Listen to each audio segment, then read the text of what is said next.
You have to drive 7 hours to get to the closest Micro Center? My god, that's too far. The powder toy is on Steam and it's also free? Yeah, it is. that is true. But, yeah, simply put, it's like, it's both just a convenience thing, but also, like, kind of a practicality thing at this point, so, when it comes to printer and ink. But, Bismuth, thank you very much for the 7th month. Chat, we should play some Dwarf for it. So, Twitch chat, don't forget, we're watching on 2 platforms. If you would like to support both, you can do that by leaving a like on the YouTube channel or lurking in both. It's up to you. Same to you on YouTube. We are also streaming on Twitch. I do respond to the Twitch chat faster than I respond to the YouTube chat. I'm going to turn on my behind-the-scenes recording now, which is going to make my face disappear for a second. Hang tight.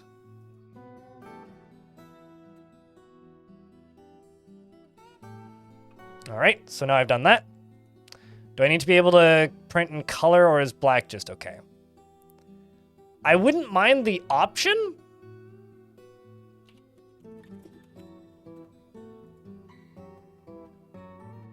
I'll put it that way. So yes, I would like to be able to print in color.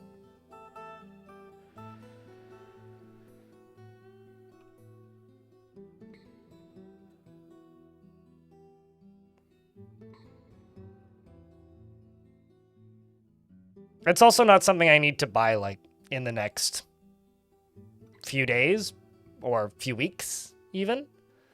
But it's something that I'm just kind of in the market for and kind of doing early research into, if that makes sense. Yeah. I'm not trying to pull a Krug smash, by the way. I'm not going to start drawing dwarves, but I don't know, maybe.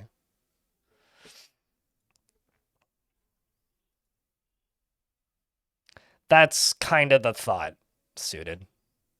That's kind of the thought. I mean, or if I do a pencil drawing and put it on a mug. You know, something like that. Or stickers. Or who knows. I don't. We'll see. So Twitch chat, for the VOD watchers, if you'd like, you can say hi, YouTube. Hi, YouTube. How you doing today out there? Hope you guys are doing well. I see a lot of office works, actually, excuse me, at the thrift store. But they're like the super low-end cruddy ones, so I don't know about that. Plan for today is we're going to probably play about 6 hours, 7 hours of Dwarfs. Same fort. And then I'm going to play some Half Sword this evening because I want to stab people. So, you know, as you do. Am I going crazy or did you just resub? Maybe you just didn't have one before, Salva. Also, hi, Noel, man. It's good to see you, too. So, we return to the mythical realms of Surprisetown. And as a reminder to everybody, I will not be streaming next week. I'm just going to take the week off and just edit the next video. Elfie gifted you one? Okay, I must have missed that, but must have not been today. So that is planned for next week, because I'm just going to take the week off and a week off of streaming and instead spend probably just as much time, if not more, just editing all week. For 2 reasons. One, I kind of need a break from streaming, which I need it periodically. And 2, because I've been plucking away very, very slowly at the current video, and it's just not getting done. So in order to get it done in not the next 6 months, I'm just going to take a week and just do it. And just get it done. Wallace, thank you much for the raid. Welcome, Raiders. Hello. How are you?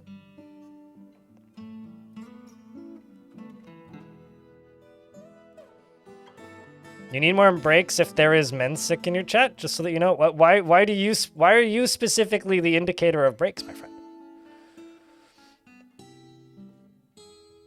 But welcome, Raiders. Hi. We're about to start playing dwarfs. Wallace, would you like a dwarf? Because we're just diving in right now. You're playing some Oblivion. How was the Oblivion? I have a question. Is anybody streaming the original Oblivion in the Oblivion Remastered directory and being like, fuck the power? What kind of dwarf would you like? Because you're a moderator and you make life hard for streamers. I thought the job of a moderator is to make life easy for streamers. Must be a very ineffective mod then.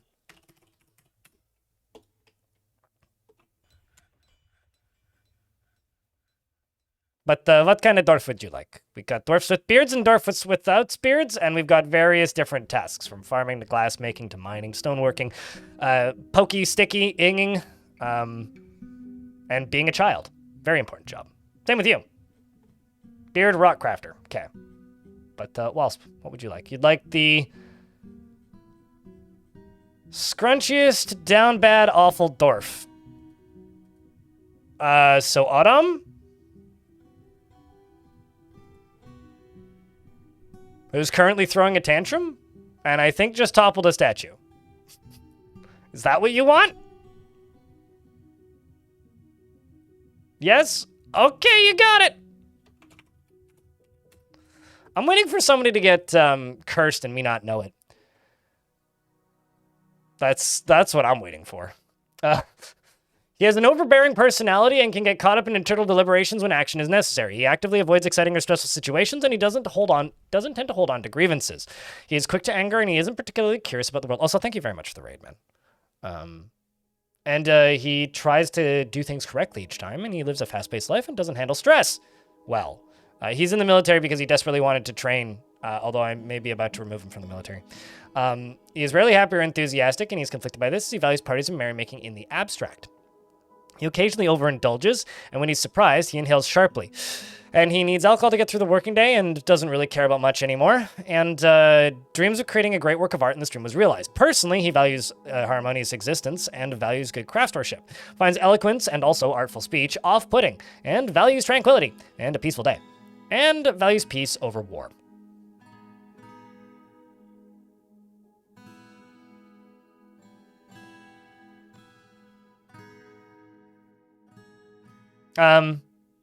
Well, I mean, let me tell you this. Mensik, I realize you're being humorous. My job is to entertain the chat. Chat's job is to watch the stream and be entertained. And if you're here to make my life hard, I don't want you in my chat. That's all. It's a very simple give and take process here. I know he's your mod, but like I figured rather he's your mod. But if it's your job to make my life hard, then I don't want you here. We just have very different relationships with your with mods, my friend. My mods are trolls, which means they're funny and they make me laugh. And if your mods are here to make your life hard, then woof, buddy.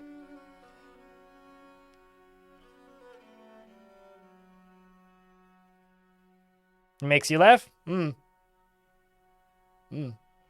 Sure he does.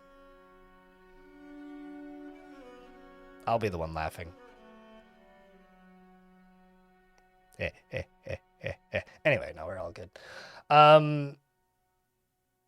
Chat room, can I get a round of beers so that everybody laughs? Bell Costley, what's up? It's the job of the moderator to make the life easier for streamers. Yeah, which is why you're not a mod in my chat. He likes gold, pineapple, opaline cabinets and earrings and the sound of the glittery sparkles and the sight of the pantomime of flutes. When possible, prefers to consume snail and strawberry wine and rye flour and can't stand worms. Wait, what? Ability to stand lost? Yeah, well. Small and yet strapped with massive amounts of muscle. And that's an image I just clicked on. You have no friends, typical. And you're a member of the Hammers of Dance.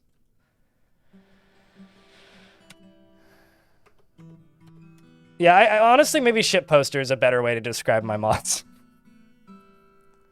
I mean this all in good fun, by the way. And then Bismuth would like a bearded rock crafter. Now, does that mean mason or stone crafter? Please define. And YouTube folks, Burton, your dwarf's still alive. So I'm just going to say the first person to post 3 pickaxe emojis in the YouTube chat gets a dwarf. Or something. Stonecraft. Would you like Doran? Shorest. Well, actually, I think you said beard, right? Yeah. Would you like Doran or Uvish? Bismuth. All of the beers for Walsp. All of the beers.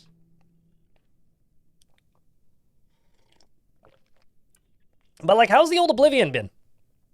Still janky in the entertaining ways? You've played it before? Or is it your first time through? Uvish? You got it. I did say pickaxe, Rob W. That's a knife, my friend.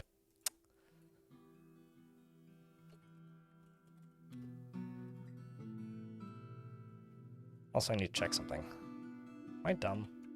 Yeah, no, I'm not. Bismuth. I couldn't remember if I actually named Walsp or not. Never acts without prolonged deliberation, even to the detriment and harm of those around him. But he's friendly, and always tries to say nice things. He is conflicted by this nature, as he would ideally prefer more strife in his life. He actively avoids exciting and stressful situations, and doesn't often feel envious of others. Tries to do things correctly each time, and prefers that everyone lives as harmoniously as possible. He is troubled by this. By his own nature, as he prefers discord and debate at a more abstract level. He thinks he's fairly important in the grand scheme of things, and he tends to be a little wasteful when working on projects. He has a noticeable lack of perseverance, and lives a fast-paced life, and tends to share his own experiences and thoughts with others. He also likes to keep things practical, without delving too deeply into the abstract. He can handle stress, and he doesn't cling tightly to ideas, and is open to changing his mind. When he's thinking, he clicks his tongue repeatedly and needs alcohol to get through the working day, and doesn't mind being outdoors at least for a time. He saw a goblin's dead body in 1056, which made it so that he personally can't fathom why anyone would want to live in an orderly and harmonious society. Finds eloquence and artful speech off-putting, but values sacrifice. And he has dreamed of creating a great work of art, and this dream was realized. And likes hornblende and fine pewter and tiger iron, black cap wood, and the color rust. Ballista arrows and echidnas for their egg laying. Echidnas lay eggs? Okay. And echidnas for their egg laying. And the words of the lutes of pantomiming and the sight of the amethyst glimmer of impossible prefers to consume cavefish and strawberry plants and fonio beer and absolutely hates mosquitoes. You grew up playing Oblivion. It was your first Elder Scrolls game. Very biased towards that lovely gem. Janky in the fun way. Yeah. Unreal crashes are just nonsense, but you've had a moment where the NPCs talk. One did not stand still and kept walking. Leaving the building at fatal crash the game. Lovely. Lovely. I also hate mosquitoes, so this dwarf's very relatable. Is kindred spirits with some otters, who's my messenger. And good friends with Kosoth, who's a scholar. And of course is a member of the Salty Shock. Lastly, Romanoid, is that Romanoid Troll in the YouTube chat? Well, okay, I'll give it to you. You don't have a dwarf in this fort, so it works. What kind of dwarf would you like? I mean, you were the fastest, so gotta give it to you.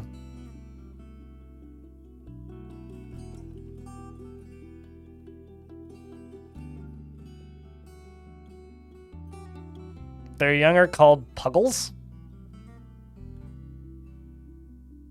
Baby echidnas are called Puggles?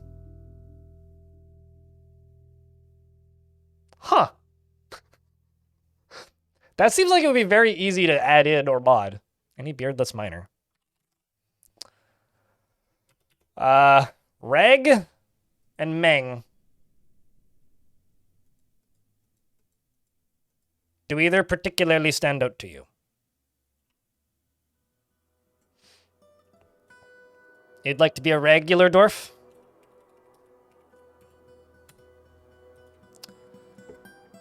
She is deliberately cruel to those unfortunate enough to be subject to her sadism. Okay. Forms only fleeting and rare emotional bonds with others, is not driven, and rarely feels the need to pursue even a modest success, and is moved by art and natural beauty, and thus is troubled by this, since she dislikes the natural world. She is quite polite and prefers to get things done perfectly. And she doesn't try to get things done perfectly, and generally acts with a narrow focus on the current activity. She is assertive, a friendly individual, and tends to consider what others think of her.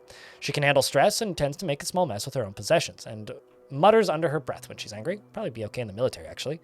Personally, truly values merrymaking and parties, and values a harmonious existence, and respects perseverance, and doesn't particularly value loyalty.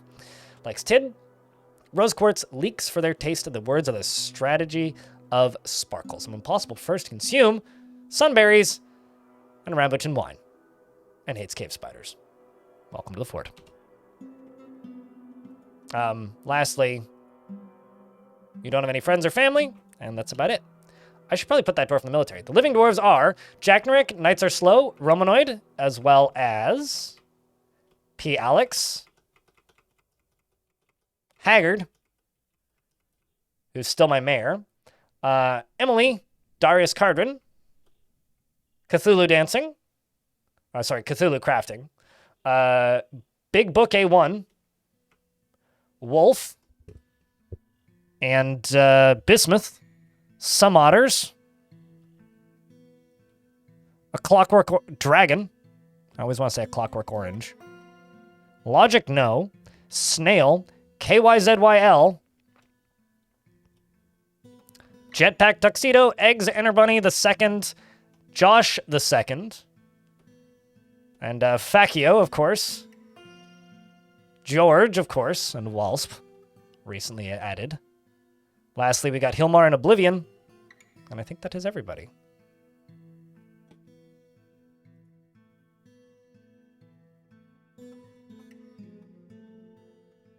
Buddy, are you okay? I'm not gonna be rude, but I didn't play Hollow Knight, and probably won't play the second, so you might be shouting in the wrong place. I do own the soundtrack on vinyl, though. Thanks for sharing. Anyway. I think this dwarf needs to go to jail.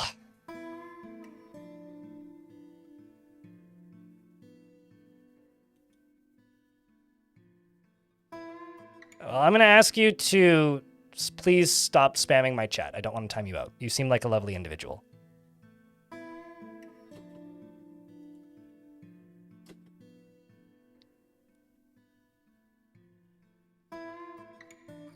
But as I said earlier, I do believe you're kind of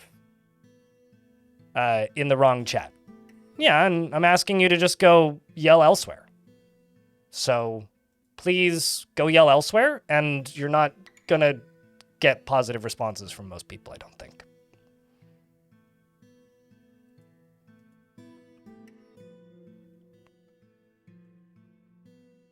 Well, you're clearly paying attention to my chat, so I'm going to politely ask you, please go silk spam elsewhere.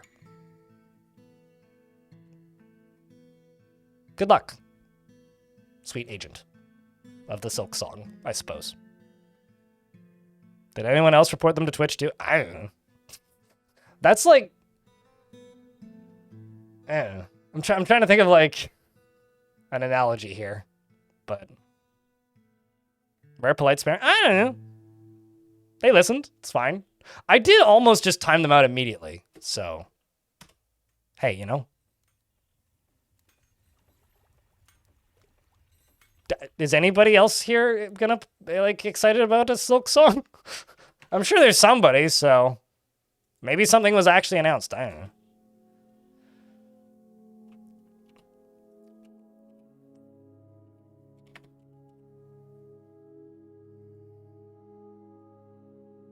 Uncanny Lumberjack. Numberluck is the book that you were reading. So 29 days in prison and a beating.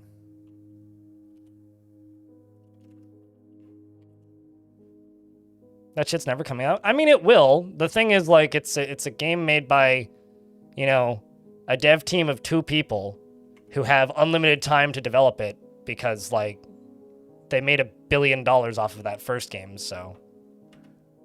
I mean, they could literally take the next 25 years to develop it and still release it.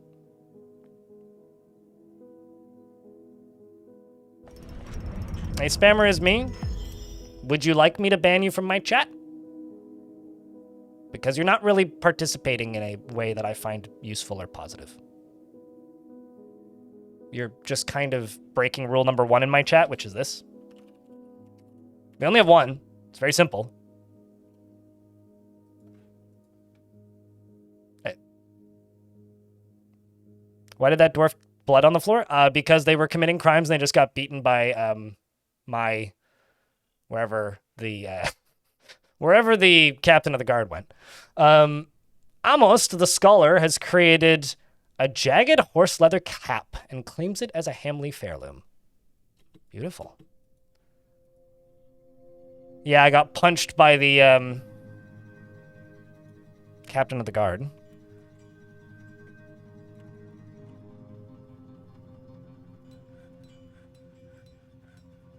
This is a jagged horse leather cap. All craft store ship is of the highest quality. It is decorated with horse leather and pigtail.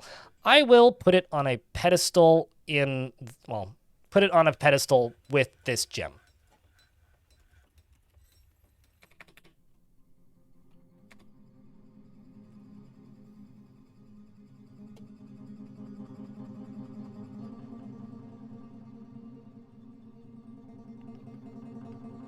Did it plop you right next to a tower, Shadow? I mean, Elder Scrolls 6 is in active development, but like it probably looks like a bunch of big like green squares right now.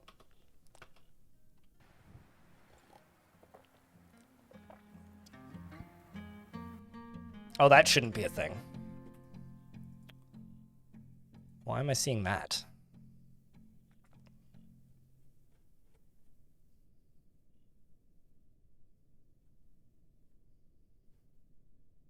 I don't need item given name.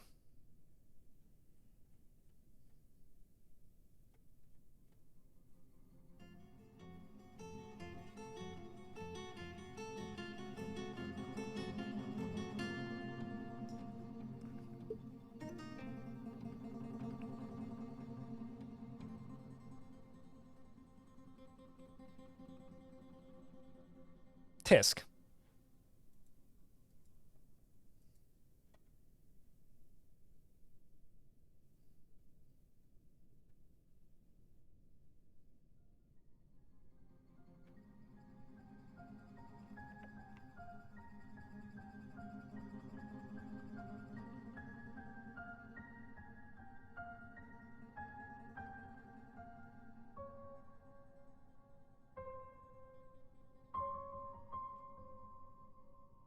I guess it would be push over item? It's almost 3 a.m. Just made breakfast? Did you just wake up? That's pretty early breakfast. My day could be going better. I woke up with like all of my spring... Maybe it's this. I woke up with all of my spring... So let's get rid of these. Allergies kicking in. So breathing is kind of difficult, but okay outside from that.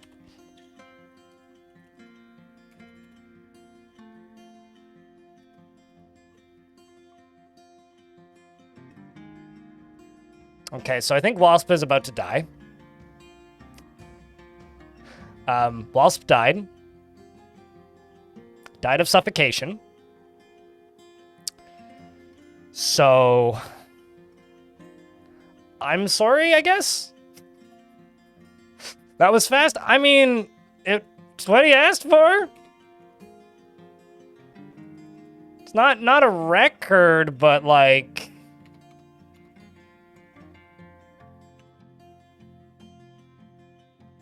It's up there, that's for sure.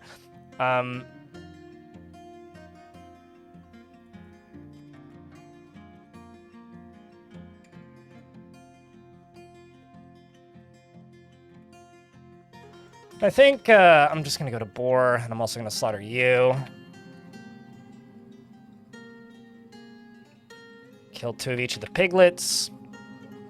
Scroll down in here. What else do we have? I'm going to let those dogs continue to exist because I actually have a breeding pair of puppies again. We'll let them grow up.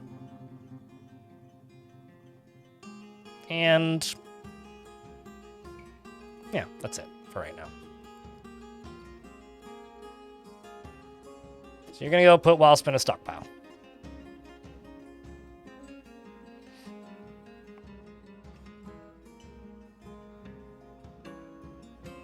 Things are all right, Hilmar. My allergies have kicked in pretty bad, so whoever in chat yesterday said, Blind, are you stuffed up? Asking if I, like, was feeling sick or had allergies, and I was like, no, not at all. Why do you ask? And then, like, now today I'm like, damn you, you cursed me! Why did you do that? The hell, man! So that's the vibe currently.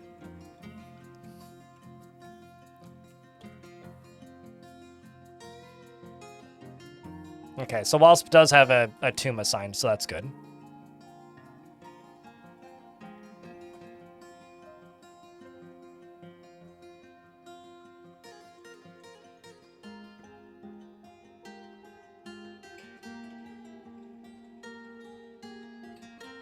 Let's see if anybody's putting item in tomb. Yep, there you go.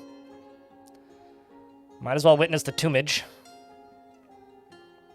Mud fort? Well, it did kind of have a whole ocean inside of it at one point, so yeah, it kind of unfortunately is part of the aesthetic of the fort at this point.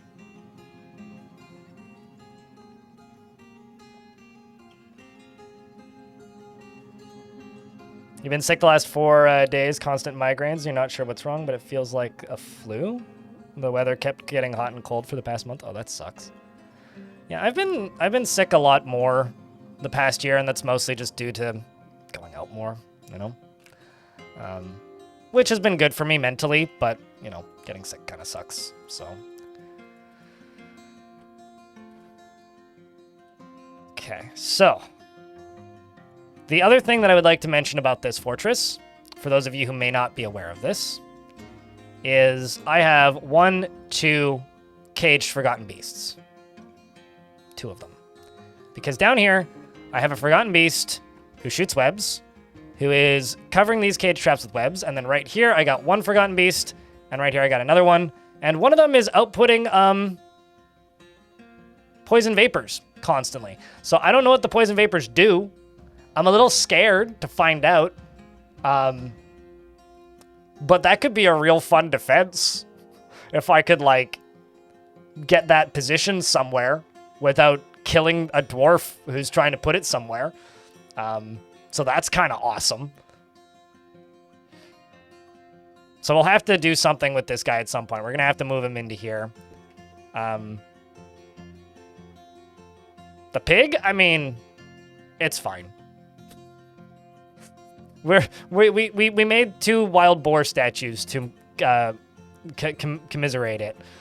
So I'm sure they fully appreciate the, oh man, I'm gonna totally put a statue of my mayor right there. That's a good idea. I like that.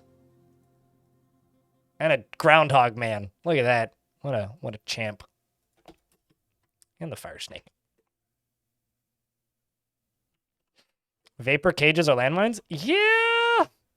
Yeah. Which is funny, because, like, fire-breathing beasts can't get their fire outside the cages.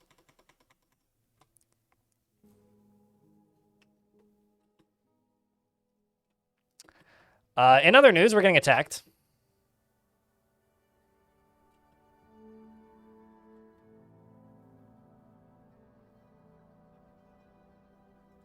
I'm actually just going to turn on the party time burrow, which is just the lock everybody underground burrow. Also, it appears the humans are into trade as well. But I'm going to add something to the party time burrow real quick. Okay, no, I don't need to add something. I do need to add that, though. And I need to go up to here and add that, but I also need to go down here and add this. So, now that I've done that, I'm just going to go pull this lever real quick, because who wants to drown some goblins?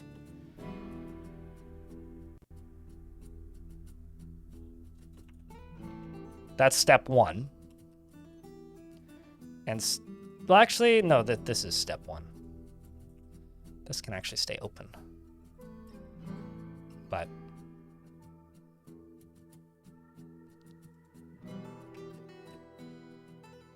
So let's actually cancel that. And instead just close this. Which is already closed. Sweet. So now I just get to sit here and go, oh no, Olan's outside. Well, rest in peace, Olan. Bad timing by Olan. I'm also going to lock these in case somebody is being silly and is out here.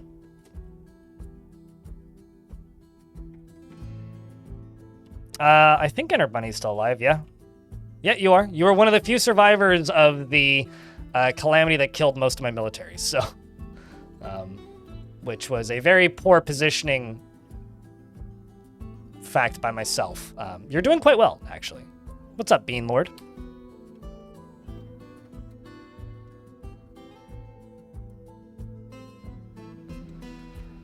Alright, well, now we wait until the goblins turn around and come this way. The goblin's covered in blood.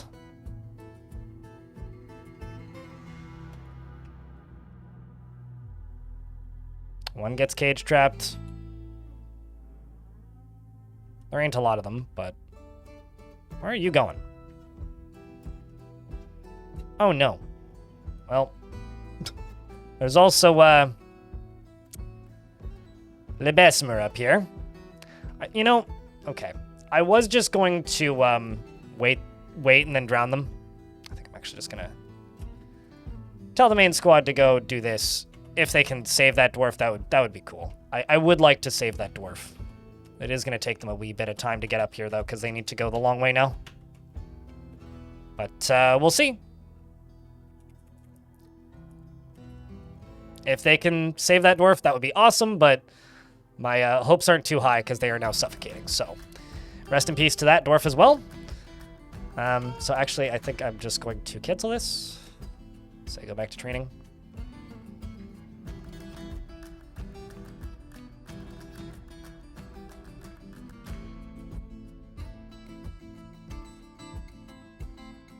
Watch them go kill somebody else now. Come on, guys.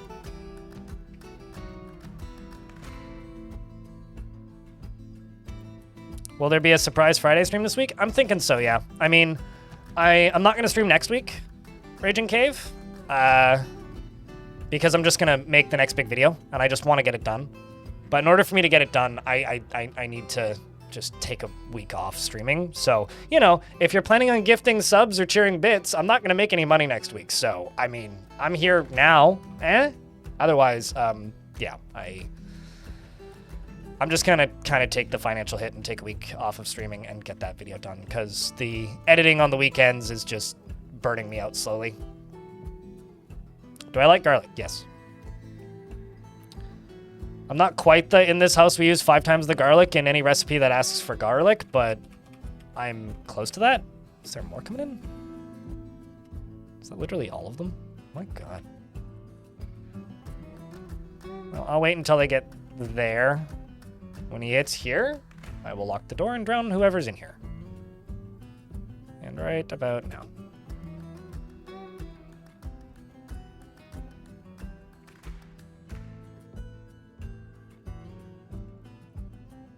Cthulhu, thanks for the 5-pack. If that's garlic in a jar, I'm okay with garlic in any transportation format. Garlic is garlic. And now let's drown whoever in here. Glitch 000 cheered. X110. And Glitch, thanks for the $1.10. Appreciate you. Things.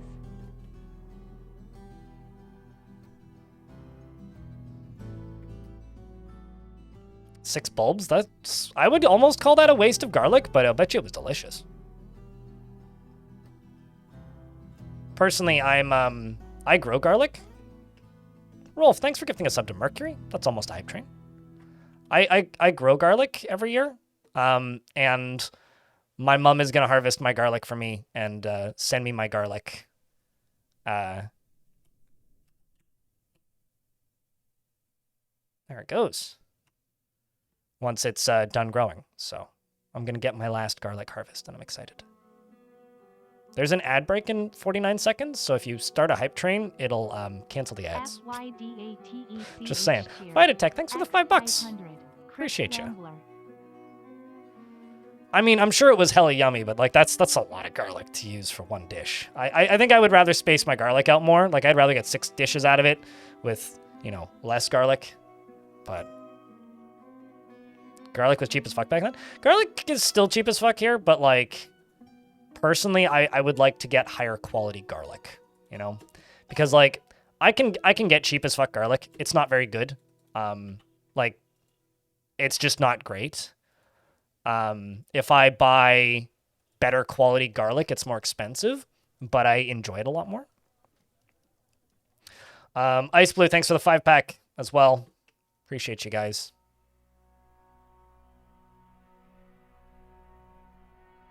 Holy cow, it was awesome. I believe it. Bet you that'd be great when you're sick. Draining all the water. Not the goblins drowned. Got 2 dwarves that are very upset. I need to figure out why you are so upset. My mayor needs another chest as well. It's hard to believe that there's no open cases at the moment.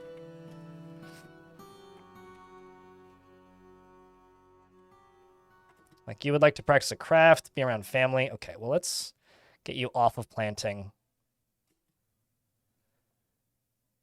And let you craft an object.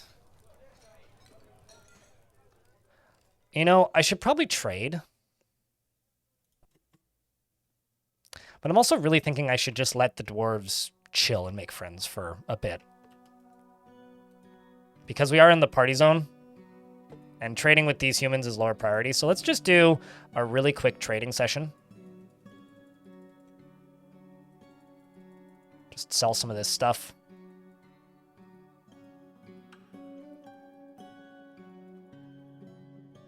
That's already in the, like, trading depot mostly. Because I didn't have time to trade the last time they came by. Or the last time the dwarves came by, actually. So all of this stuff is already here.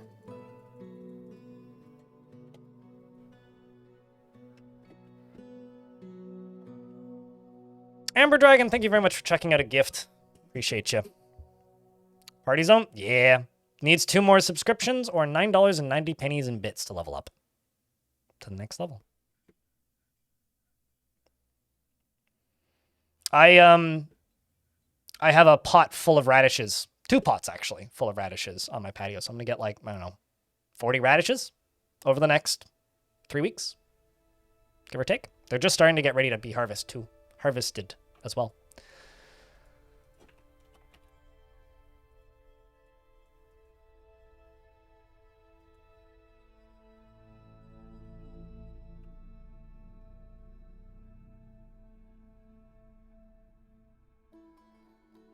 Just gonna sell this bin that's full of finished goods. Not the one that has the artifact in it, though.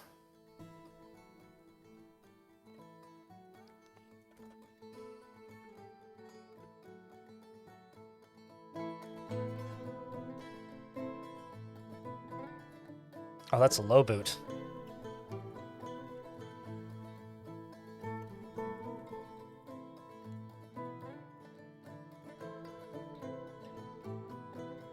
Let's get those brought over because they're right there.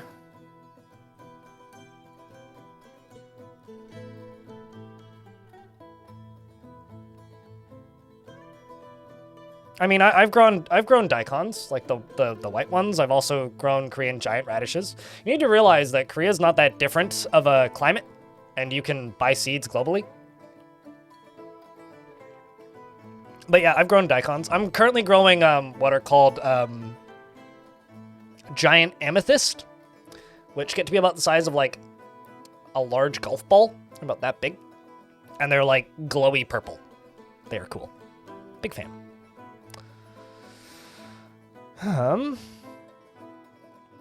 You're working on a game prototype which is similar to DF. Ah, well, email me and don't promote your stuff in my chat. That's my request for you. This isn't your free marketing platform. Unless you're a member of the community and this is your first time speaking in my chat, so I don't quite want to give you that privilege just yet.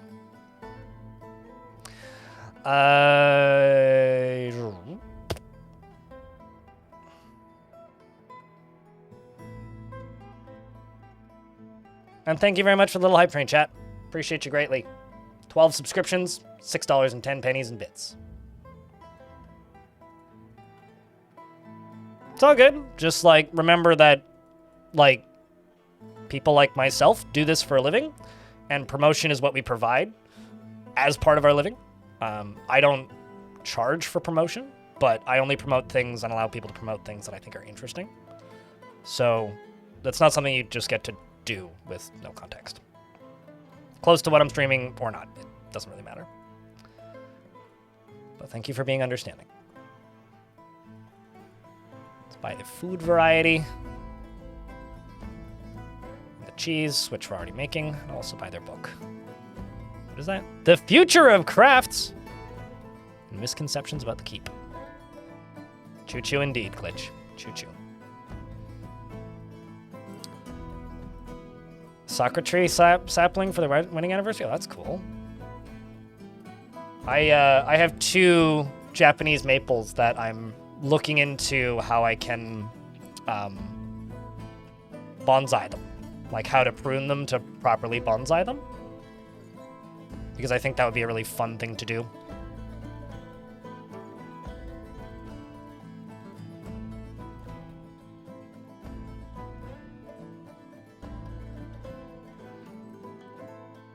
Garlic and water works great. When I home grow my garlic, the only thing I want to do with it is cook with it. Necrontier, we're in an ad break, so I'll pause the game until it's done. And the reason for that is, like, I just cure it and dry it and let it sit. Back when I had a large community garden, I was able to grow enough garlic every year that I literally didn't need to buy garlic for a whole year. So I would plant like 120 cloves and I would get about 120 bulbs, sometimes a little less. I think last year I got 115. And it would usually last me until about mid-June, and I would harvest late June. But I'm getting my last harvest this year, which makes me kind of sad, but until I can get bigger garden stuff set up.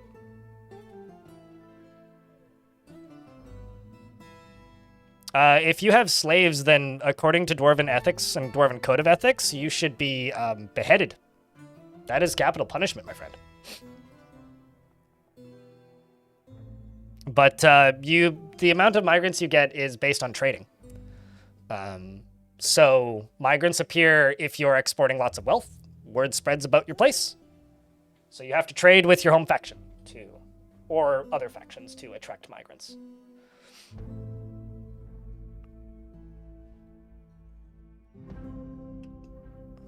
Which you should be able to continue doing after royalty works.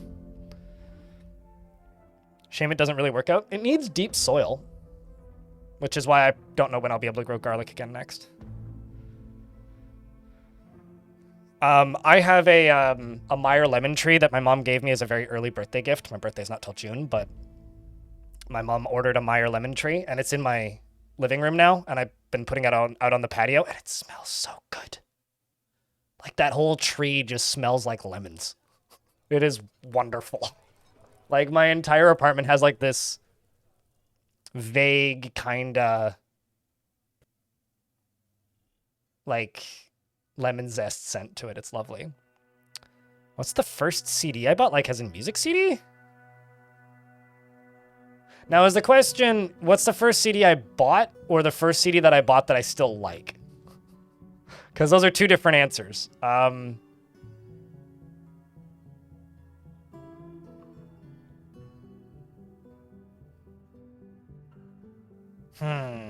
So the soil's quite shit? I getcha. Green Day, Dookie. Eh. I would still like Dookie.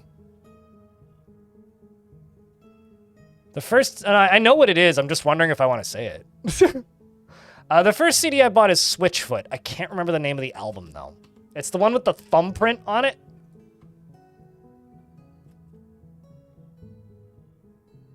Yeah.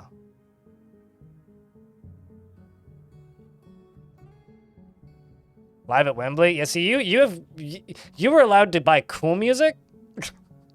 I was kind of limited on what I was allowed to buy when I was younger. Which I've learned in hindsight was mostly because of my mom's mom, my Oma. Not because of my parents, but... The Beautiful Letdown, that album. It's an okay album. I mean, their early stuff is annoyingly preachy, but... Because they were a Christian rock band early on. But I don't mind them. Like, they're okay. The second CD I bought, though... I didn't buy new, I bought it used. I traded it for a copy of... Oh, what game was that? I literally burned a disc copy of I think Civ 2? It might have also been Age of Empires 1. I can't remember. It was one of the two. I copied the disc for one of those games and gave it to a friend, and he gave me his copy of Meteora. Linkin Park.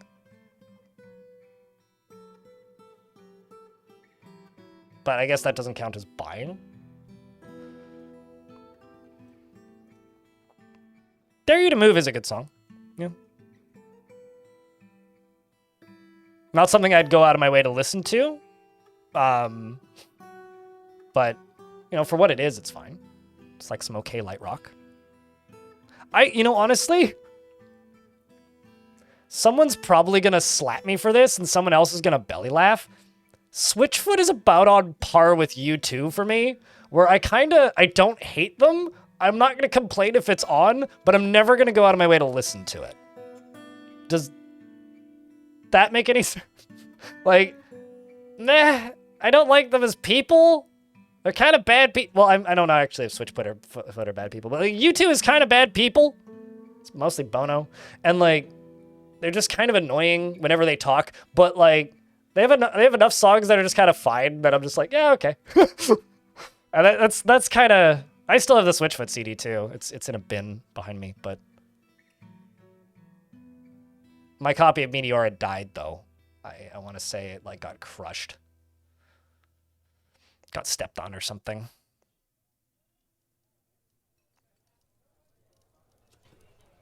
To buy you your first legally obtained game. I can tell you what my first legally bought M-rated game was. Just Cause 2. I owned several M-rated games before that, but they were either taken from the Swedish Public Library or burned copies by friends. And Just Cause 2 was the perfect crossover between... I'd turned 16, I think. And I remember, so my parents, like, to their credit, like, just didn't know shit about shit when it comes to video games. So, like, they were just very cautious about things that were M-rated because they'd heard a lot of horror stories. And I remember, like, I want to say it was a GameSpot video or something. I popped up a video of Just Cause 2 and was like, just look at this, and if you think this is inappropriate, don't let me buy it. Otherwise, can we please buy this? I'll give you the money. And my mom just watched like 10 seconds of it and goes, yeah, that's fine. Whatever. Yeah, like, just saw a guy jump onto a car and then like jack the car and throw the person out the side and then like grappling hook to the top of a building and then throw the car over the building. Just like, yeah, whatever. It's fucking fun. Just go have fun. So, yeah. Even though I, had very legal copies of Halo already, amongst other things. I'm letting these dwarves make some friends because they are not happy at this precise moment. I also should probably make them some food, so let's just prepare lavish meals. Let's just do 100 lavish meals. Let's just do a few.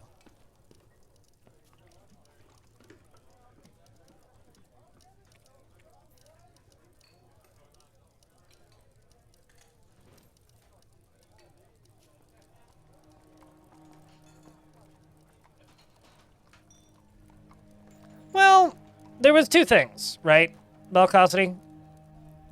At the time, I think I resented my parents a lot for this. As an adult, I don't. When I was a little kid, like, we went to church, right? Like, we went to a Lutheran church. The church wasn't particularly strict. Like, they didn't really care what kids watched or didn't watch. But some of the other parents there were. And at the time, I resented my parents a lot for this, but I've learned as an adult that it was actually my Oma that was like making us do all this and go to this church and whatnot. And my parents restricted what we could and could not play or listen because my parents, or listen to, because my parents didn't want to get like into arguments with other parents if we went and told kids what we'd been playing. And they didn't want to give us the mental dilemma of having to be like, oh yeah, no, we were like reading this book or playing this thing. So when stuff kind of popped up in like, oh, that's violent or oh, that's evil, it was just kind of unobtainium for us because like they didn't want to have to go through the annoyance and pain of having to explain to other parents why we were allowed to, I don't know, play Doom or Halo or Grand Theft Auto, even though they didn't actually care all that much. So it was like, sounds exhausting as a parent and a child. Yeah, which is why, like, as an adult, I don't really resent them for it at all, and they actually think it's kind of funny. Like, I was just playing all that shit anyways and just not telling them. So, you know.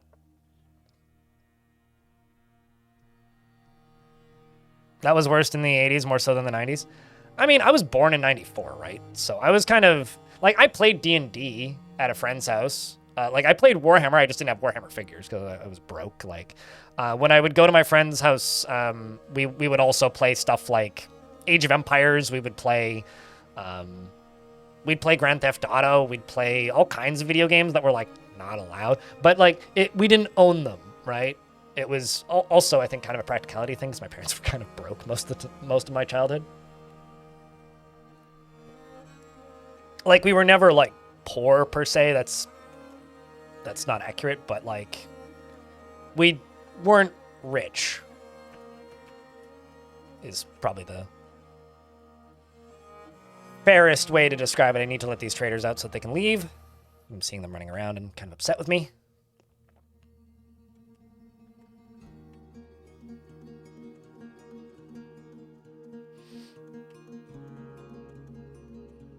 I mean, it comes back periodically, Pingui.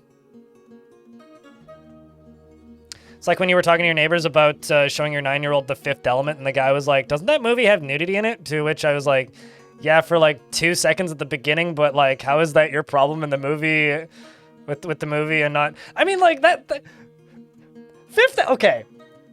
Fifth Element is practically a cartoon. Like, yeah, they're booby in it, but like, who cares? Besides, what's wrong with giving your kid their first crush early on? Come on. I don't know how old your kids are, so sorry if that's wildly inappropriate. But come on! I watched Superbad when I was way too young. And American Pie.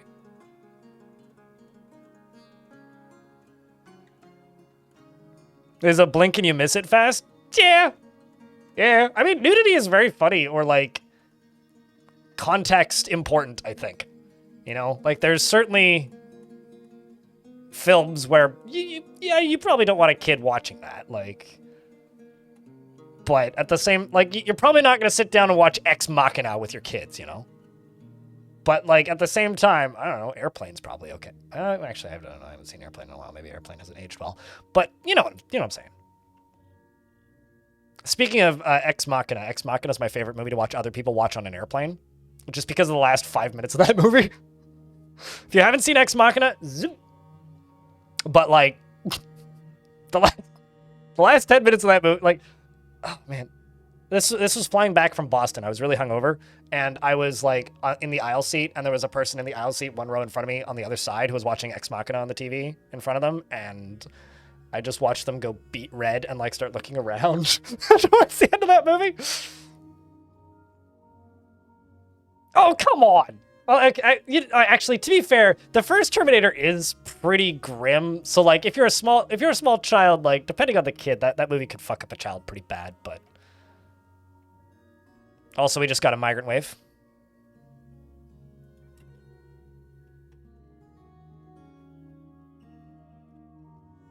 To 132 dwarves now. Let's let the dwarves out.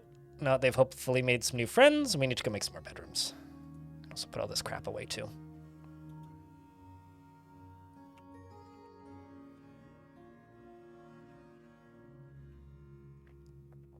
How goes the fort? Oh, pretty good. You ever been to a Turkish prison? Ever seen a big man naked? I probably shouldn't say that line out of context in the current year. But, thankfully, no, I haven't ever been to a Turkish prison. Or a prison, for that matter.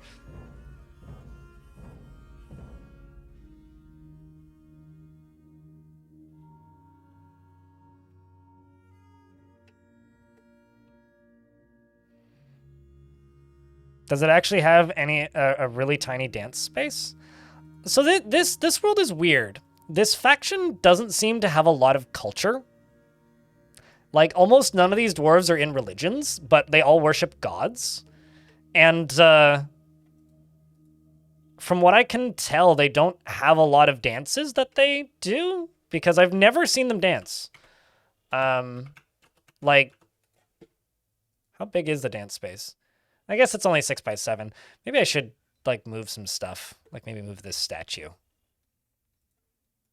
So that it has a bigger dance floor.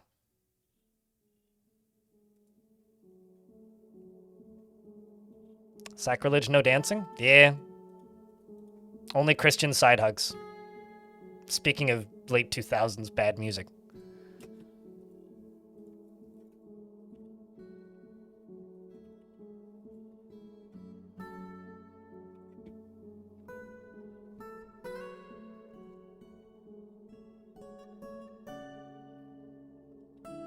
Let's see if that helps.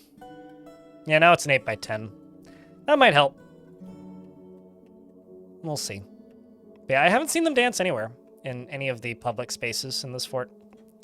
Did somebody tantrum? I'm seeing forbidden items. Maybe not.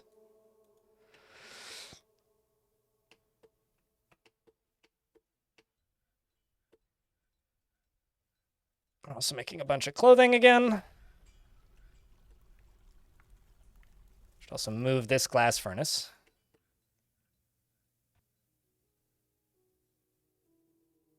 Silently took a dookie. Well, thankfully it didn't loudly take a dookie. I say Christian side hug way more often than I should, just as a sentence. And every now and again, somebody in chat's just like, I know that one! So whenever somebody gets that joke, it tickles my heart.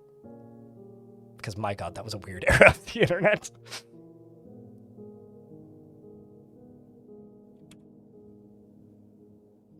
I will also say that ever since Adventure Mode came out, there's been some weird bugs in the tavern music where it, like, stutters and then, like, stops playing the tavern music and then plays different music and then comes back to playing the tavern music. It's, like, really odd.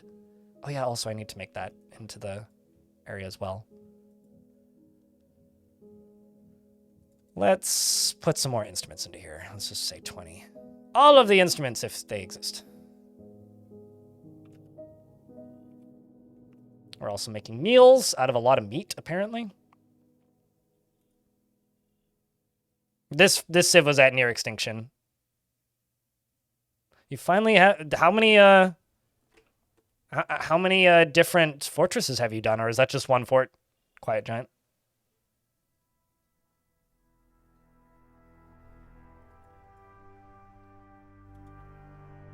Five? Okay.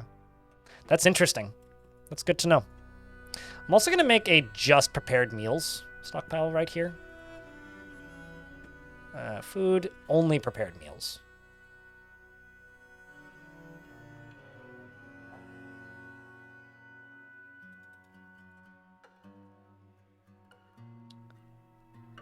Give items to there. Done. Wait, no. That's not this one. This one. Give items to there. Done.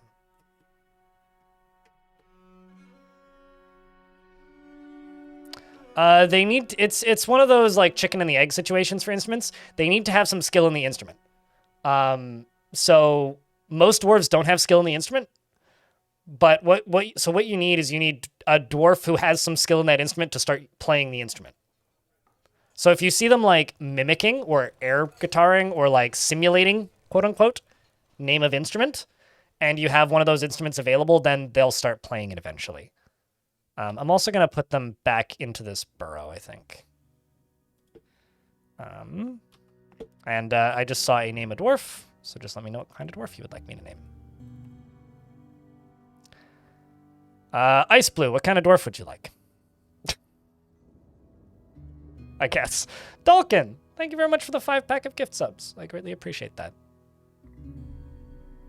But yeah, we're going to try and make up for me not streaming next week this week by just streaming long this week. And then ideally next week you'll get an hour-long video. And also probably a Future of the Fortress. Because I'm going to have to do that this weekend as well.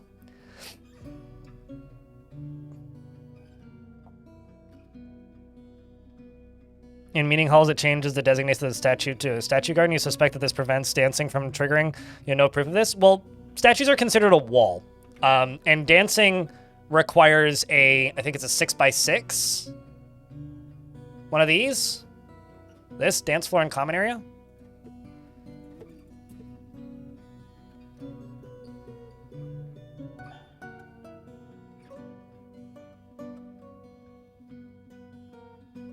So, Ice Blue, dwarf kind you want. What? You won it the Think Fast giveaway.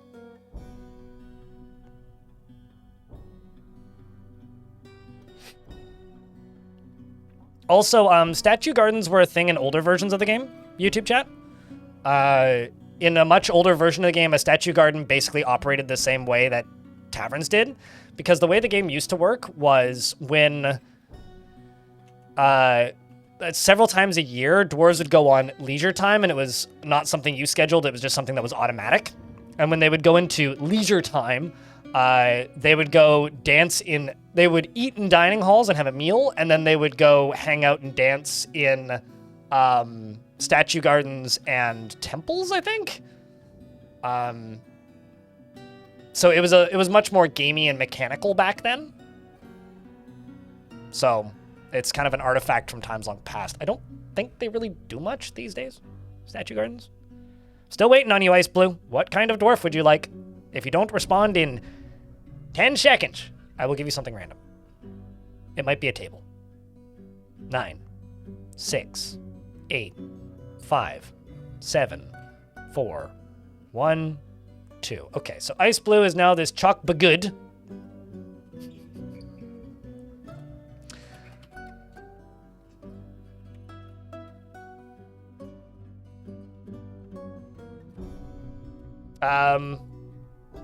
I'm sorry that you were on the phone, but, you know.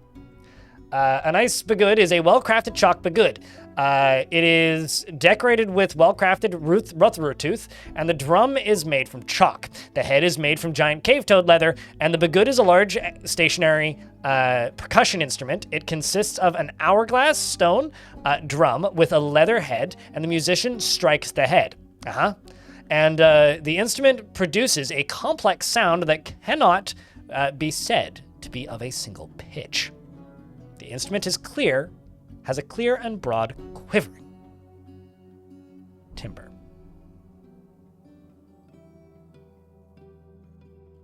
And here I'll just dwarf you because now I feel bad.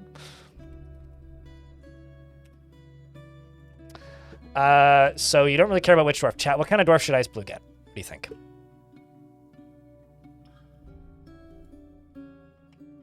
Man, this dwarf is like experiencing so much trauma. Hang in there, dwarf. Although you are satisfied and you're delighted watching a performance. You know, I may actually make P. Alex into a performer.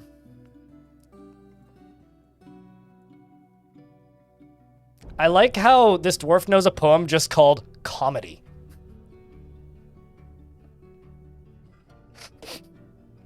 A blue one. I guess a fish dissector then? Ice Blue, who's tough. He feels best when everyone gets along without any strife or contention. Does not trust others and does not generally respond to personal appeals. He takes only tenuous emotional bonds with others and isn't particularly curious about the world. He tends to be stubborn in changing his mind about things and sometimes acts with little determination and confidence. He does not easily hate or develop negative feelings, and he isn't particularly curious. He isn't particularly ambitious. He tries to keep things orderly, and he likes a little excitement. Also, YouTube chat, the first person to put a chess-related emoji into the YouTube chat gets a statue that they get to name whatever they want. He is not particularly interested in what others think of him, and he is moved by art and natural beauty. And he is troubled by this since he dislikes the natural world. When he's thinking, his body becomes very still, and he takes a deep breath when he's surprised. He needs alcohol to get through the working day and doesn't really care about anything anymore. He dreams of raising a family and personally sees competition as wasteful and silly. Danny Scar, what kind of statue should I make? He personally sees competition as wasteful and silly and doesn't dream of raising a family. He likes bituminous coal and rose gold, and the sight of the pantomime of flutes and when possible prefers to consume clown loach and sewer brew, and can't stand jumping spouters. What kind of fish you fishing for? The last time I went fishing, I caught a bicycle. Although, that doesn't quite count because we were magnet fishing, so we were trying to catch garbage. He packs massive amounts of fat on a small build, and is friends with Zuntir and Abil, and wants to fight. Hasn't killed anything. Yeah, there's actually a jumping spider that lives in my apartment right now, and I saw it with, it's living in like the top corner of my ceiling. It's about, I don't know, the size of a pin. It's tiny. But it killed a fruit fly. There's a fruit fly dead next to it right now, so I'm very proud of it. I should name it.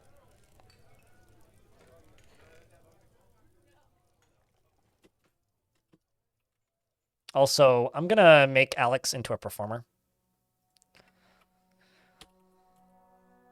Competent musician as well.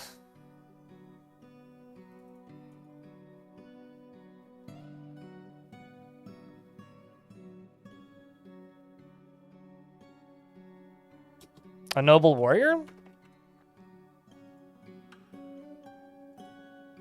Why don't we,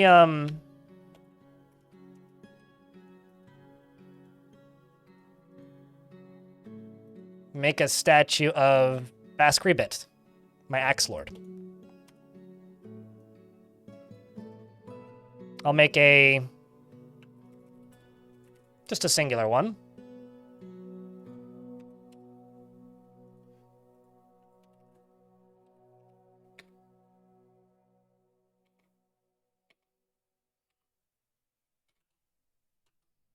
I just can't remember how to actually spell their name. B-E-S-K.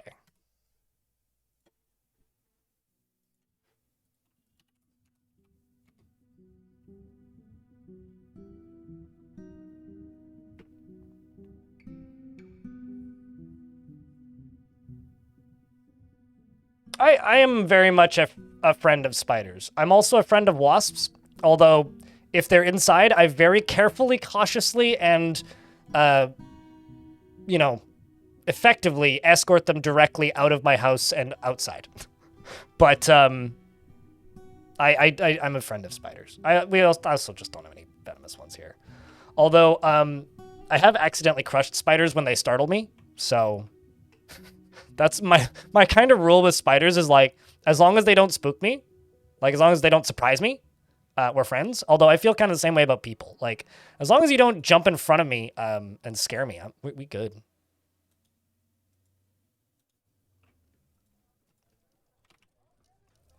Okay, so I actually have too many meals. I didn't realize I had so many. I'm going to just set this as a... Well, actually, no, let's go here. Choose a stockpile from which the selected stockpile will take items. This one. Done. I'm just going to spread around a couple stockpiles for meals.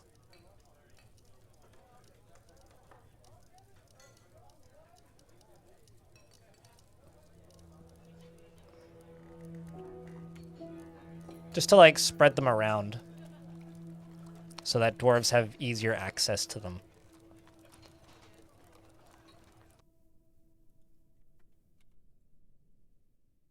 You know, I'm going to rename this because this is my Farmers Guild Hall. I'm going to rename it to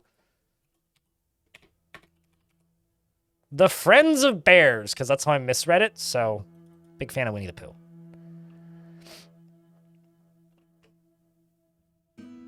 Wasps are friends. No, wasps are absolutely friends. So are bees. I love bees. But wasps are friends in the same way that, like, how do I put this? Wasps are friends in the same way that Big Dog is friend. You know? You just have to be cautious and give it its space and don't look it directly in the eyes. But wasps are definitely friends. I know that it's a controversial opinion. But the reason I think wasps are friends is because I've grown cabbages, all right? And I have witnessed with my own singular working eye a wasp fly up to my gigantic green cabbage, grab a slug off of the side of the cabbage, sting it a second time, sting it a third time, and then pick it up and fly the fuck away with it. They're the murder attack helicopter assassins of the insect world, and as long as they're fed and watered and far away from me, we're friends. Make sense? I like wasps. Wasps are friends. To the point where, in the end of the year, when their food starts to get scarce, and they're cranky and grunkly and mean and want to eat you, I leave honey out for them so that they leave me alone.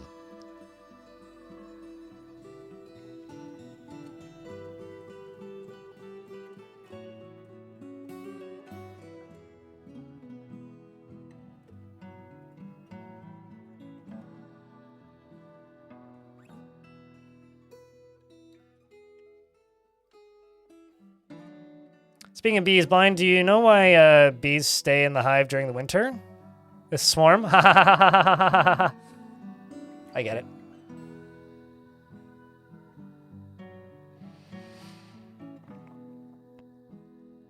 Yeah, no, absolutely. I mean, hornets too. I mean, like, that's literally what those bugs are. Also, most wasps, or rather, a lot of wasps that we have here anyway, are also pollinators. Like, they also pollinate flowers. So, like,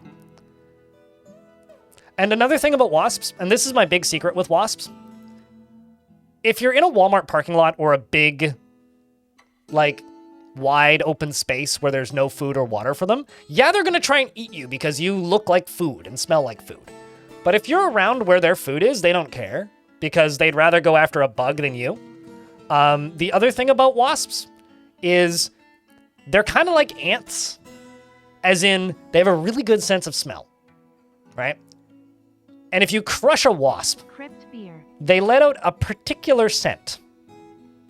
So they know that you just killed one of them. So if you squish a wasp with your boot or a book, they can smell that wasp. So if you see a wasp and you go, oh fuck, and you crush it, and then suddenly you find 15 wasps, it's because they're literally sending the army to go murder you because you just murdered one of them. Like, I had this discussion with one of my neighbors in my old building when there was a wasp's nest beneath their apartment window, and they kept going on about how many wasps were in their apartment. There's so many. I'm like, are you killing them? They're like, yeah, of course. I'm like, well, that's your fucking problem.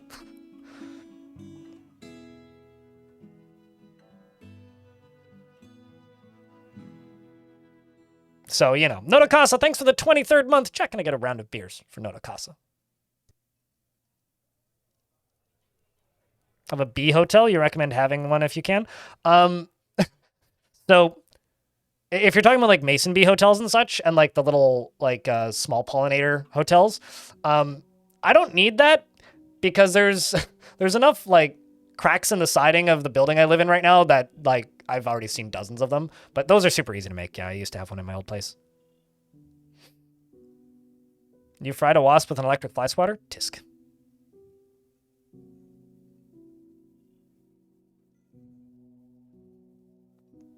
I mean, like, I don't blame you, but I wouldn't do that. So, yeah. Anyways, being a gardener has indoctrinated me into respecting and liking wasps. Like, I know that they are not the most popular critters all the time, but for me personally, I like wasps.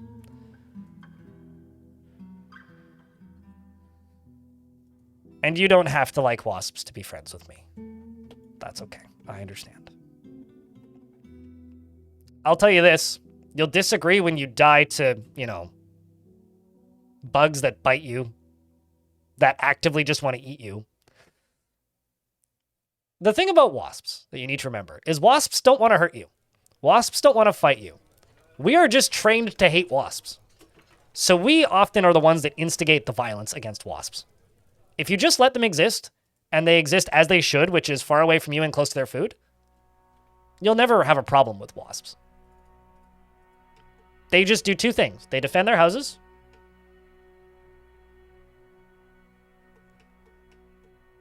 and they protect their family. And they eat bad bugs that you don't like. Basically, they're Americans.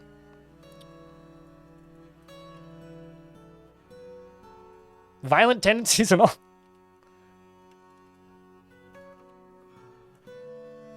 Sorry to my neighbors.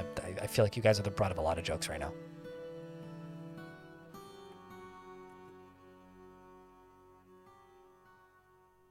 Are you saying wasps are wasps? Sure. What if you're having a barbecue? Well, I mean, that's a you problem. I mean, like, if you're out in the forest and you're camping and you leave a whole bunch of food on the ground and a bear shows up and eats it, whose fault is it? Because the bear usually gets blamed for it, not the person for being a doof and leaving their food out overnight. Then the bear gets used to being around people and the bear gets shot.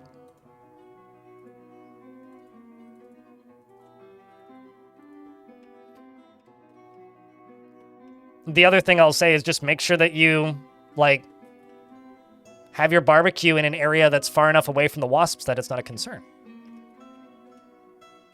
I would honestly just say that.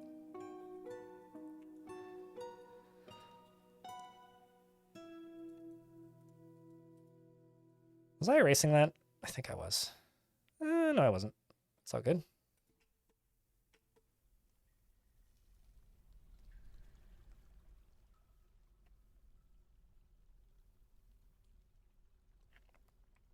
Congratulations on continuing to live. Killed with style. Welcome back to the land of the living.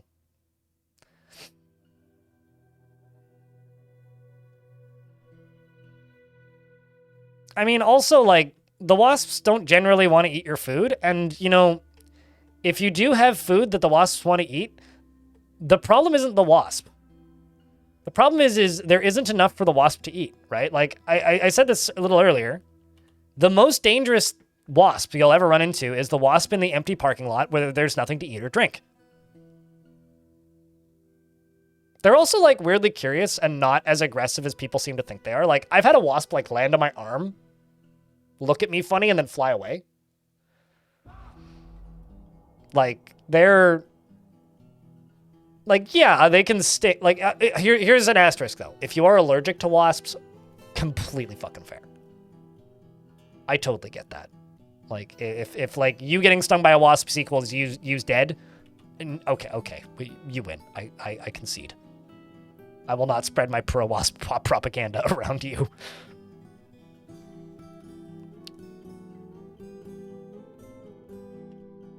I'll tell you this. My favorite, like, bug, though, are, they're called army beetles.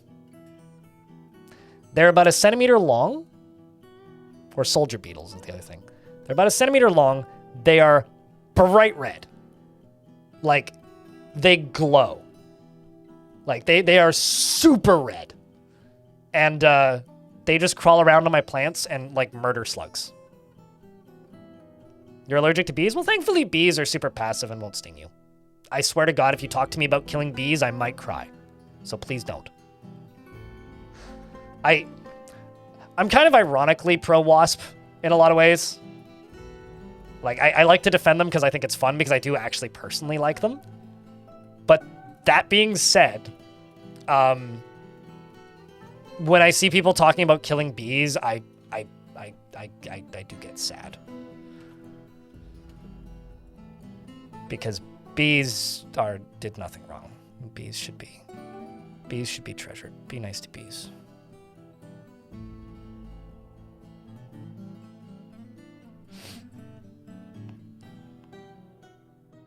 Be nice to bees. Especially bumblebees. I've successfully pet bumblebees before, and they are adorable. They just kind of look at you like, what in the fuck? What are you doing? Or, hey, I'm working here.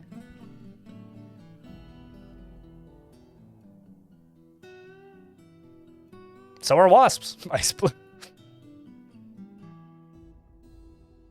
You know, honestly, when I hear buzzing around the back of my head, I'm actually not all that concerned about it being a bee or a wasp. I'm concerned about it being a deer fly or a horse fly because where I grew up, we had both deer flies and horse flies, and motherfuckers hurt more than wasps, as far as I'm concerned. Horse flies especially. So when I hear a bzzz behind my head, I usually just presume it's a fly, and that's why I panic. Those things can die in a ditch and go away and never come back. Awful monsters. Hate those things.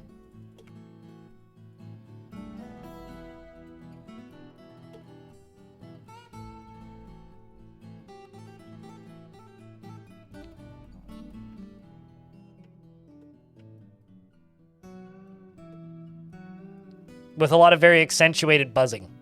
Turts McGurts.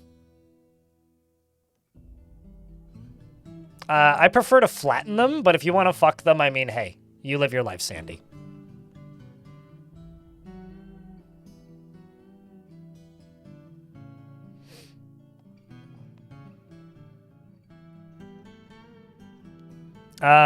Nope. Danny Scar, I did not. Let's get that statue made. Oh, I guess they don't have access to it right now? Yeah, they don't.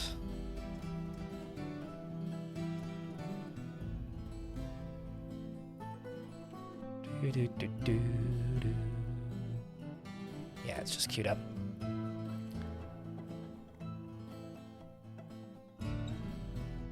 I feel like a tennis isn't a tennis racket like wide mesh? Like, how would you actually hit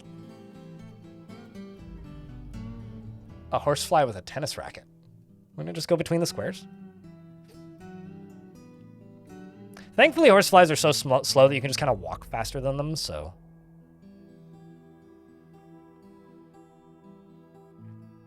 PewDiePie baited me to install Linux. I allocated my SSD for games on it. Now I have no access to this disk on double boot Windows Crypt Glare. Let me tell you this. Don't double boot Windows. Just don't. Just stay on Windows. It's too much of a pain in the ass. Get a second computer if you want to have a Windows PC. But, welcome to the fold, I suppose. Cossack, chat, can I get a round of beers for the 21st month?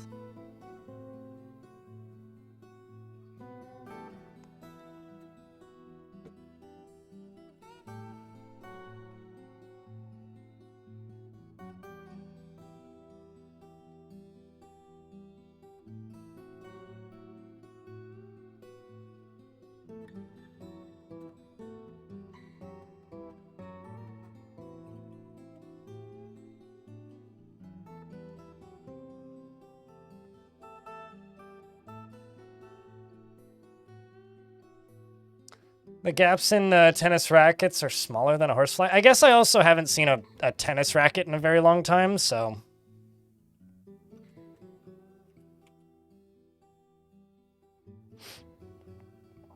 I mean, houseflies are whatever, but deer flies, cow flies, and horseflies can cease existing as far as I'm concerned.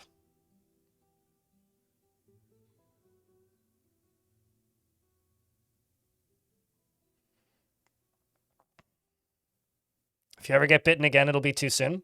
There's this, not apocryphal, but this story that my mom tells of me and my sisters a lot from before we were born, of when my mom got bit by a horsefly, and it bit her through her bathing suit. And that was the last time my mom ever went swimming on a camping trip. I've never actually seen her go swimming when we used to go camping all the time. Well, back to the party zone, because apparently we're getting attacked again.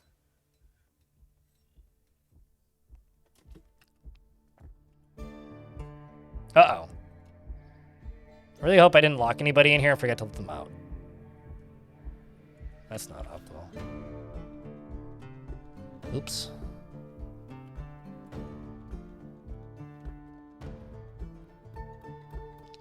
Apparently it's just a periodic thing that Twitch does. I wish I could disable that in my chat, though. I don't think I can. Lanix.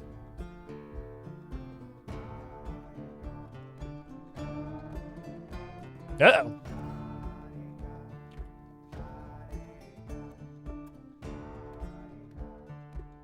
Did this dwarf just stay alive because they managed to get inside before the actual army showed up? You're not gonna make it through my dogs, mister. Oh, hey, you've been here twice. Welcome back. He's got 2 bags. That's how I know he's been here twice. Wow, this dwarf totally did make it in. In the nick of time.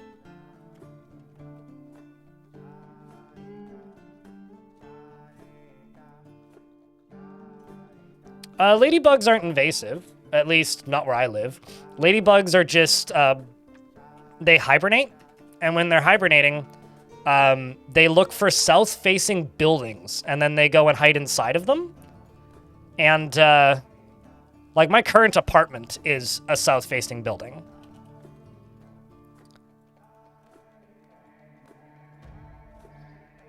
And, because they like to hibernate in things that get sun in the winter so they don't die. So they try and get inside of houses. My old house used to fill up with millions of them. Like the house I grew up in. Like, they're not invasive, but they will infest your house if you're in an area where they live. I need to do this quick so that we can actually get traders. I have to finish this, I think, by the 10th.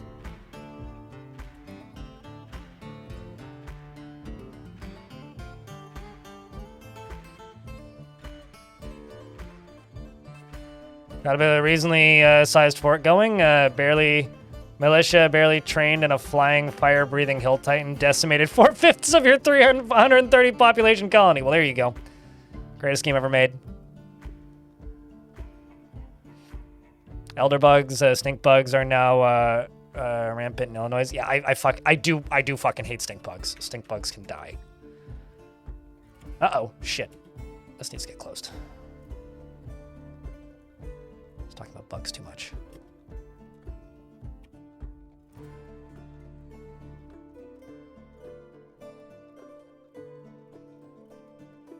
I mean, there isn't really anywhere for them to go down here, so. Okay, is there any more of them? Just the one, it looks like. Okay, well, let's just pull this. Pull this. Chuck this dead guy, because we got him.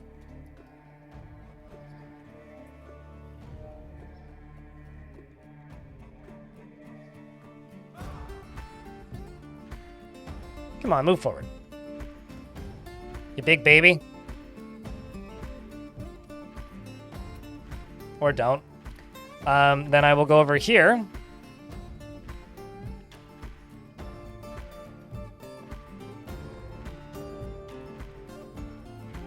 So I'm gonna have to drain them in the drain, which is easy enough.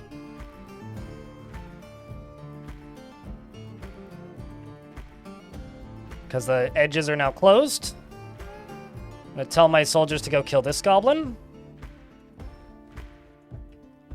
And then these guys are just gonna get blasted, hopefully. But first okay, first half's in. Here they come.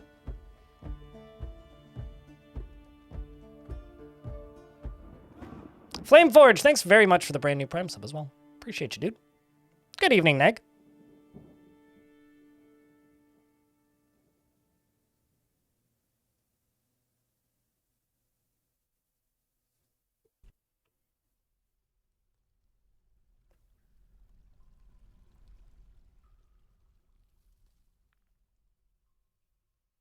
Easy way to increase room value. Statues are high value if you encrust them with gems. But construct floors and then, you know, engrave them. Encrust stuff with gems and then place that stuff. Make metal furniture. All of the above. Okay, siege is done.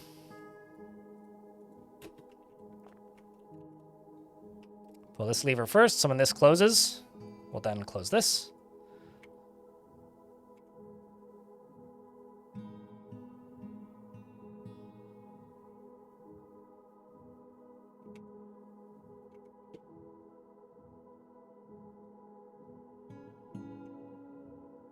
Killed Ozud yet.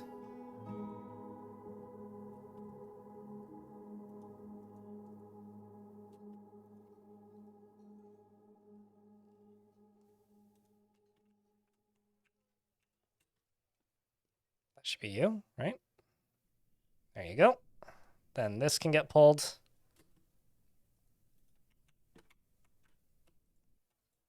Whichever one is this.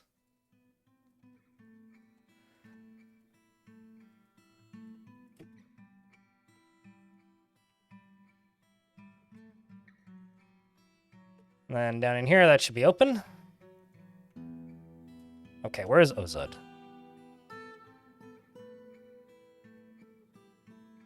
Ah. And the last goblin can go away too. Excellent. Let's hope that we made it here in time to trade.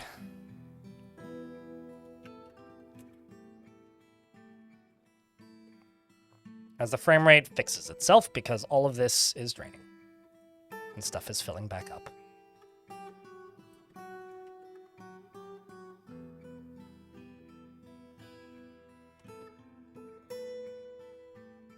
So good that you that you recovered this flood after the flood of 25. Wait, 25? I don't actually. What year was the flood? I'm not sure where the 25 reference comes in here, but I'm also gonna just go up here and build all the cages with the goblins in them, and we're just gonna release them. I just kind of don't want to deal with them.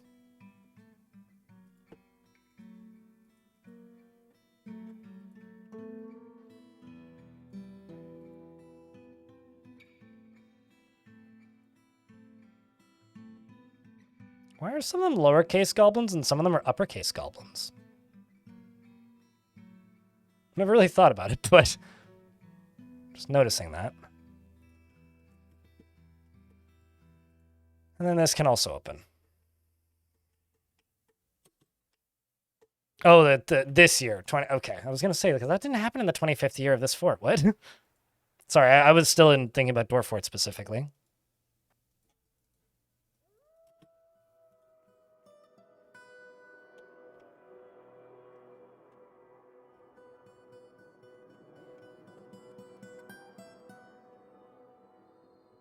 And I'm also going to go down to here, and we're going to place a couple more tombs. Just in case there's more bodies.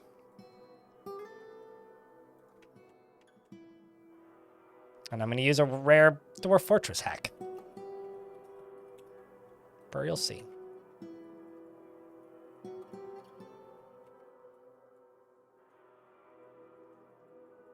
Couple, it seems. Not many. Writing skill 0 for lowercase. Yeah, it's just some of the goblins like are called goblin lowercase, and some of them are called goblin uppercase, which I think is kind of neat. I don't know.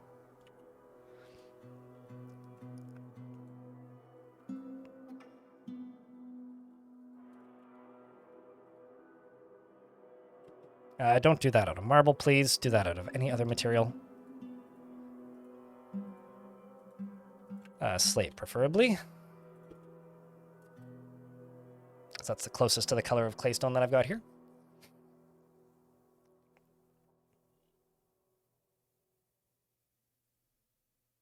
Unpunished? They've been in cages for several years. I'm also going to dump all of their gear off. So they're not going to be unpunished, per se. They're going to go home naked.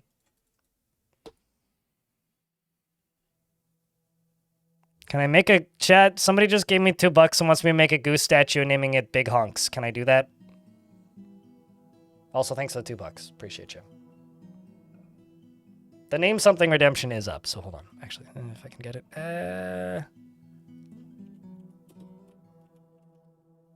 $2 is $2.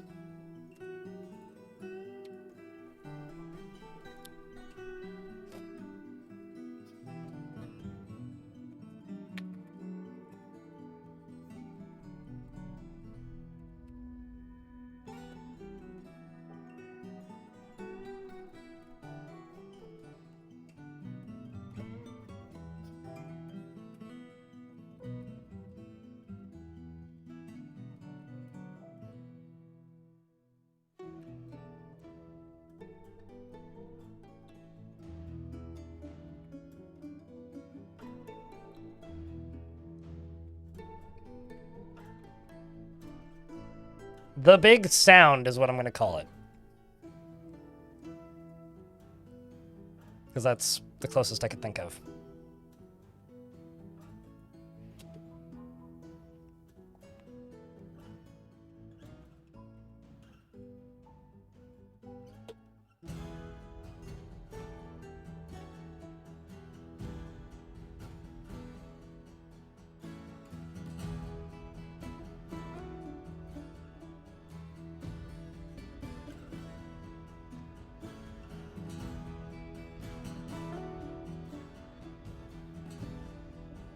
See, we're unloading all of their stuff, taking all their clothes and their weapons from them.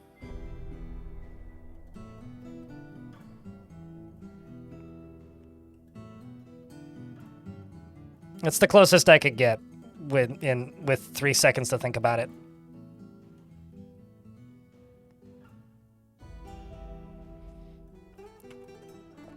Also, we just got attacked. And they managed to make me miss a trading session with my home faction, so it's time to pay for that. Oh, that's interesting. This is a destroyed human tower that was originally a necromancer that's now occupied by humans. Wonder when that happened.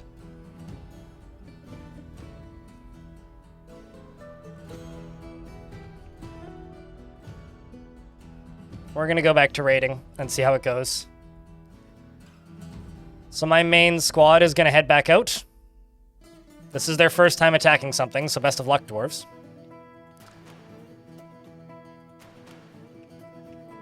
Also, it turns out there's actually 2 more captured goblins up here. Maybe more than 2 even.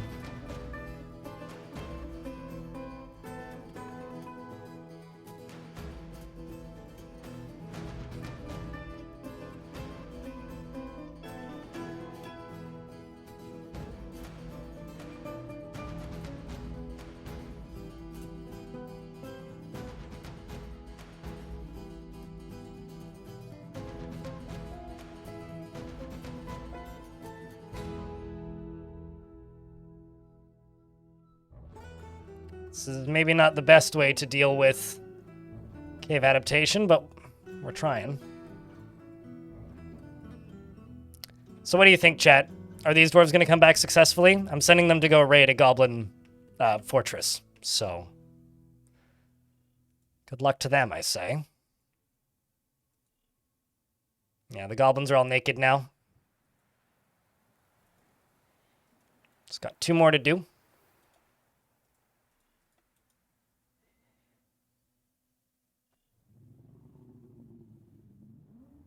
If the demon is there, they dead? Only if they get seen. It is the year 1050. I'd be pretty surprised if any of them are still alive, the demons.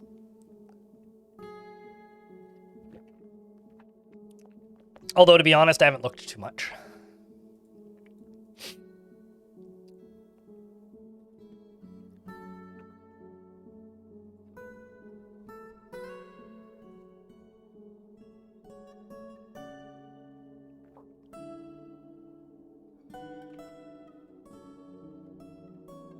It's kind of ironic, a kid helping remove the clothing from a thief that would have tried to kill them. Dwarves are also all getting showers running through the ocean, which ain't bad. This one mostly naked goblin. All right, so now what I'm going to do is I'm going to go right here and just place a lever.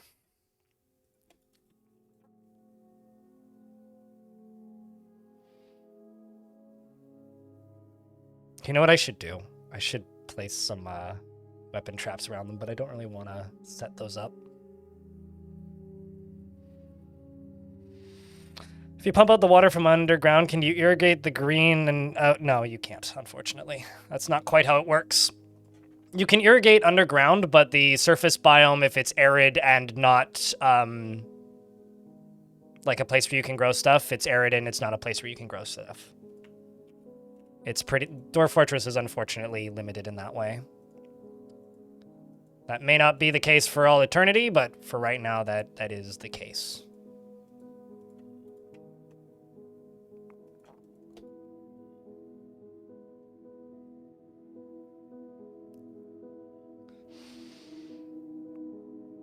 Currently, we are just limited to being able to irrigate underground stuff. Although, if you're in, say, a biome where there's a forest and stuff growing naturally, and you dig down to stone and then dump water on it, you can irrigate that. But you can't change what a biome is without leaving the biome. My God, these allergies are brutal today, chat. We're in an ad break, so I will pause game.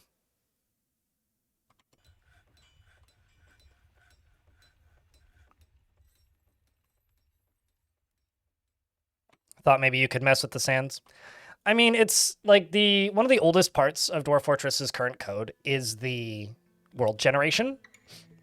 Like, it's maybe one of the things that's gone the longest without getting a real overhaul. Since we're in an ad break, YouTube chat, don't forget to leave a like on the stream, yeah? Just saying. Don't forget to leave a like. Likes are important.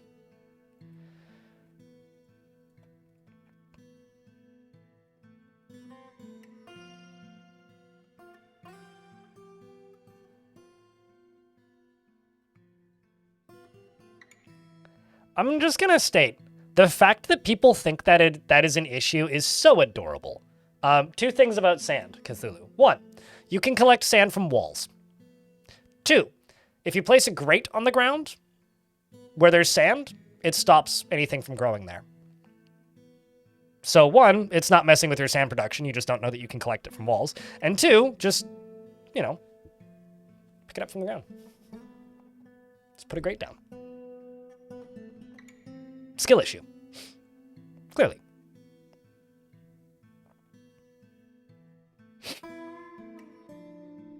Horizontal bars also work, yeah. Or a grate.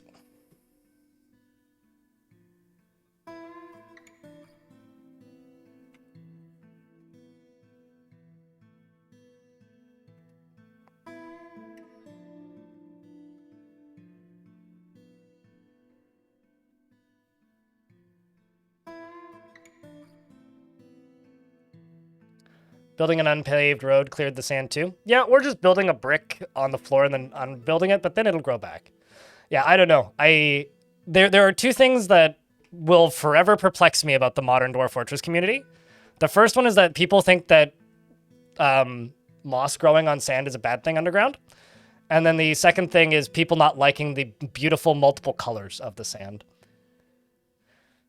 Ooh, I'm going to wait on that for a year, I think. Yeah, I'm going to wait on that for a year and think about it. It's a little sooner than I was expecting, but I mean, 8 years, I guess. You can also collect clay from walls, yeah.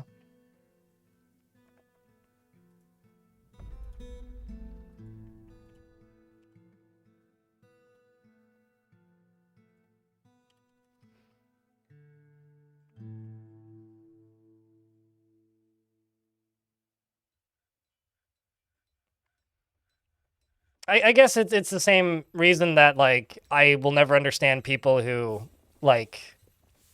Or rather, I will never understand the appeal, I guess, of making perfectly symmetrical forts.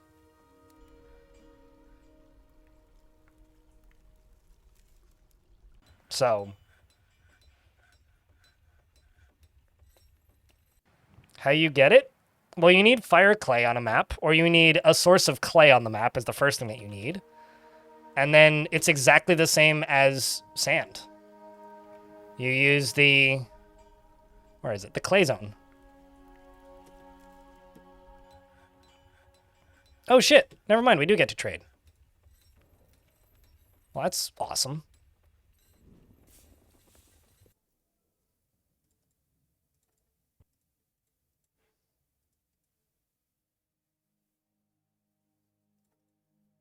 Actually, let's just sell all these.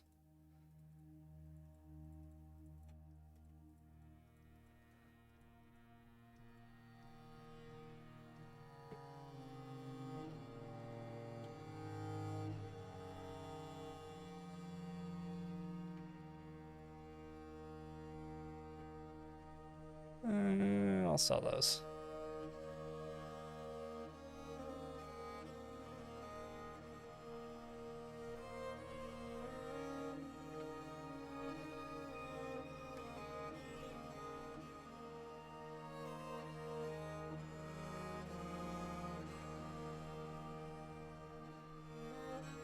I wanted to say they wanted cloth. Also feel like I should have more cloth. Maybe I need to plant more cloth.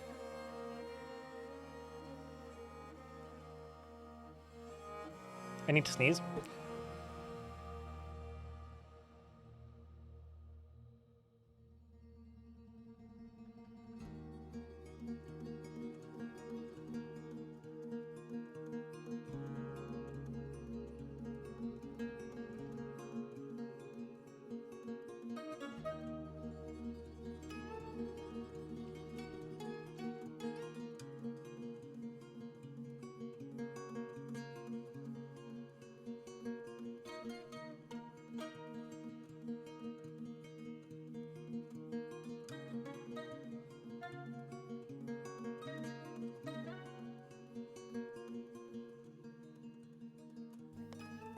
Sorry.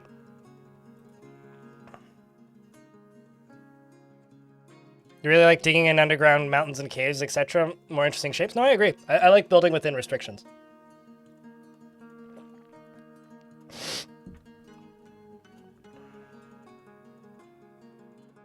Use local clay stockpiles for cavern ceilings since it's plentiful. You know, that's actually not a bad idea. I just so rarely find clay. Or rather, I rarely settle on clay. I think the last time I actively used clay in a fortress was my fortress that was called Starfield. Was the last fortress that I actively used clay in.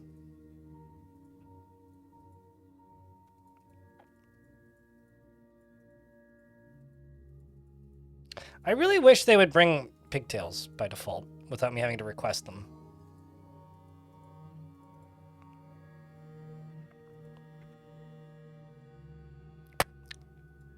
Too much of a loss.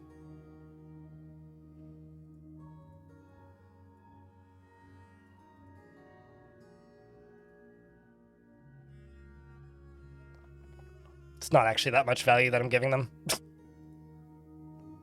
But it's fine. 168 more items to bring over.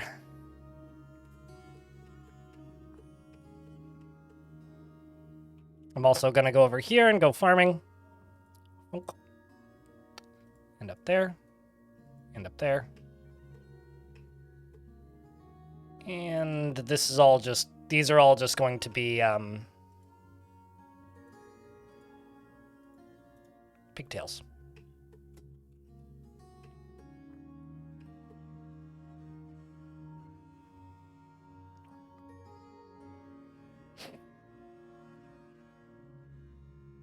Until you feel comfortable using Linux on a regular basis. Well, that's how they keep you off Linux, man. You just gotta rip that Band-Aid off. But, I mean, yeah, it's fair. I just gotta say that that was genuinely me for a very long time. And for me, it was always Adobe software, and then I just needed Adobe software to actually piss me off to the point where I just said, fuck it!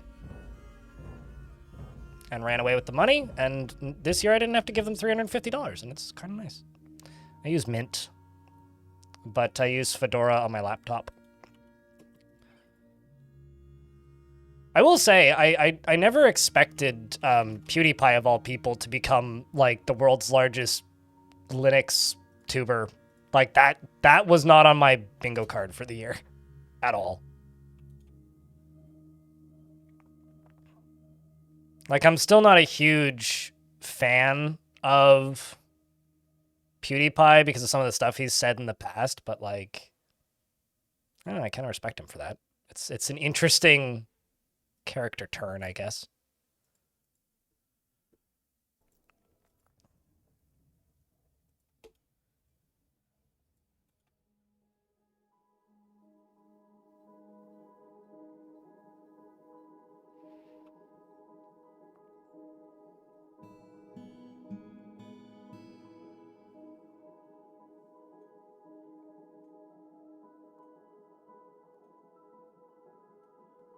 Much better than sneezing in your ears? Yeah, well.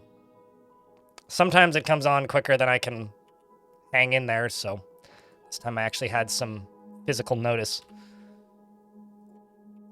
I was actually really worried this morning when I woke up with a super runny nose that I was getting sick, and then I just started sneezing, and I was like, nope, this is just allergies.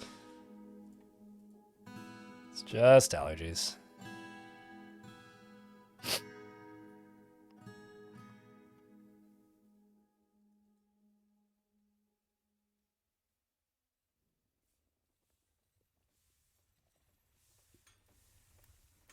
I will say, though, I can't remember who said it in the YouTube comments, but I do actually prefer Fedora on the laptop. I'm not sure why exactly, but just the way that distro's set up. It's got a lot of touchpad features. Like if you're using a trackpad, like on a laptop, it is very good for that specifically.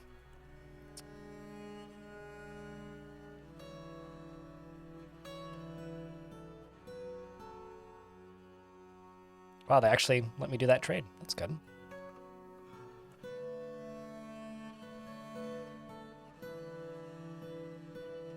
Uh-oh. Something's rotten.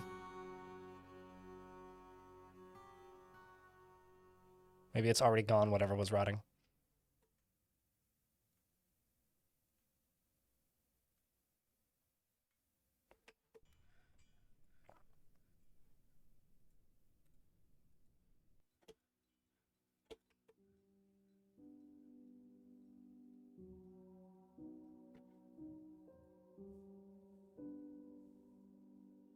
What kind of statement is that, Lulu?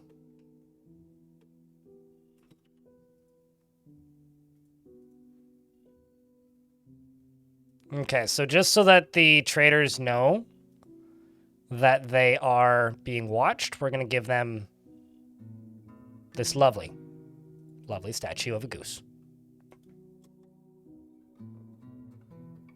So many tombs, what happened? Well, you see this ocean? I accidentally lead this ocean into the fort. Since then, some other dwarves have died due to various things, but hey, the squad's returned. Let's see how that went.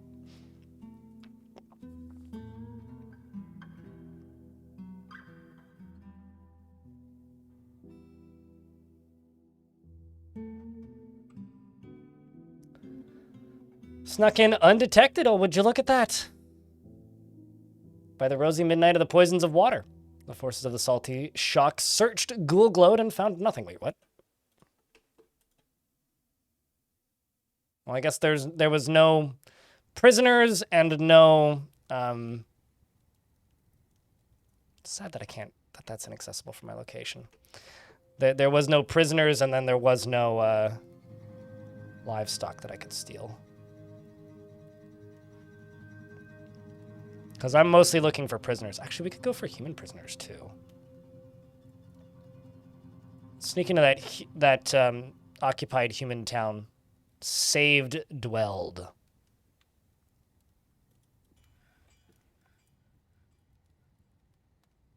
Chad, am I missing something with this Lulu person?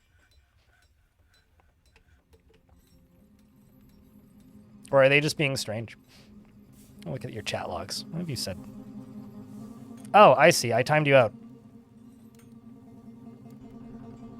Yes, you were the person who tuned in and then got all uppity about the fact that I don't play Roblox, and I called you a child for playing Roblox, and then you came back, and then you went on about how I'm ignoring you and not reading your messages, yeah, and being a child, and then you came back and said, please give me another chance. Well, I didn't ban you, so thus you already have another chance, so clearly you're just an incompetent child, which means you've earned a ban. Goodbye. See ya. Wouldn't want to be ya.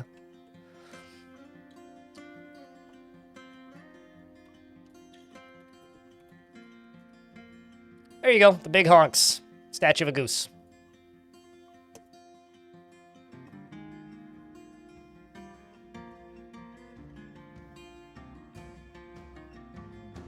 Like, what people need to realize is that if you get timed out, you're getting timed out. I don't have anything against you.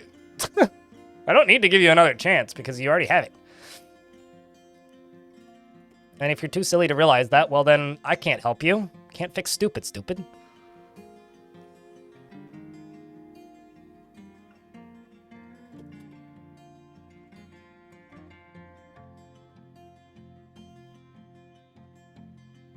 Hardly. Time you out? Nah, I don't need to time you out. You're fine. I refuse to give you that release. Oh, that's the problem.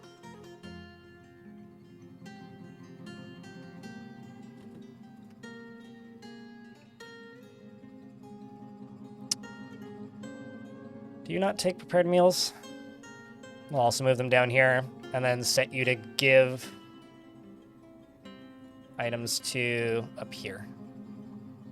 And also give items to over here. And also give items to over here. And you are just going to be set to prepared meals. That makes a lot of sense. That's kind of a lot of rotten prepared meals.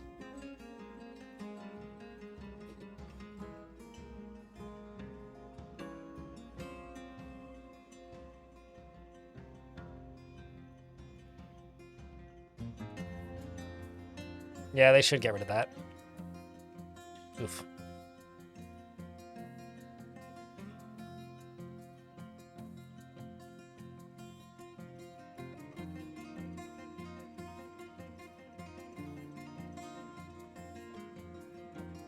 And they're not moving them because it's got to give setting.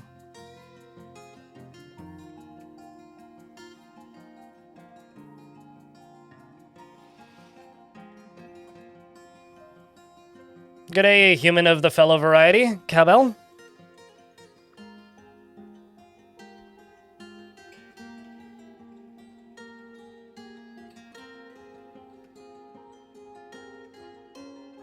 It's okay, we should be able to sort this out. There's no merchants trading. Are they loading up? Yep, they are. If you're ever worried that they're not loading, just scroll to the bottom and see if the items are disappearing. There we go. All the rotten food's gone. Except for one, which is getting moved in a sec. Right here.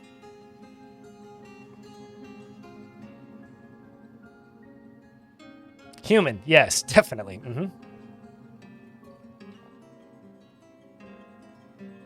So you need a second chest. Nowhere in particular, and you want me to make 3 slabs. Well, let's just chuck a second chest in your bedroom.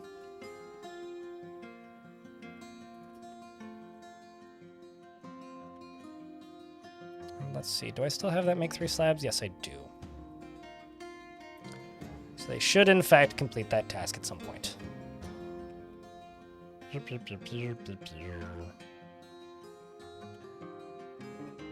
Oh. Am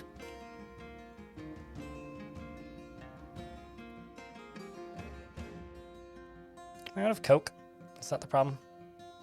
I believe I'm out of Coke.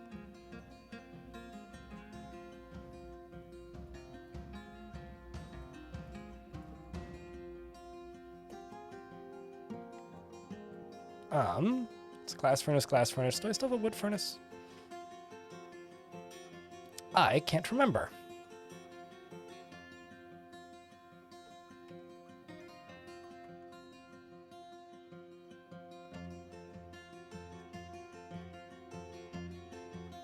Have more than enough stockpiles available. Rotten meat exists because you don't have enough stockpiles for said meat, right? Or you need more barrels. It's one of the two. So as long as you either, 1, have enough barrels, or 2, have enough space for meat, you won't ever really have an issue.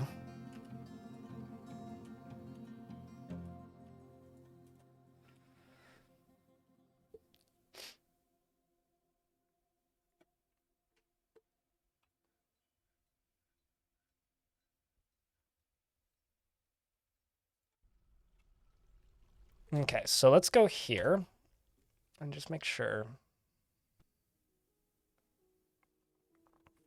I do. And I'm just going to say charcoal. I'm going to make 10. If the amount of refined coal is less than 2. So that'll get all these tasks up and running, I think.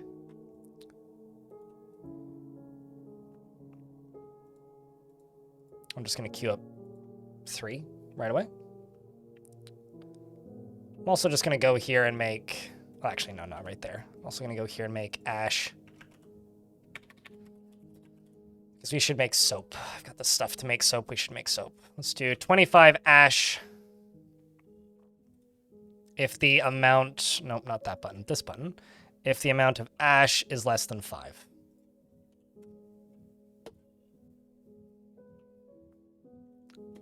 When they start making that, then I will make some lye as well.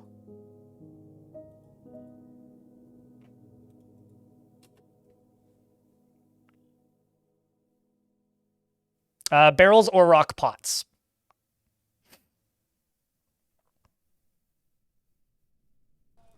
It also will make your fortress run better if the taverns are less busy. Pingwill. We're actually getting to the point where I might start doing that in this one. My squad is returned.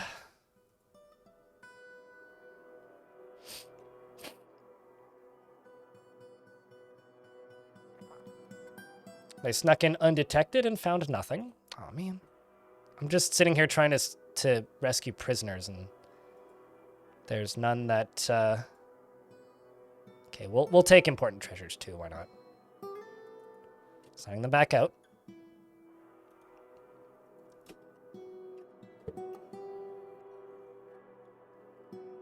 It was 110 down to 40... I think 39, actually, after everybody died. YouTube chat. In regards to the flood. Which is why there's mud everywhere. Doesn't matter how much you play this game, nobody's perfect. And that was the wrong button. Speaking of not being perfect.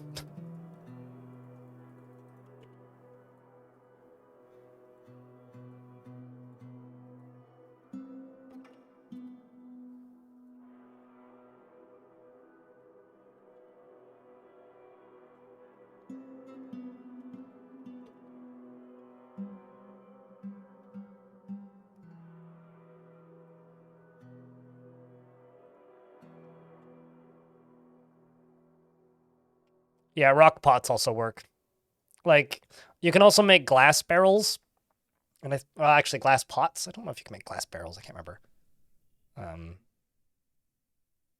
I mean, playing this game perfectly kind of requires you to, you know, basically just use drawbridges for defense, which, yeah, is not that fun. Or just, like, very, very, very, very long rows of trap corridors, which is, whatever. I'd rather have some dwarves die sometimes and the game be more interesting.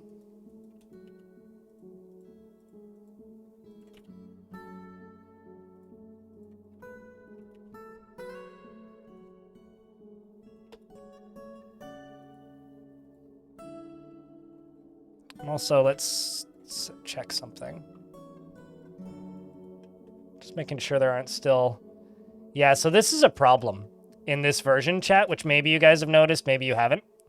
I did DM Putnam about this, but I may also post in the bug report room because I haven't done that. Dwarves don't unclaim bedrooms when they die right now for some reason. Which is a royal fucking pain in the dick. So the benefit is when a dwarf leaves the map they keep their bed now, but also when they die, you have to manually go in and unassign them, which sucks. So periodically go through your bedrooms and do this until they fix it.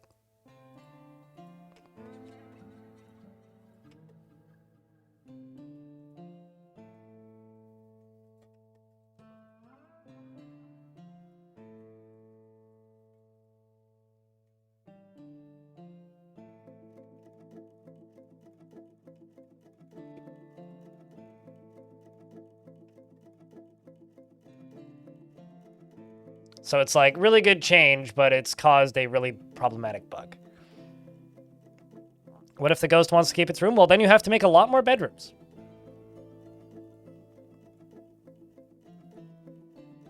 It does make me wonder if ghosts will go to their bedrooms now. Like, will ghosts go sleep right now? Because that would be funny if that's the case.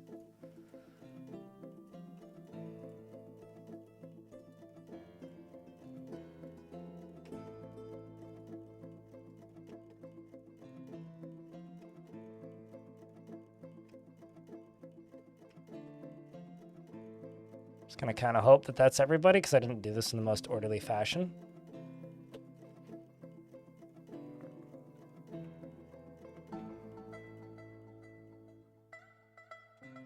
You're on a RimWorld binge the last couple of days, and you're trying to figure out what was keeping you from enjoying Dwarf Fortress, and the more you realize that you're too stuck on exactly that, you're the idea of having the perfect playthrough, and that you get way more invested in the well-being of your dwarves, and now you have a path to enjoy it more to think about. I mean, the thing that you got to remember about Dwarf Fortress that I think pushes a lot of RimWorld players specifically away from Dwarf Fortress, which I think is a bit of a shame, is that Dwarf Fortress is more about role-playing with yourself than playing a mechanically perfect playthrough. Like, a perfect playthrough of Dwarf Fortress is a satisfying playthrough of Dwarf Fortress, like one that you think about and you remember after the fact, right? Not necessarily one where everything went right. I mean, I've done plenty of playthroughs where very few things go wrong in Dwarf Fort, and those, you know, unironically are the least interesting playthroughs I've ever done.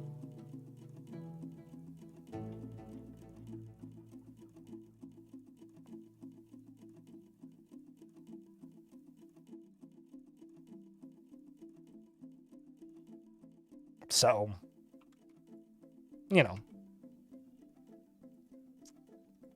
What's this dwarf doing? Oh, you must have gone and slept or something.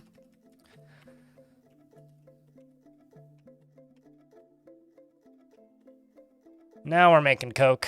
That's what I like to see.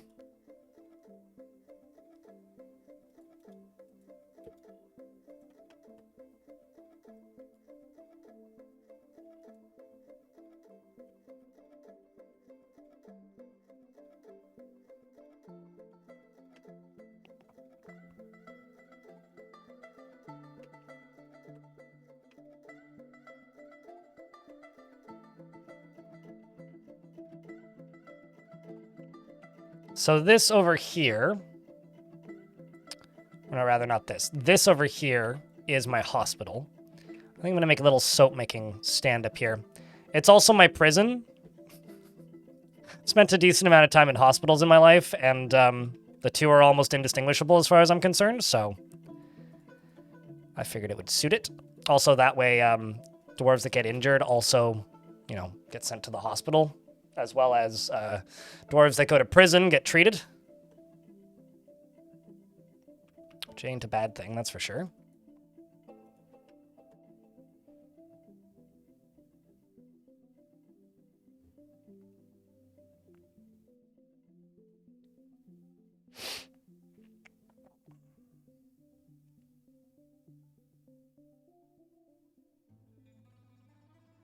Yeah, like I said, it's probably a pretty easy fix, but it requires them putting out a patch, right?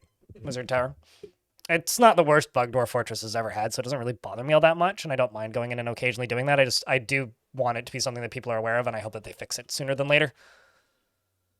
That's all I really feel about that current issue here. Oops, those are ramps, not floors. I misclicked.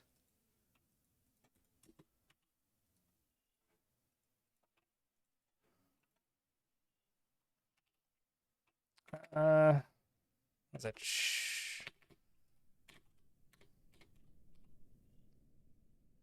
Slate. That's what I'm looking for.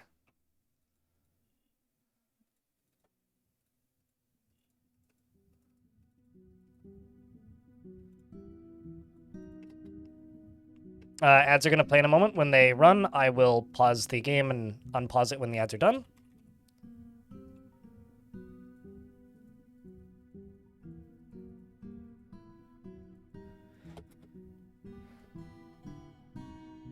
What's up, Zavi? I actually haven't messed with it at all yet, Shadow. I'd also like to know if people have been messing with it at all. I need to pull Putnam into a conversation at some point. I've been busy and Putnam's also been similarly busy. So it's been kind of hard to do.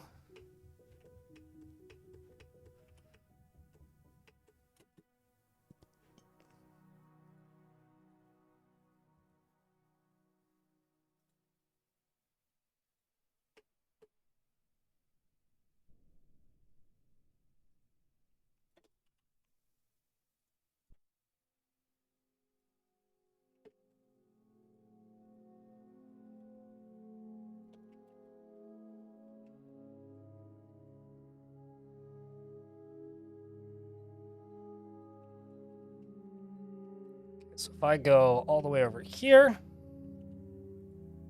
going to need a ashery.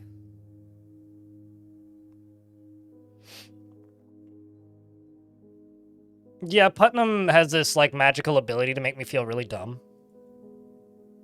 I need an empty barrel. Chat, I'm actually going to use the restroom. I will be right back. Can I make green glass? Guess I can't make barrels. I can make pots. Okay, so let's make 1 barrel. Just make 30 of them. And I will be right back. Because we're in an ad break. I'm going to go use the washroom.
I've been told that Lua is easy to learn, but...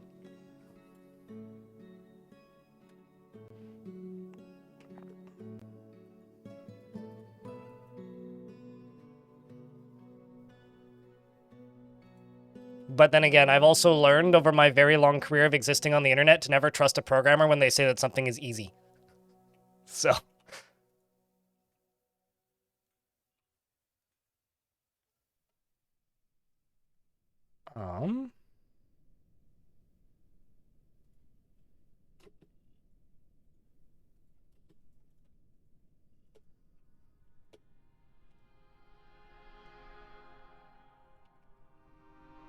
Make wooden barrel. Should really make an infinite stockpile down here.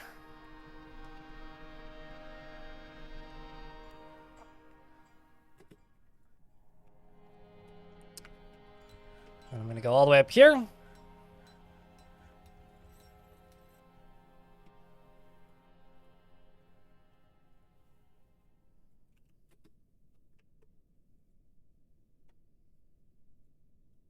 Need one of these two to be done. And we're going to make a second one. No, I'm good, thanks.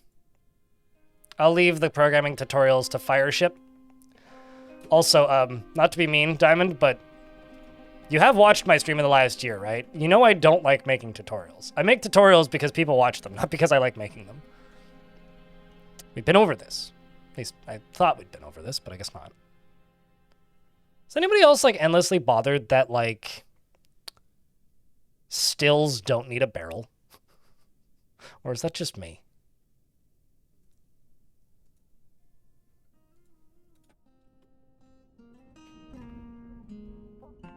Well, see, first, a Clockwork Dragon, you grab a pencil, yeah? And then you shove it up your...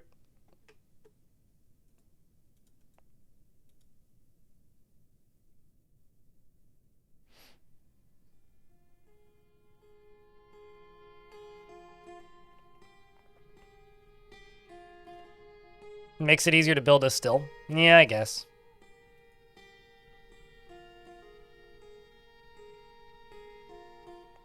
Can't help you, Diamond. Gonna have to go back in the VOD and find it for yourself.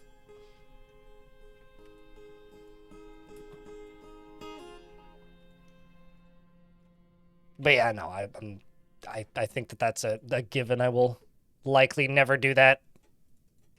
Tutorials on how to fucking program in Lua.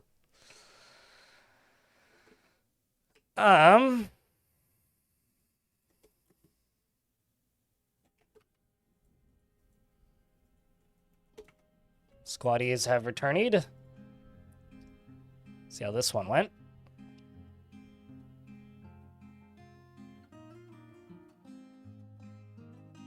Doesn't need metal bars. Yeah. We searched it. We stole book, book, book, book, book, book, book, and book. The last one's Bone Lyrics, the common practice. I'm assuming Bone Lyrics is a place. As a skeleton, I approve of that name.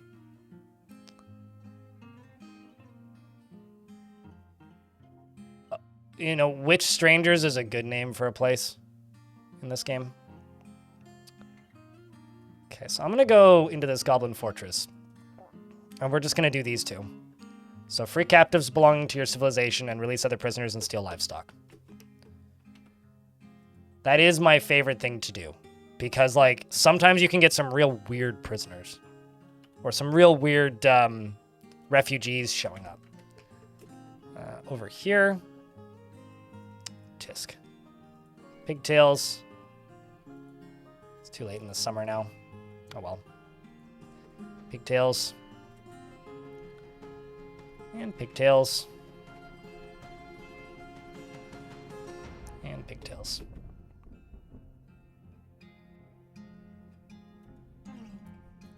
Also gonna go here. And I'm gonna go kitchen. Cool. We're not set to brew any pigtails. Wouldn't want that. Red Fogel wants you to post beers, chat. Library time? Already have one. It's up here. Currently, the library has 71 books. And we have 3 scholars in it. They're quite well researched at this point.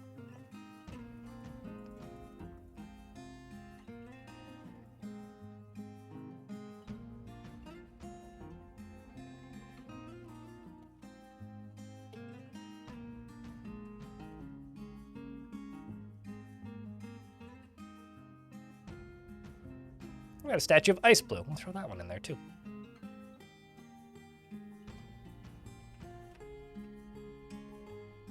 So that we must know that Kronk... okay, hold on. Let me find one that isn't named.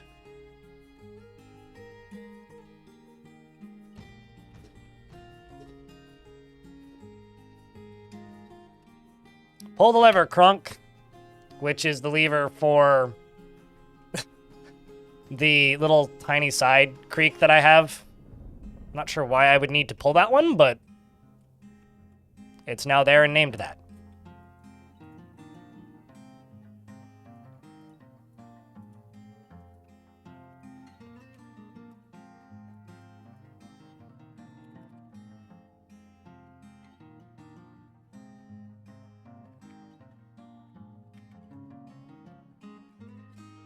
Make potash from ash. It's ash into potash. And now I'm questioning, what's after potash? Is it potash into soap?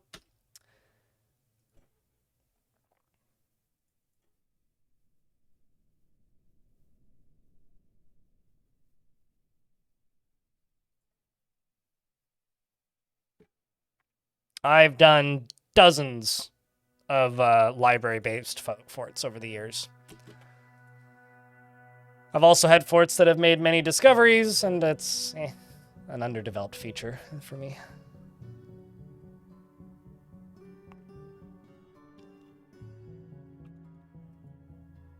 Is it potash into lye? No, you're right. Yeah, okay. Sorry.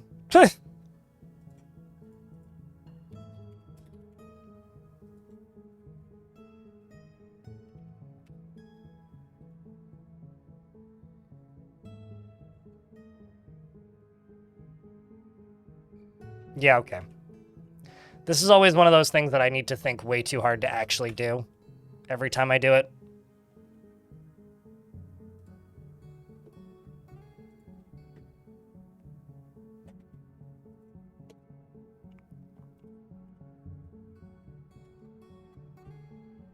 And then a soap maker shop.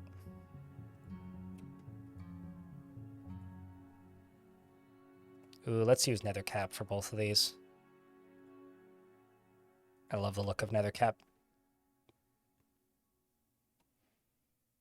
Yeah, and it used to be a constructible material back in the day.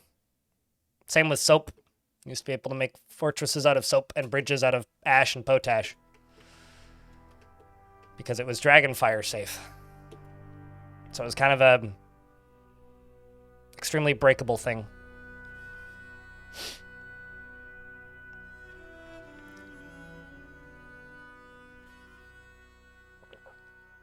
And one other thing about library-based forts.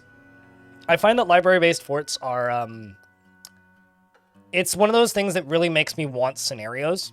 Because Tarn has talked a lot about wanting to basically start out a fortress and then getting several options, either like a generic fortress like we currently have, or like a military outpost, or a fortress with a particular kind of theme attached to it when you settle.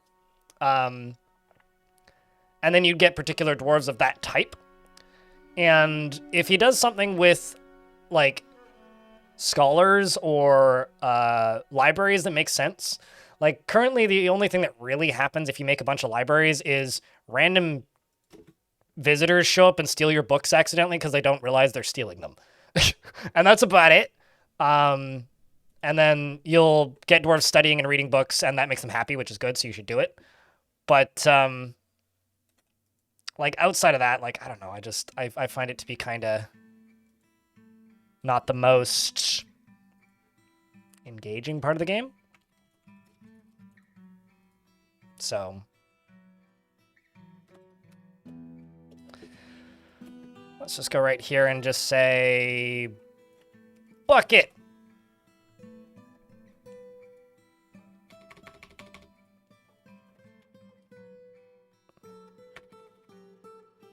I wonder if lye is a specific item that I can specify. I don't think it is. So we'll just say buckets then.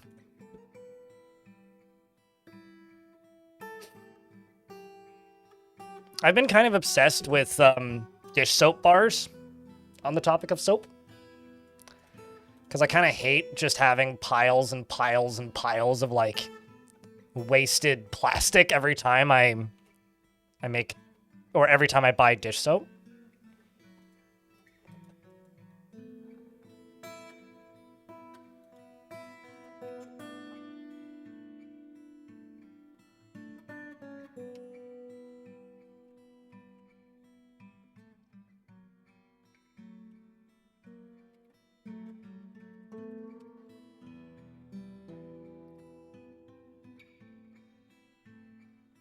Might as well continue with your stream. That's the point. Yeah.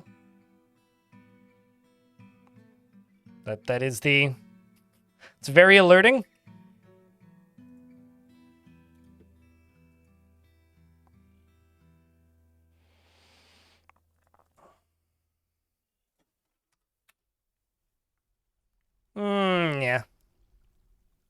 I'll just say do this yearly.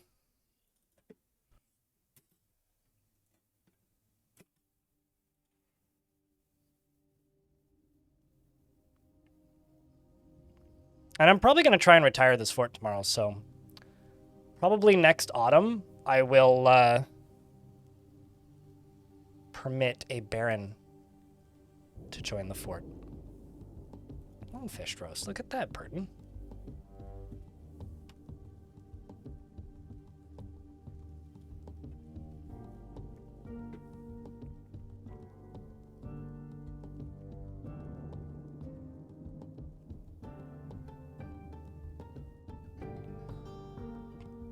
But yeah, I've been kind of obsessed with those things. Ash should be from hardwood, preferably. Hardwood absorbs stores of potassium, and the ash is potassium bearing. Filter the ash through the straw until you have caustic water that melts which melts a chicken feather, and then melting a chicken feather. That's a wild statement. And then this added fats to make soap. It breaks down some of the hydroglyceride molecules into fatty chains, and the glycerins that have hydrophilic and hydrophobic sides, good for catching water and dirt and oils and removing them. That's fascinating. I understood some of that. All right, we are now making pig soap. Look at that. Also, let me just double check to make sure that I'm not throwing soap into this.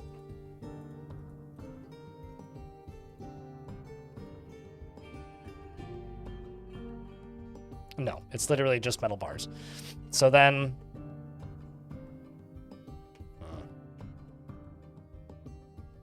I think I'll just put a soap bar stockpile right here.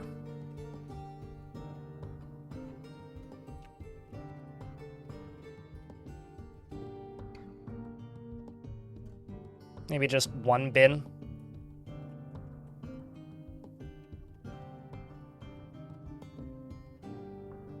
Because we now have soap. Look at that. Glorious. Oh shit. Jack Narek the miner has created Aston Backbush. Eggstykazurdis. A quartzite grate. And offers it to the salty shock. Well, that's cool. I'm actually going to use that grate for something. I got a particular spot for it. Actually, maybe I don't. Maybe I do.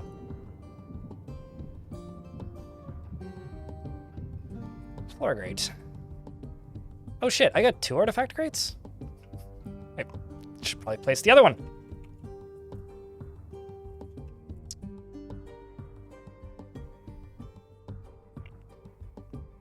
I mean, I am a fan of using the entirety of the animal if you're going to kill it anyway. Ilmarin. You have a silly question. Is there a way to make a base clean? Whenever you play, you have a trash bin. You have a trash bin once you hit like 70 gnomes. Okay, wait. When you mean gnomes, do you mean like actual gnomes running around, or do you mean like dwarves? Because gnomes only appear in very specific places, and it's kind of wild if you're running into them that much. In regards to how do you clean the fortress, I think I have a video about automating trash. You make a refuse stockpile like this one, and then what I do is I make a minecart, which is a singular minecart zone, which is assigned to fill up with trash, which dumps south, and then it drops down here, and then every now and again I just tell the dwarves to run over here and pull the lever twice, and we crush it, or I drop it directly into lava. I feel like the dwarves would be very offended if they heard you calling them gnomes, though.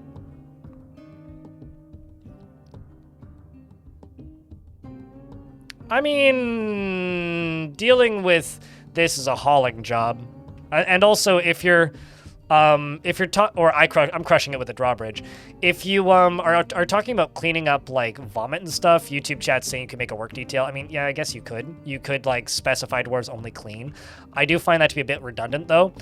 Some areas will just never get cleaned if it's not considered part of your fortress by the dwarves themselves. So I would if like you have an area that's just not getting cleaned for some reason, place a blank stockpile with no with no assignments underneath it, just like this. If it's like, if there's vomit or blood or something there, and then dwarves will prioritize that and clean it faster than they would if there wasn't one there. So That's the pro tip for me in regards to cleaning up liquids. And mud you don't really clean up unless you build floor on it and delete the floor or smooth it.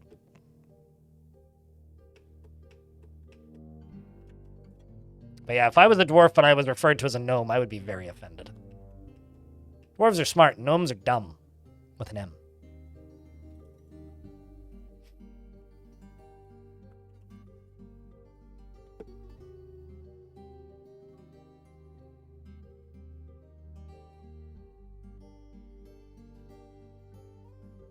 Yeah, let's just do 5 of these. Powder, if we ever get any. Should make crutches and splints.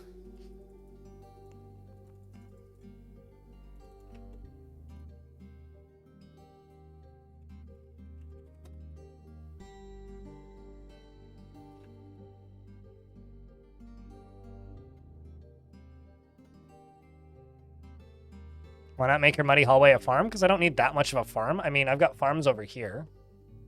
I mean, I could make it into a farm. Maybe I'll make this into like a specific farm for like a specific time of year. So I could go like along here. Make this into like a sweet pod farm or something.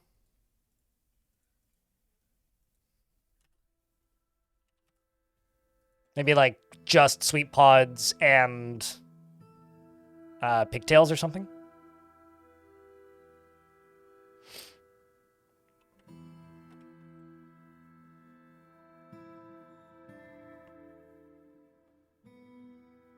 Imagine enjoying a job that you do, a Clockwork Dragon, and then a giant 2-headed donkey that breathes fire shows up and rips your legs off, and then you have to keep doing the same job but while having no legs. Honestly, I think I'd rather work for money than have to live in a dwarven fort. Or like suddenly you're just surprised underwater and then you Titanic to death. It's like I kind of joked a second ago. I think I may actually prefer to be on Earth in our current world than in a dwarven fort. Like, of all of the video game realities I could live in, I don't think I would want to, live in this. So I haven't been talking about the daily minimum as much recently because of the state of the world. And we've made the daily minimum. I just want to state that we're about $30 away from this being my second best month of the year. So thank you. Which means we might hit that in resubs before the day's over.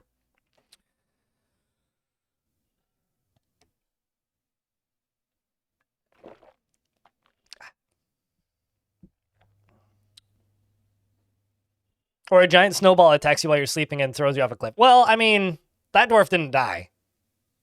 That beast was killed by a troglodyte. That was the Blockade of Fools, which to me, honestly, is still one of the best names of a fort I've ever made. Year to year, no, since the year started. December was, like, way better than this month. But that was also December, so.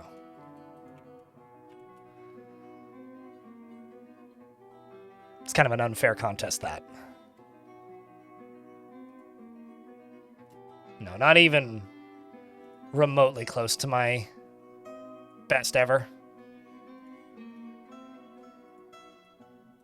This is just a Sweet Pods and Pigtails garden.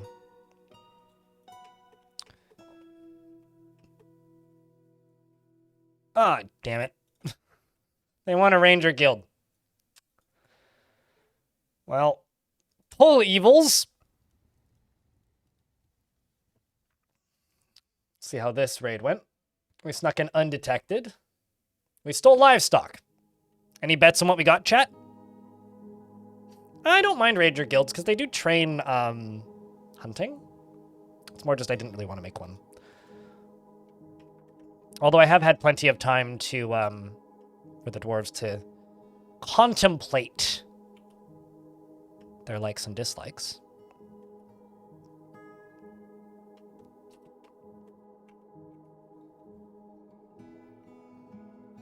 Let's see what we got. You are very correct. We got beak dogs and 2 cave dragons. Beak Dog Bacon, coming right up. Cave Dragons are going to be trained on combat and assigned to my military. Although I'm going to assign them to the leader of the Dominant Cudgels, this dwarf, who's actually going to go back to training now, Akio. And the main squad is going to go back out and continue attacking things.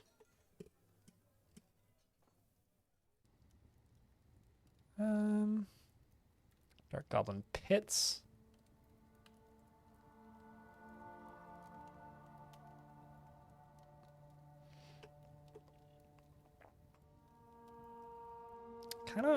There's just so many good books there. Goblin Forest Retreat. Don't really want to fight with humans if I can avoid it, because they siege and that's annoying. Ghoul Gloved, we found nothing.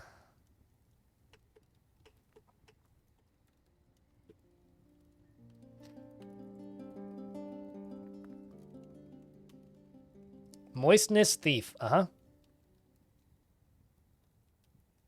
Which flank?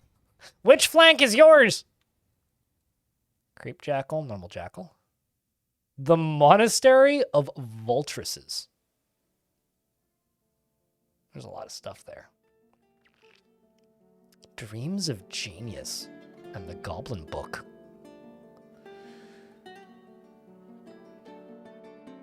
There's a lot of books down there. Well. Damn.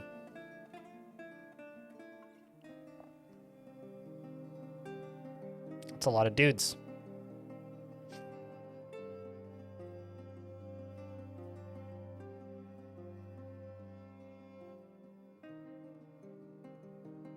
Looking for places that have good stuff. Or interesting looking stuff.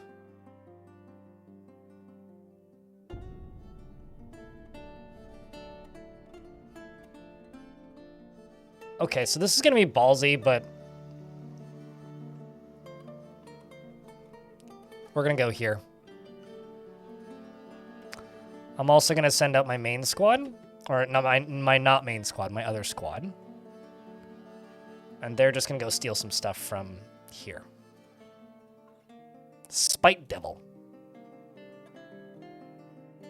Which was a dark fortress at one point.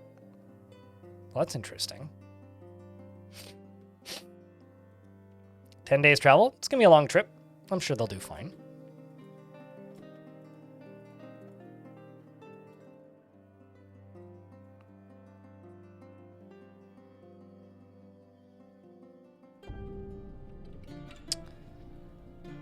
And we're going to get another dwarf up in here. Let's see.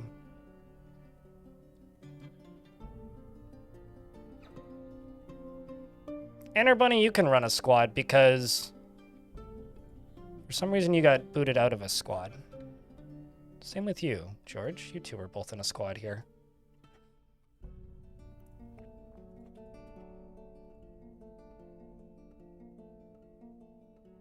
You also would like martial training, Mr. Hunter.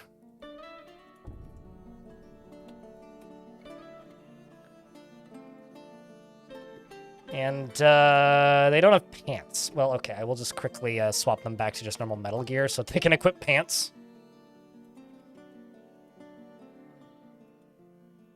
You want to live? I mean, you're one of my most talented soldiers, so you're the most likely to not die.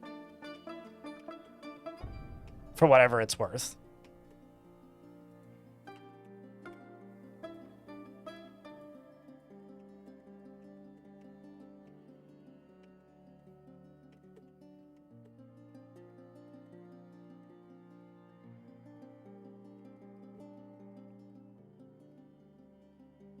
One. Zavi. This one. This was my first one. We started in the year 1050. That's where I stopped World Gen. Although technically I reclaimed another one for about 90 seconds and then retired it.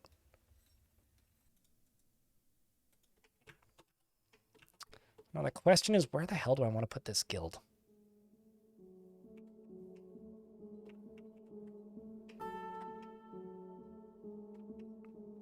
You know what? Let's just put it down here.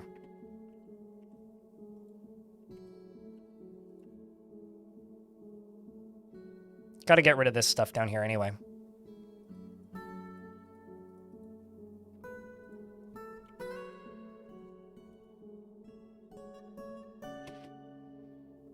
Most likely to not die. Most likely not to not die is what I want written on my tombstone.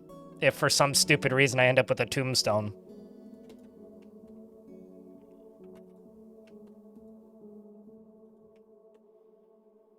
I'm still so adored by this artifact right here.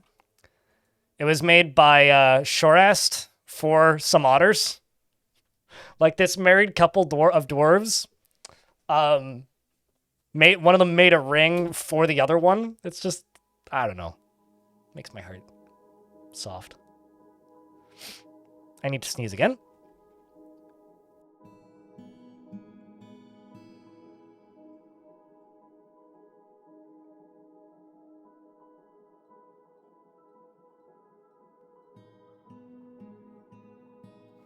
I think I'm good.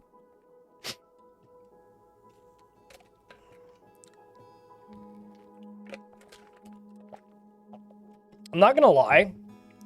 I really hope at some point we get a different sprite for when parents are carrying their children. Because the baby pushing the wheelbarrow just looks silly. I need to go blow my nose. I will be right back.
All right.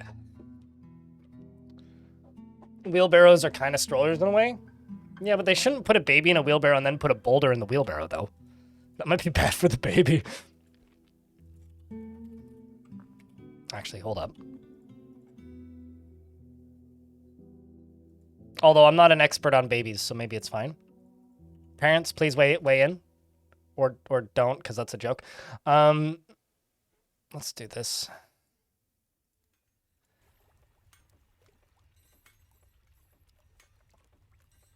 Builds character. Really flattens your outlook on life.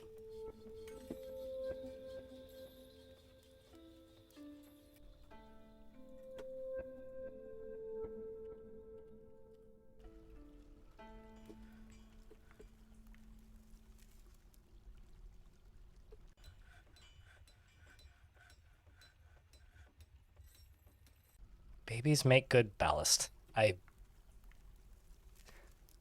feel too dumb right now to admit this, but like, I don't get the joke.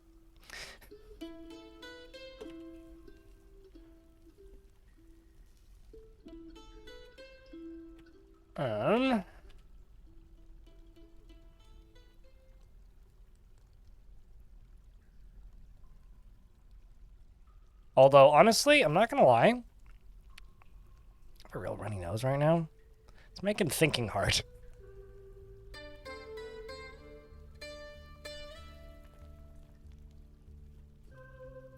Like, kind of real hard.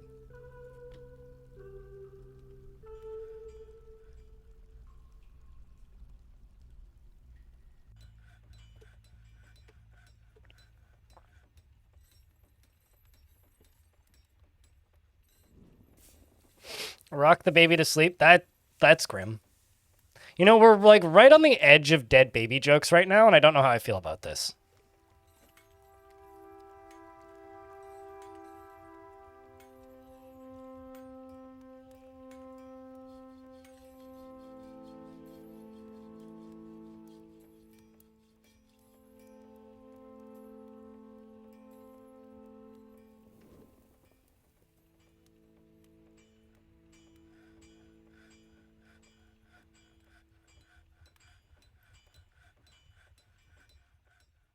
Hmm.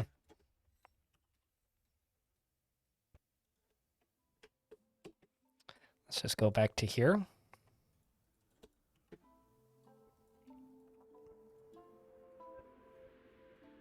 Dang it. Let's do it that way then. Also, you over here, let's just pull this lever. Oh. I suppose we're getting sieged again. And none of my squads are on the map. And 2 of my dwarves are still leaving. At least you're about to leave. How about you? You're also about to leave? Okay, well, let's do this.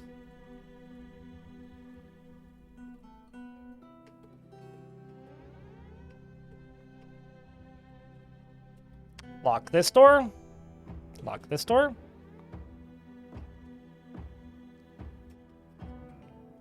Don't run that way. You will die. I mean, or run that way. Let's see if I can get this extra squad up here quick enough. Run, dwarves! No! Don't take too many bolts to the face. Those are bad for you. Well, that's 1, 2 that we've caught. This is actually an advantage for us if the goblins come into the entry tunnel. And our bunny is chasing directly forwards through the goblins, making an absolute mess of them. Oopsies. I'm also not seeing those 2 dwarves at the moment. George is currently bleeding, and our bunny's in a martial trance, but now tired, no longer in a martial trance. The last few goblins are flying to pieces. One of the goblins who's on his way out of the map, I think, is currently stationed here. Oh no, there is actually 3 dwarves in this squad, so we should be good. There's some goblin just outside. Let's move the dwarves just up.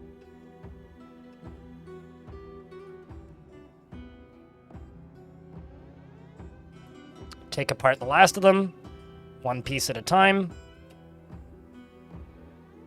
Chat, can I get a round of beers for good luck for these soldiers? Because the siege is now gone. These dwarves are very successful. And Enter Bunny is continuing to remove the survivors. Enter Bunny may be close to hero status soon. Look at that. Becoming legendary, 1 dwarf at a time. I mean, goblin at a time. And this dwarf over here just needs a hospital-like stat.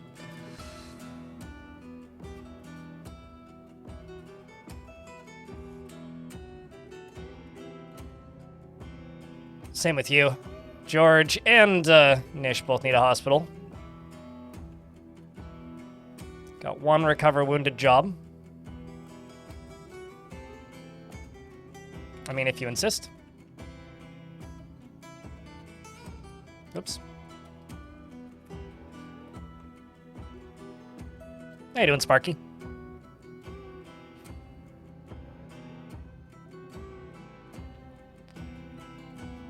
Boy, rip and tear. Yeah, I mean, it's been a very long time since I've genuinely had a dwarven, like, Doomslayer. Like, a dwarf that's, like, strong enough that they could, like, single-handedly take out an entire goblin army. I think the last time I had that was that adventurer who couldn't stop running, who then became a zombie, and then continued running as a zombie and never got tired, so was just going at absolute full speed all the time, and there was no escaping him. I mean, also, like, I don't really consider the blockade a dwarf, though. Just because, like, it was a zombie. Like, well, although then again, I'm also like crediting that adventurer, but. Run, Dwarfist, run. Run, Dwarfist.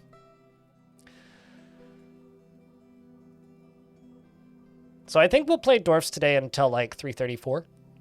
It'll be about 7 hours of Dwarfs, and then we'll do a little bit of half sword. Because my, not gonna lie, I am beginning to lose my voice a little bit. So I'm gonna start lowering my volume on my voice because like I don't want to lose it.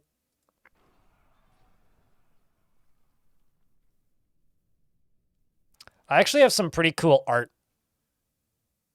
that could be used. Conflict? For something blockade related. The problem is the thing that stopped me from doing that. Oh, I see. Shit. Is I managed. Oh no, we lost a dwarf. I managed to lose a bunch of footage from my adventure to try and recover his shield, and I'm not sure how. It either just never got recorded or like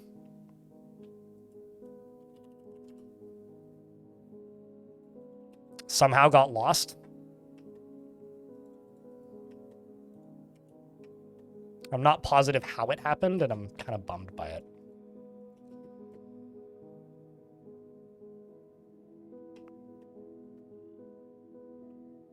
Because I did actually adventure to go get its gear, but it was kind of funny. I had one adventurer that made it all the way into hell with it, and then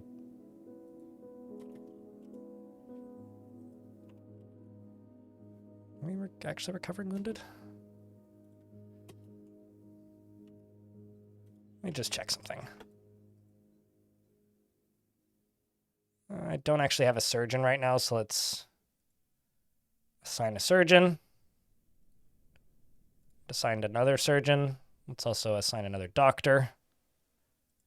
And another bone doctor. 1, 2, 3, 4, 5, 6, 7, 8.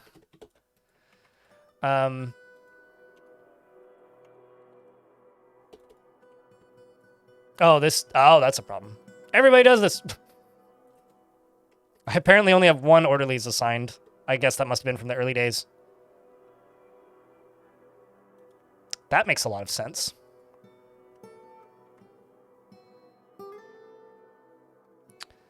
If I turn it up anymore, it'll just make the mic peak all the time because the interface I have for this mic isn't that powerful, Diamond. So no, I will not do that because I don't think you want to hear me sound like I'm underwater and rubbing the microphone with a metal sponge. I don't think you'll appreciate that much.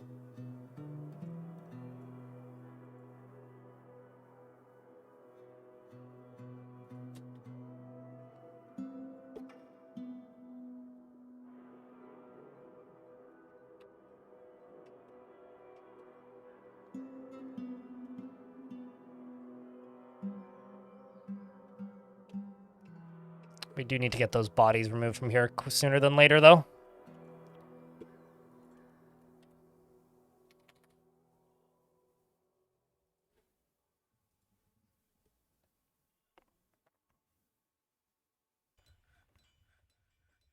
Here's some RDF. I don't have the right kind of mic for that. Unironically, I've tried. I tried to do it as a bit in the Ghost video. Like a comedic bit. Like an interlude or whatever. But this microphone isn't sensitive in the right ways to make that even remotely listenable and just sounds awful. And I'm not just saying that as somebody who doesn't like the sound of like ASMR, because I don't, but like not only does it sound bad, it like it's not good. Is the best way to put it. It's just not good. So trust me, you don't want me to do that.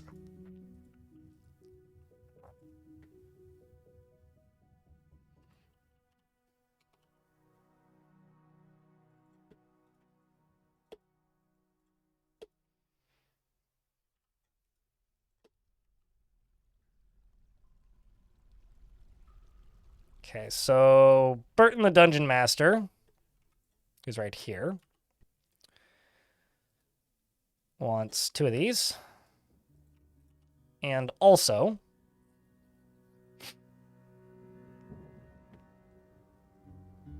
two of these. You also want a dining room.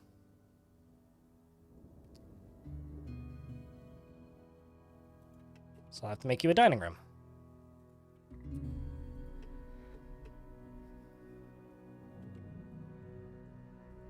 Oh, well.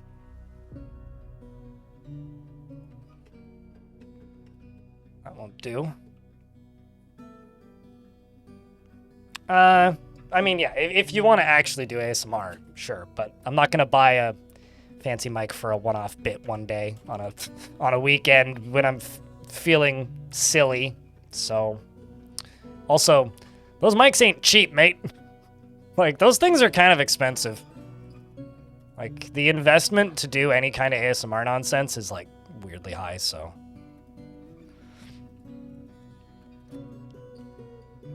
If it wasn't so high, I would very much consider doing it as a one-off joke, but it's because of how high it is. I'm good. Let's see how my book theft went.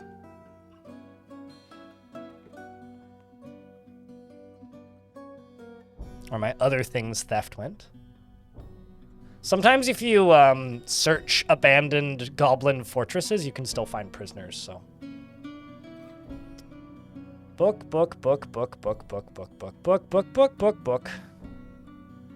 We also got Untitled.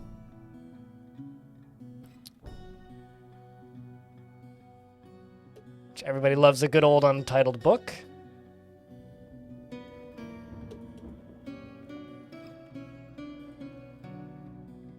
And then you can have some work animals assigned. We have 2 cave dragons. And our bunny. I'm sure you'll be pleased with that, right?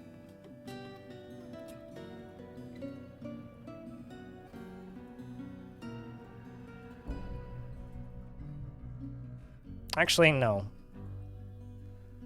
Metal, yes.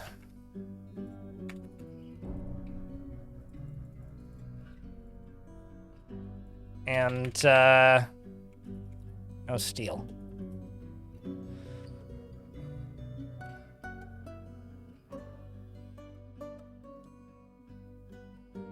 It's not a small amount of crap. I should also check strange moods. None. Currently, anyway. Moods are getting worse here, which is pretty not good.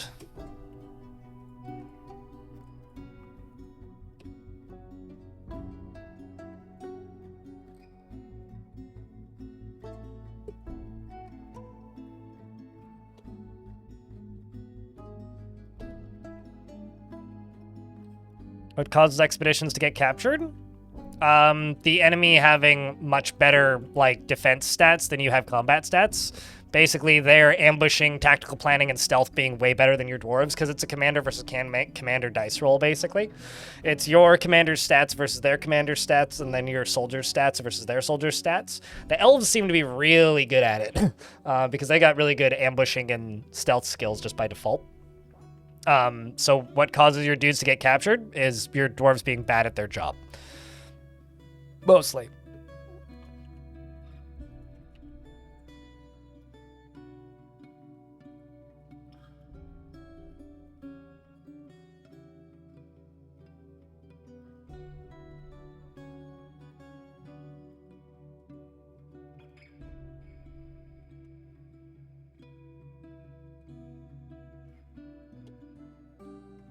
Moreb.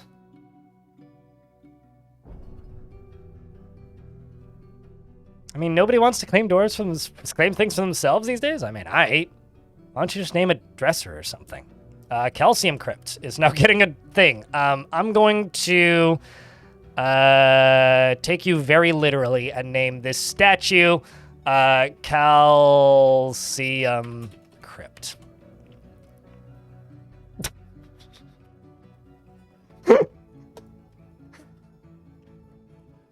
Sorry. Diamond lost.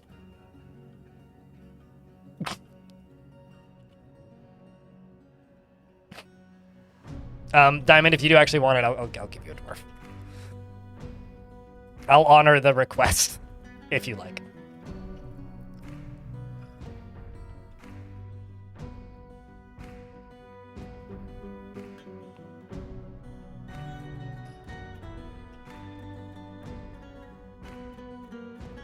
I mean, you do in fact now know where the button is. You are learning quickly. I have much faith in your future endeavors. And your future dwarfiness. And dwarfability.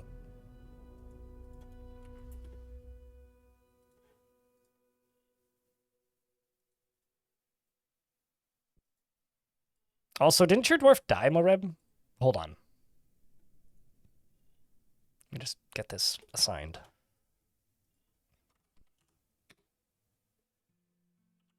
Yeah, no, you did die in one of the various calamities, so you can actually claim a second. Diamond, what kind of dwarf would you like?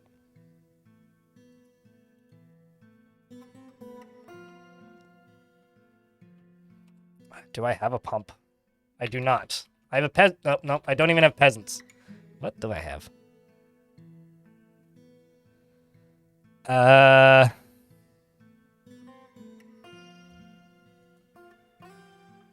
Also, George is, like, pretty brutally injured. Yikes. Oh, you want me to name a pump? Like, literally a pump. Well, I do actually have a pump that's running. This one right here can be Diamond D Pump. Did it. Perfect. Task completed.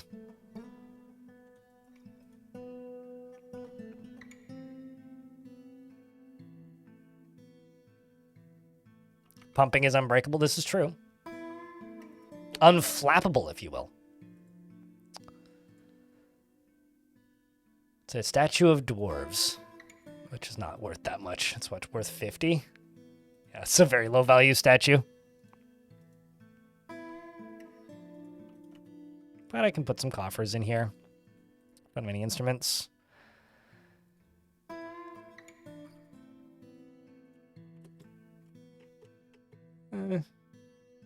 Ooh, I could put bookcases in there. Oh, actually, there's a table that's encrusted with stuff.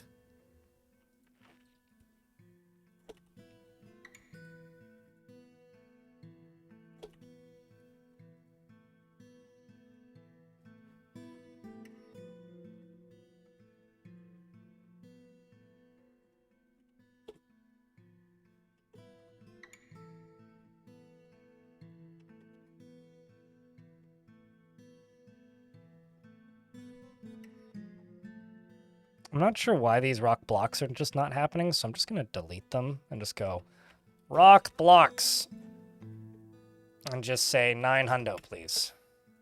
And then check these and see if I fucked something up, which is certainly possible that I have. Nope, but they're making conglomerate blocks, which aren't actually what I want.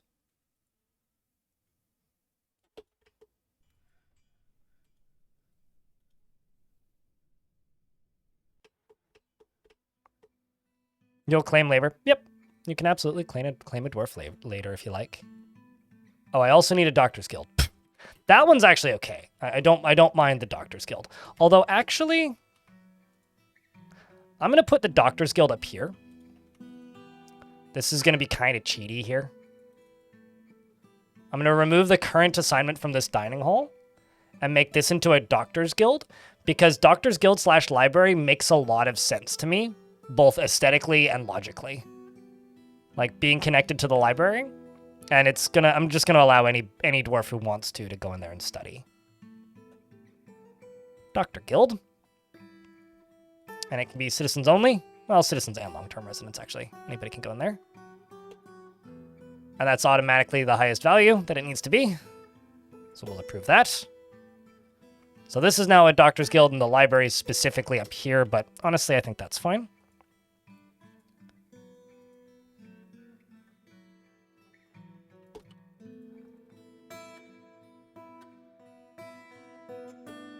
And we'll also go up to here and plunk down some more of these. At least the fancy ones. All right.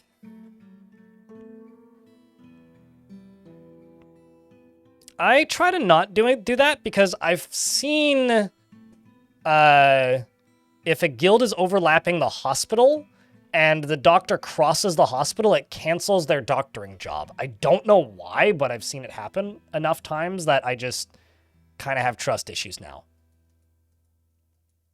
It's poor dwarf. It's poor dwarf.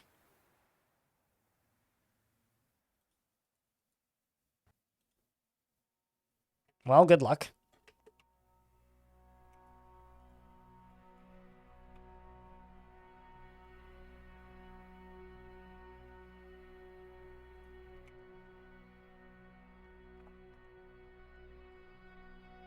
I very much would argue that yes, Dwarf Fortress does indeed cause trust issues. Speaking of trust issues, let's send my dwarves out to go murder some goblins and give those goblins some trust issues. We're gonna go pillage this location.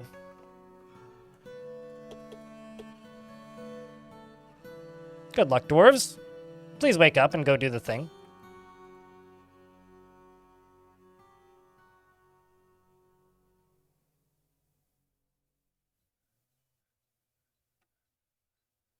Although, are you still in hospital? You can't grasp and you can't stand. Well,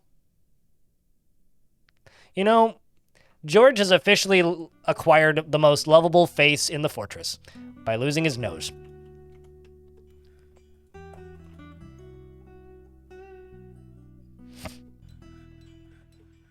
Near the first wells. Yeah, I should also put a well in this hospital, but that's actually not super hard to do. I should do that. I just haven't. Okay.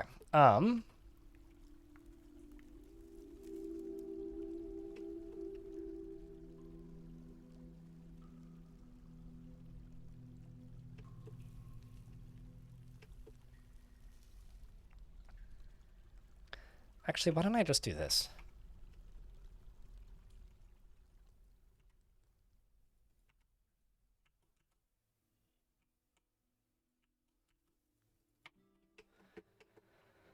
And then just do that. And that can be my hospital well, right? Well, maybe not right there. Let's actually put it like right here. Maybe 2 even. Could also put one like over here. We'll call this the soap testing station because that is the soap zone or the area where the soap is going to be acquired.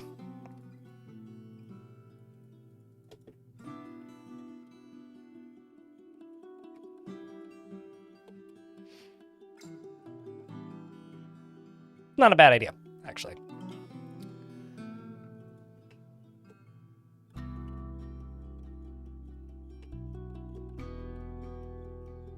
Okay, you know what? You're gonna have half the size of this. And I'm gonna kind of be a little cheesy here.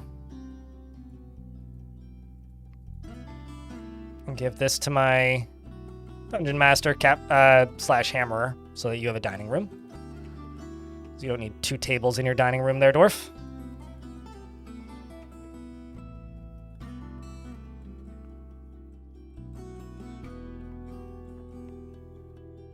The soap zone sound. Oh man, could you imagine how much slide there would be in the soap zone? Oh, that would be awful. I agree with that. Jeez.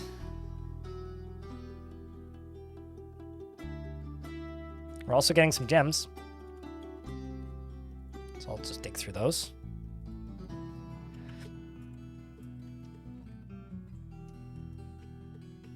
Actually, let's check strange moods.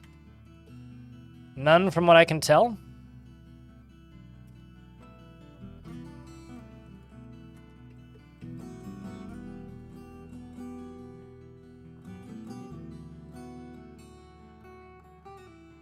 Are those dragons? Yeah, I have 2.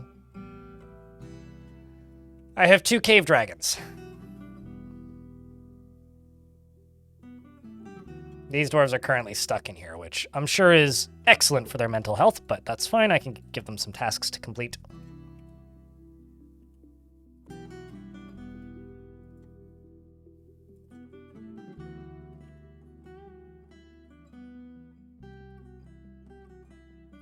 You want the water to be deeper than where the bucket goes, because that way the bucket will not fill up with mud on the way back up. I also need to make some ropes, apparently.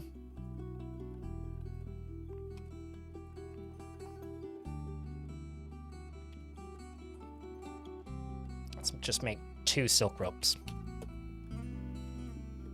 Also, let's check this. Still, in fact, making cloth. Clothing.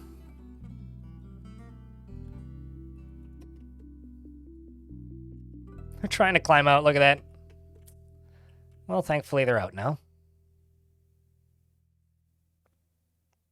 Also, Gigmoth, how you doing on this fine day? I hope well.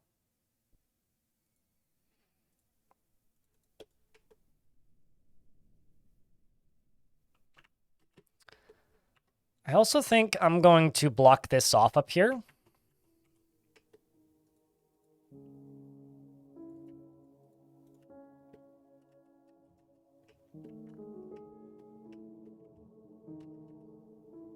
And then go over here. Oopsies.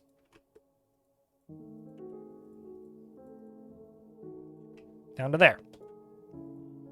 And lock this.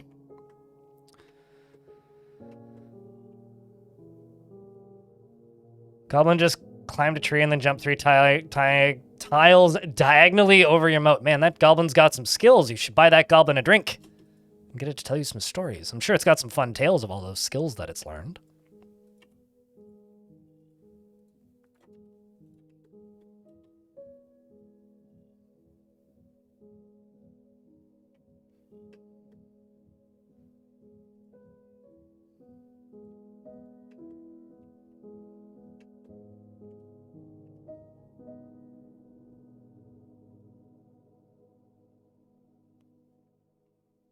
It'll get a spear tip soon. Well, a tip for its story. That's lovely of you. I hope that you tip your goblins well. Make sure to tip your bartenders as well while you're at it. Or your tavern keepers, I guess.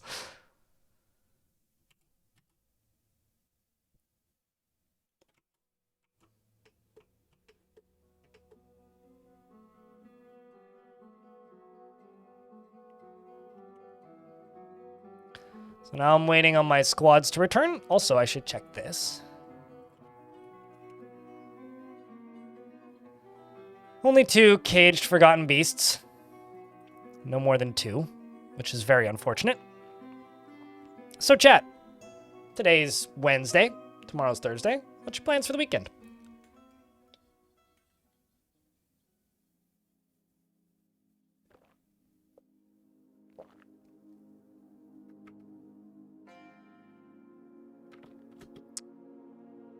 You guys hear that music?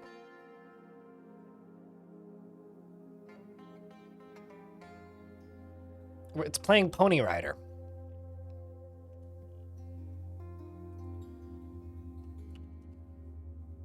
Ah.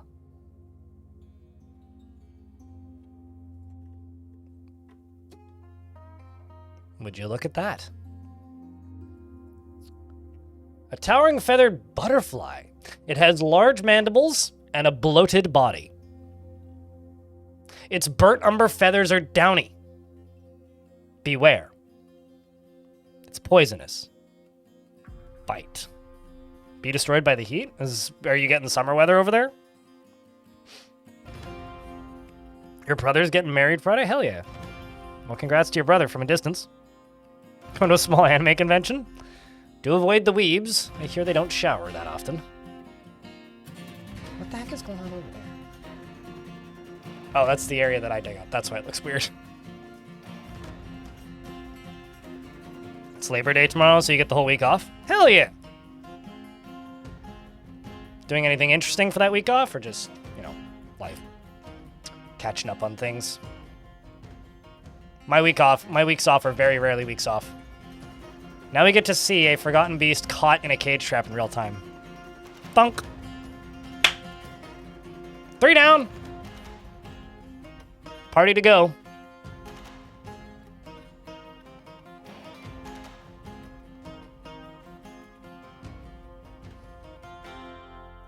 Shoutouts to this guy for doing so much work for us here.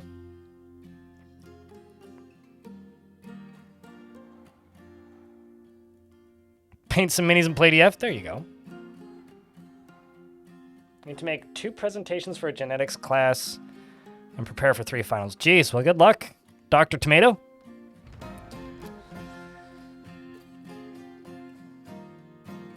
Looks like my main squad is back.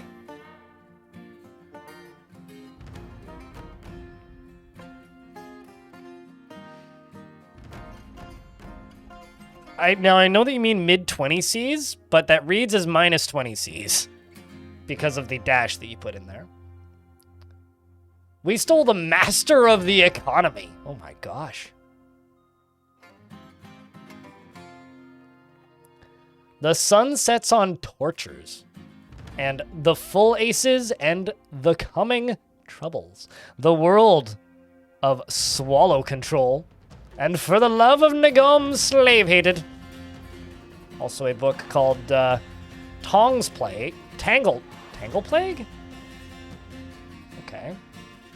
And the Oracular Dungeon.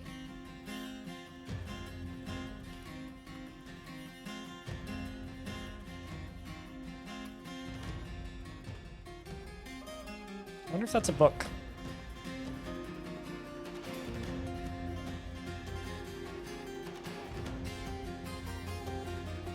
It's gotta be, right?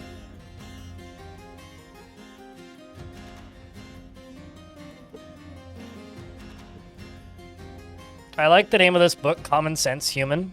It's very current.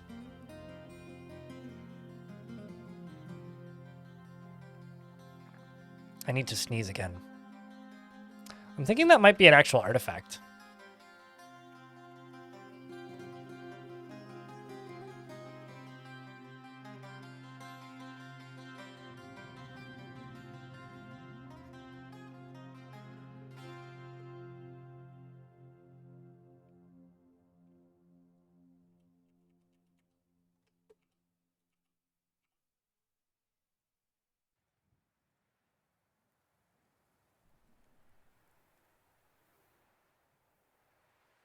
Master of the economy, or the love of Nagom.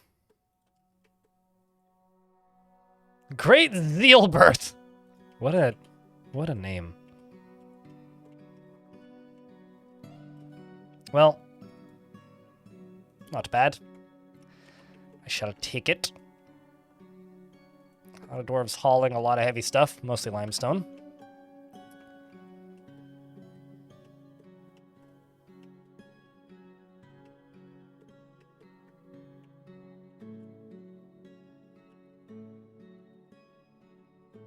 You know what? Let's actually just make that invisible. Same with this. Same with this. Same with these. Forbid them. And forbid them. Then I'm just going to put 2 wall pieces right here.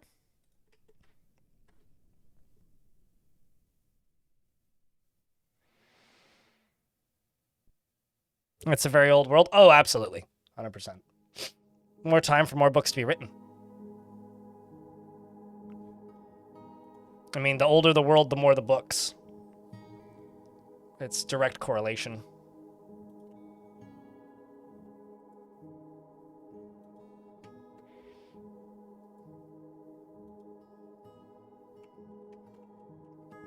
Also need to check the age of this, or the value of this. Okay, so this is a high enough value now, because of the chairs and tables I put in there. And this is all constructed, so what I can do now, I can go right here, which is going to channel out this. I'm just going to let this fill up and make us some more wells.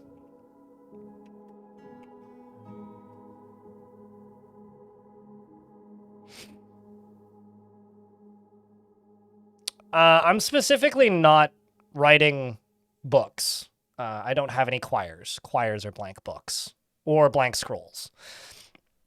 Although in order to be read, quires then need to be framed.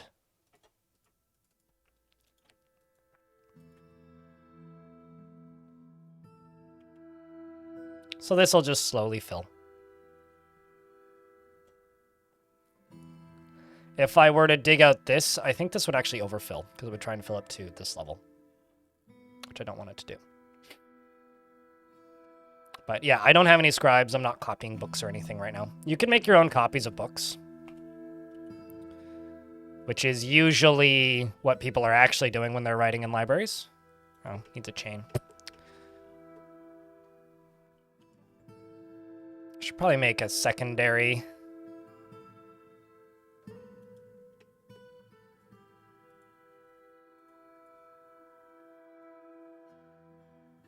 You'll weave thread into silk. It's fine. I should have plenty of silk.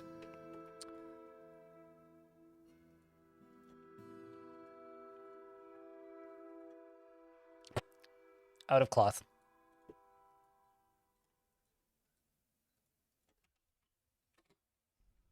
Just make me a silk rope, please. Did you not know that, Zavi? I'm trying to figure out the question. Like, are you surprised that blank books exist, or are you asking if the books that we're stealing are blank? Because no, there are no blank books in the fort. The fort are all just stolen from goblins, which have plenty of stuff written in them. I don't understand the statement. You're memeing? Oh, okay. Well, that wasn't a very clear meme. I'm just trying to keep conversation going at this point, to be honest with you guys. It's definitely getting into summer. Busy season for people. Books are only really available to be written early on in a world. There's a finite number of things that dwarves can study, and once it's been written once, it doesn't need to be written again. So chat, what should we do with this fort? Because, not trying to draw too many conclusions here, but you guys seem kind of bored. Alright, let's also release all of these goblins.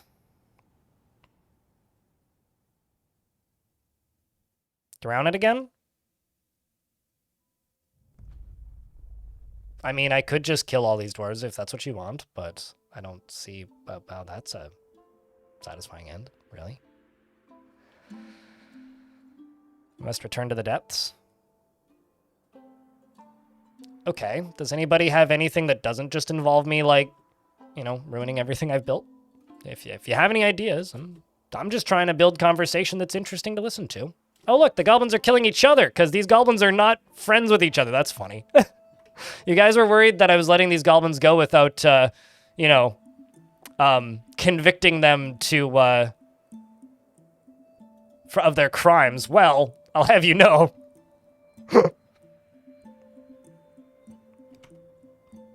I mean, that's literally what I'm doing right now. Clockwork. I be attacking goblins. I'm just trying to keep the chat moving, you know?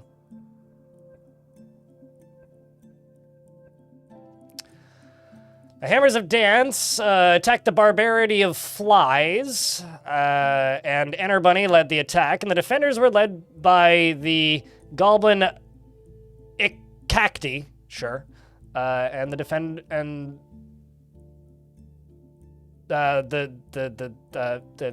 goblin outmatched the dwarf with a cunning plan, and the defenders had a strong positional advantage. I'm not too surprised by that, but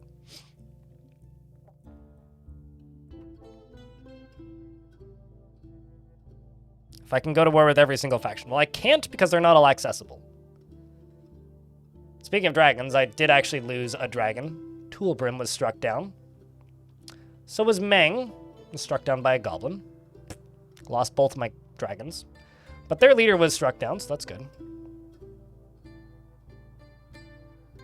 I don't really want to go to war with the humans because they just siege, and that's just kind of annoying. By that I mean they just hang out outside, but I could go attack goblins and I could go attack elves. Sure, why not?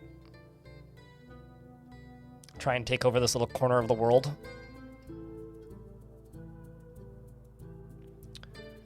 We searched Trammel Hex, and the group beyond was looted.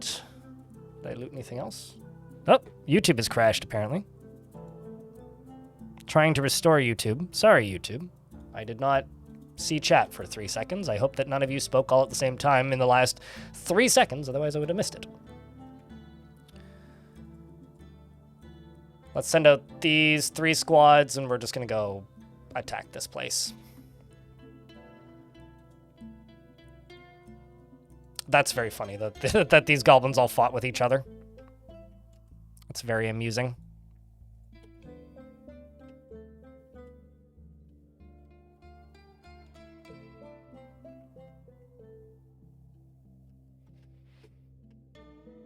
I didn't realize there was such a thing as a AC monitor.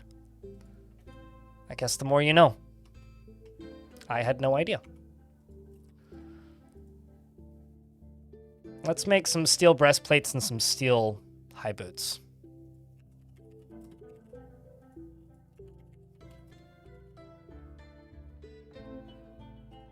Let's also just check to make sure that I have steel bars right now, which I do, 22 of them to be specific.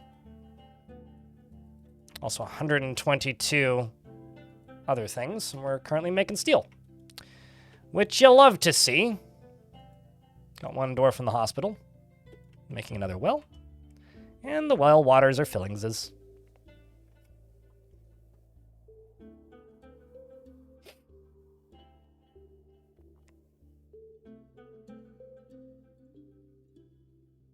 You don't know how this game works too well?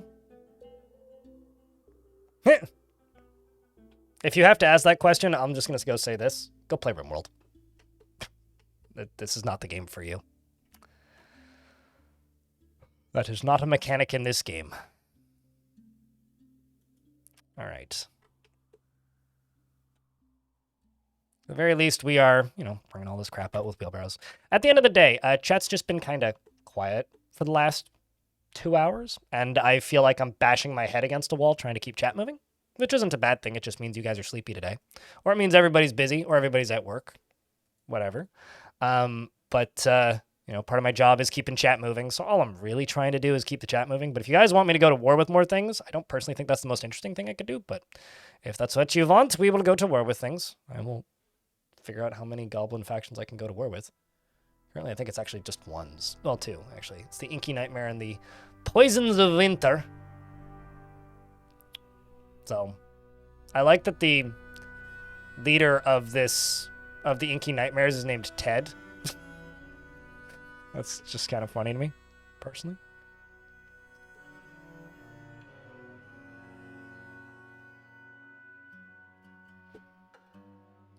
Also gonna go raid that place down south. You're busy playing League and raging? Why don't you play something else and not rage? That doesn't sound fun.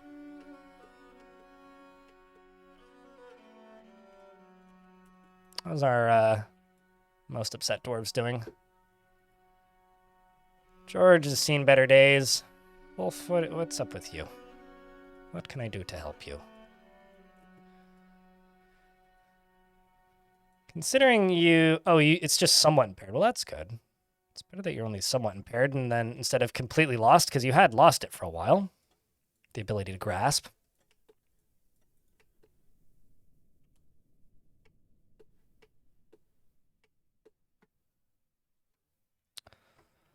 George, you got pretty badly injured in the military, since I'm seeing them saying, oh no, in the YouTube chat.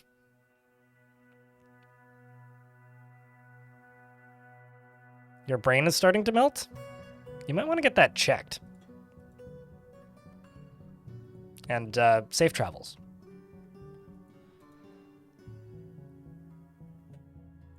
Because transforming your brain into ice cream doesn't seem wise.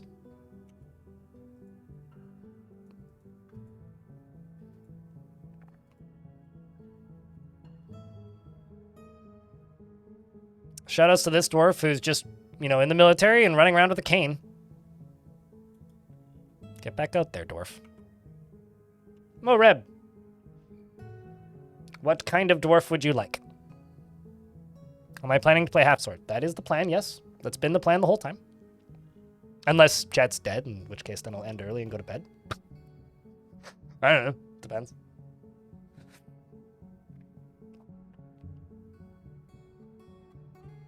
Just started training for 280 kilometers. Is that in one leg?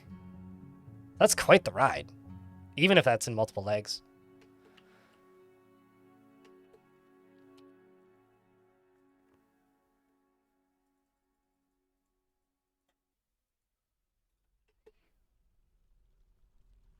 $2 days? Damn. Making yourself a Bloody Mary? I don't think I've ever had a Bloody Mary. Can you be a performer? I could give you a scholar. I don't have any free performers. I'd rather not have more performers than I need. I got Kosoth or Amost. Whomst dust just prefer.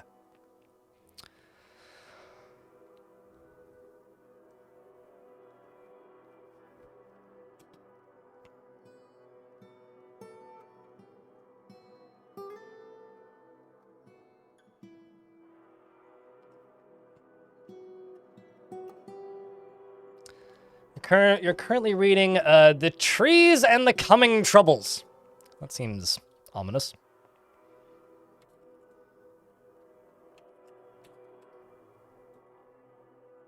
And never feels discouraged and never becomes angry, lives at a slow-going and leisurely pace, is not careful with resources when working on projects, and often spends unnecessary effort. He has a tendency to consider ideas and abstractions over practical applications, and he tends to consider what others think of him. He tends to avoid crowds and sometimes acts with little determination and confidence. I can't tell if I need to sneeze or if I'm going to faint. That doesn't seem good. Sorry, 1 second. I need to drink some water.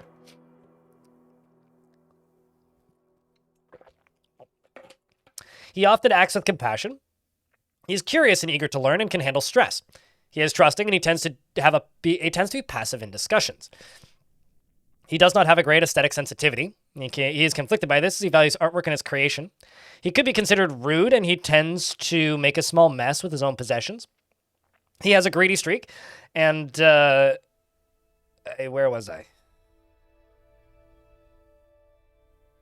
Possessions. He has a greedy streak and he prefers to present himself modestly. He can occasionally lose focus on the matter at hand and needs alcohol to get through the working day. Dreams of crafting a masterwork someday, and this dream was realized, and personally deeply respects eloquent speakers and finds following of tradition foolish and limiting. Views loyalty unfavorably and finds those that develop skill with weapons and fighting kind of distasteful.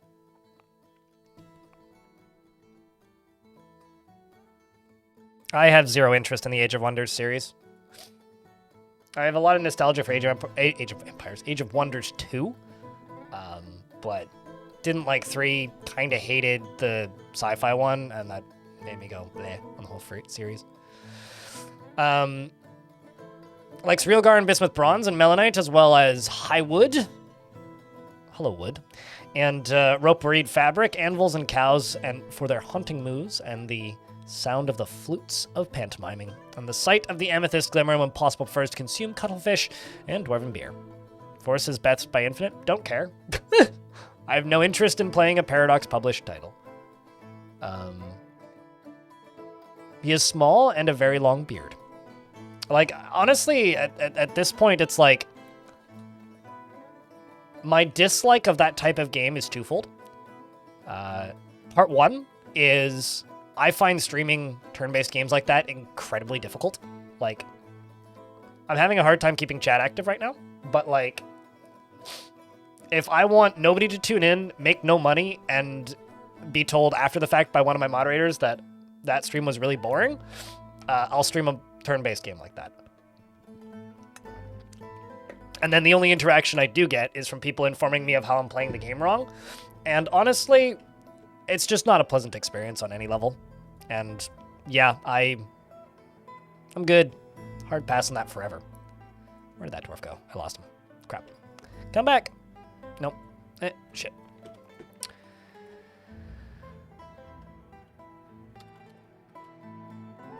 There you are. Oh, you're under the dog. That's why I didn't see you. He doesn't have any family or friends, worships the god Vukar, and is a member of the Farmers Guild. He's a legendary Tanner. Welcome to the fort.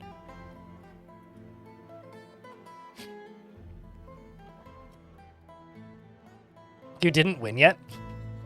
It's about the journey, my friend. The journey, not the destination.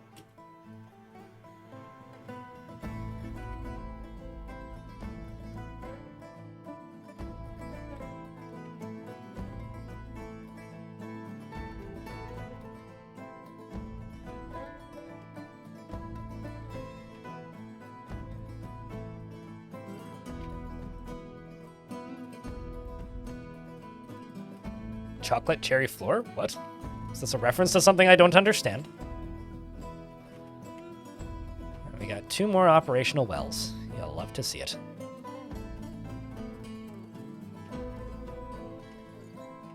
Let's just make sure that this has soap in it. Nope, not this. This. Yes, we do.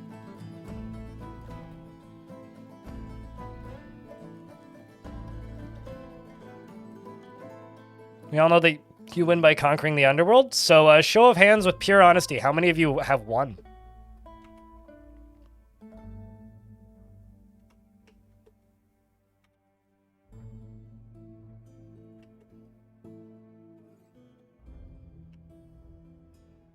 Nope, never. Yep, Well, I appreciate the honesty.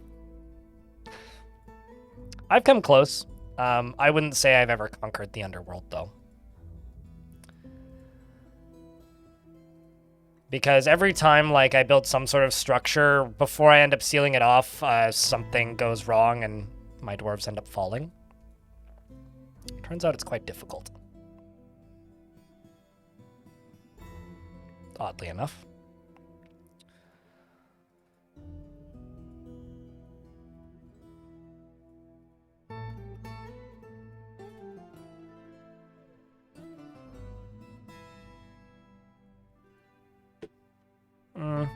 Actually, we can do that.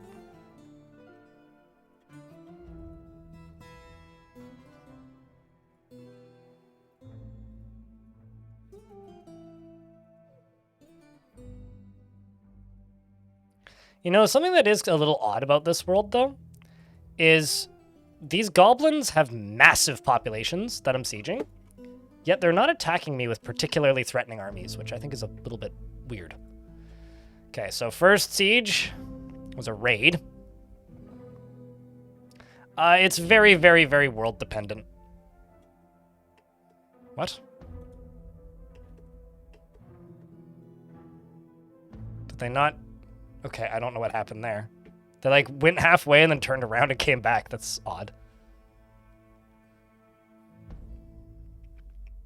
The Hammers of Dance attacked the noiseless, not nightmares. I wish I was noseless right now, then I wouldn't be having these allergies. Of Dwarf Sazir Shellmind, who led the attack. The defenders were led by the elf Daffo Drunken Gaze. The elf Daffo Drunken Gaze outmatched the Dwarf Sazir Shellmind with a cunning plan, and the defenders had a strong positional advantage. Well, that's not good.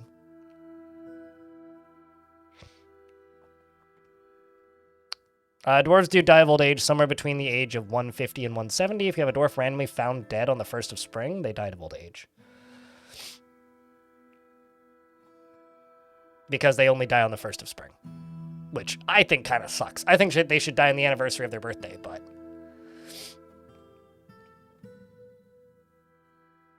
There's a lot of hustling happening, but nobody's died just yet. One of my dwarves was struck down by a human, which is awkward. A lot of the latter escaped unscathed here.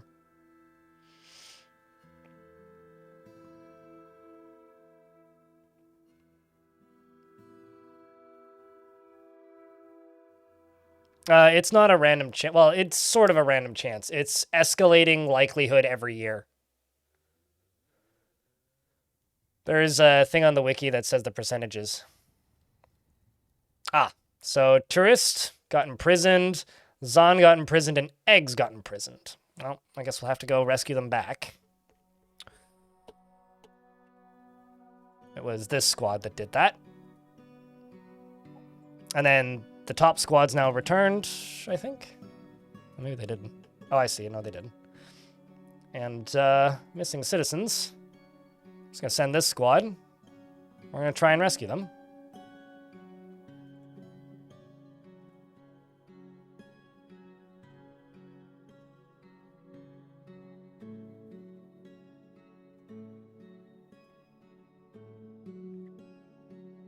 So now we've got 3 missions queued up, and we'll send this squad out each time to go do it, because they're the better squad when it comes to this kind of ambushing.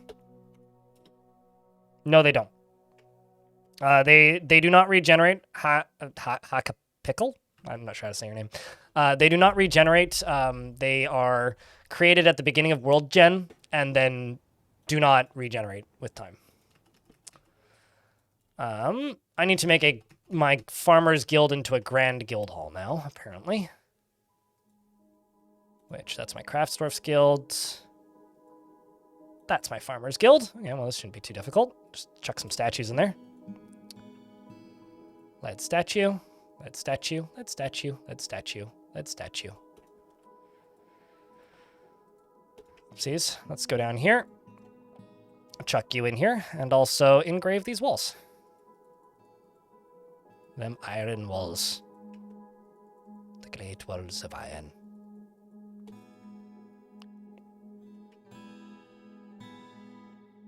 Do the dwarfs know their time is near? I mean, do they know they're gonna die soon? I don't know. You have to ask them.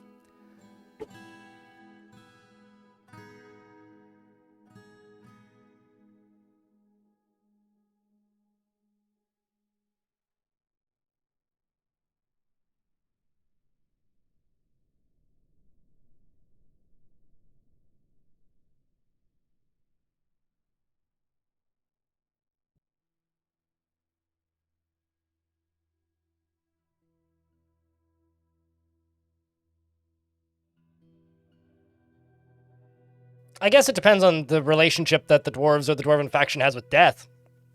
For some, maybe it's something they look forward to. Swag, thank you very much for the Prime subscription for 3 months. That is the first notification of money in 2 hours and 41 minutes. You can receive artifacts from raids. You just get books first. I've gotten artifacts from raids. You just get all of the books first.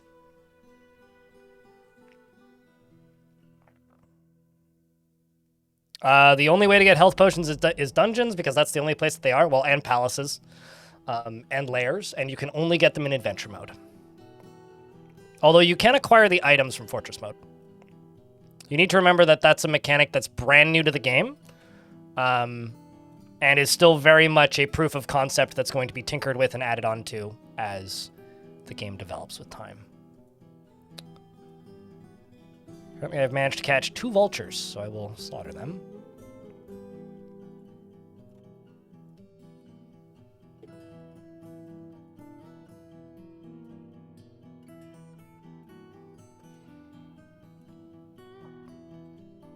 I mean, how many books do we have currently?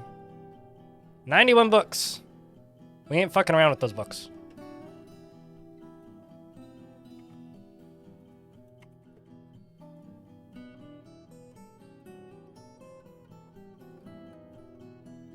And since we are building up a, military fort at this point, gotta just increase the squad size.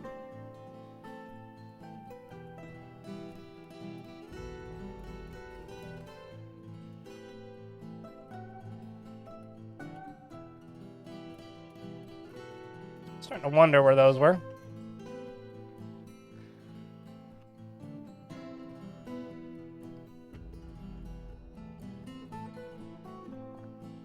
I'm also not sure why this dwarf hasn't returned just yet. They're just off the map. Just a wee bit odd.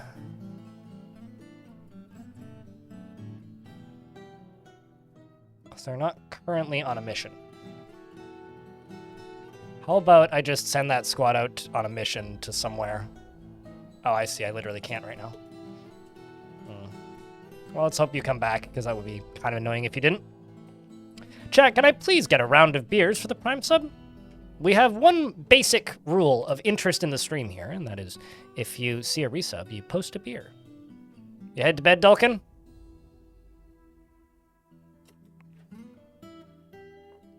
In a world? The most years I've played in a single world. Honestly, probably Long Death.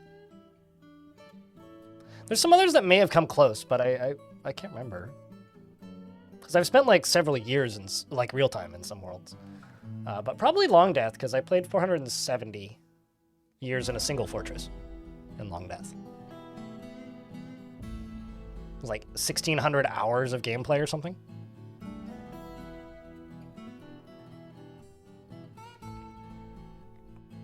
Well, you have a night that is of the good variety, Dulkin. Take care of yourself, dude. It's the best way to eradicate the goblins. Conquering, because dwarves don't kill civilians, and if there's just civilians left, they'll just go there and come back. Conquering and... We're in early spring. I hope I don't get invaded. Conquering and just, you know, one location at a time. But you have to push them down to very low populations, which can be very difficult to do in the higher population goblin things. As an example, the last time I killed a 5,000 goblin population location, it took me literally 3 years in game with 3 squads. Doing literally nothing but pillaging, repeatedly.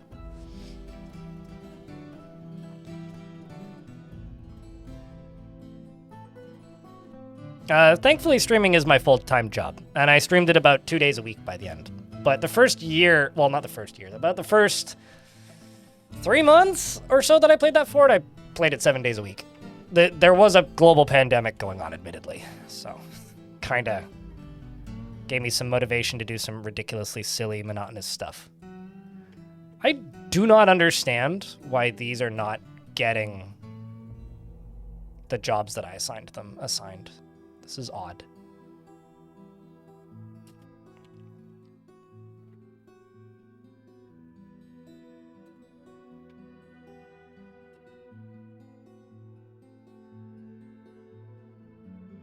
Now it... Wait, no. Like, I don't get it. I genuinely kind of don't get it. My manager's not assigning generic make rock blocks jobs.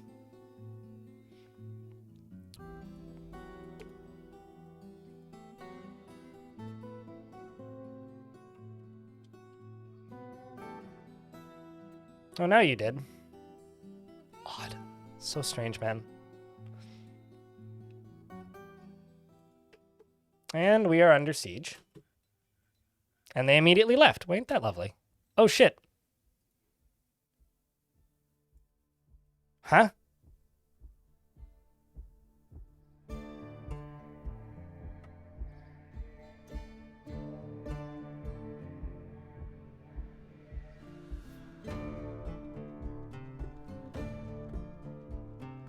What?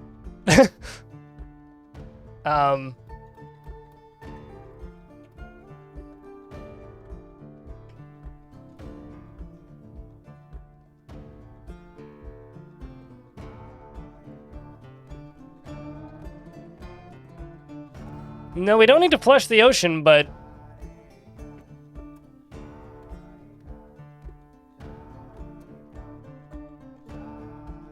How did that even happen?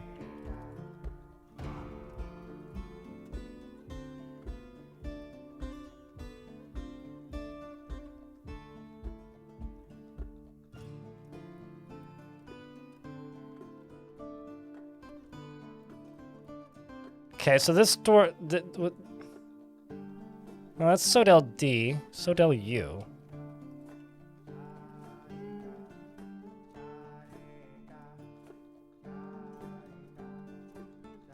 Did the sea mist kill it? I don't know. Because there's no combat log with it. I mean... There was a vulture fighting with us, but like... There was a were creature on the map, briefly, that somehow ended up in the ocean? I genuinely have no idea.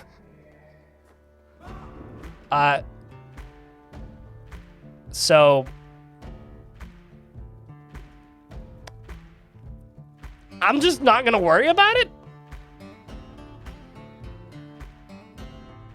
Because were creatures don't drown while they're in were creature form. But when they go back into non-were creature form, they drown. So somehow he ended up in the ocean? Oh, were you trying to get into the fort this way? Oh my god, that's amazing. I'm willing to bet he was trying to get into the fort this way. Through the water. That is really fucking funny. Hold on, I'm actually gonna make this safer.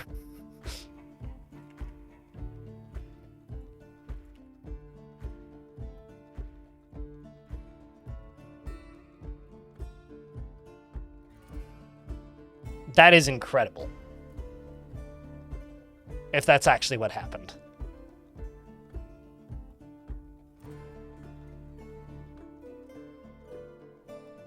That has to be what happened.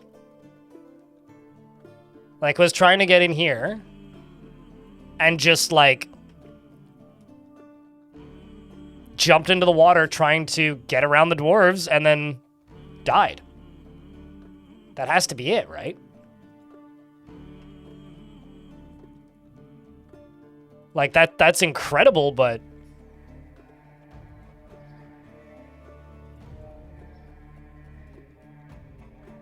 That's one of my surgeons. How about you?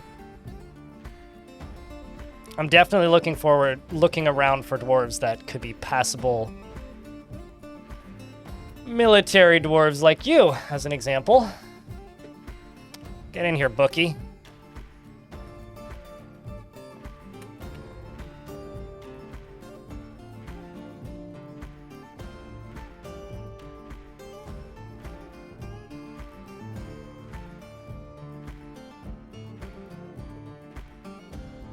Sport looks so badass. I'm glad you're liking the look of it.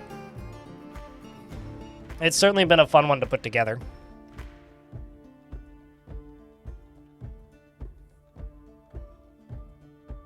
Oh, come on, you. I'm actually just going to remove this dwarf from the military. Oh, maybe I should put Wolf into the...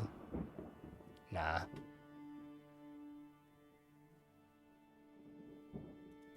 Violent end of surprises of return. That was quick. Oh, they didn't leave. I can't... What?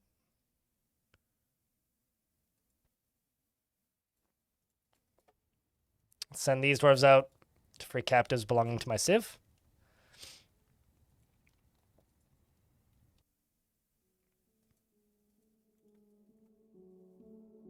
Meditate on the wind. You guys should be training, not meditating. The heck? Yeah, I'm worried about this dwarf being stuck off map.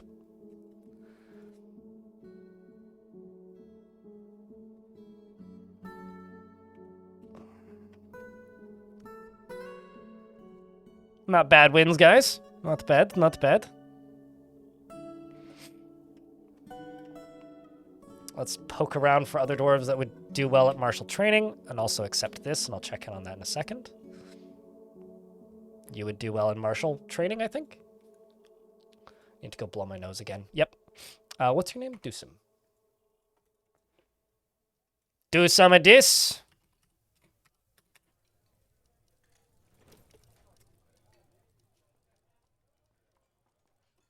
How about you? You're an animal trainer. In terms of raising a family. Wants martial training.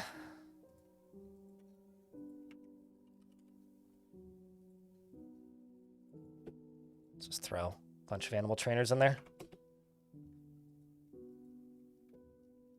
How's George doing?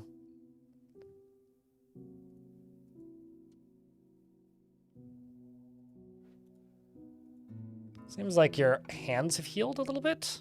Yeah, you just have some sensory nerve damage now. That's fine. And like clockwork, some more goblins have arrived. I'm going to go blow my nose again. 2 seconds.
I'm not certain these goblins are gonna stick around.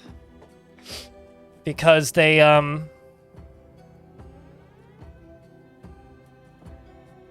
these are all random, like, religious leaders. So this faction, the Inky Nightmare, must be really depleted of soldiers, because every single one of these goblins is a religious leader, and then they all immediately left. I guess they all just got stung by bees in that beehive and then left.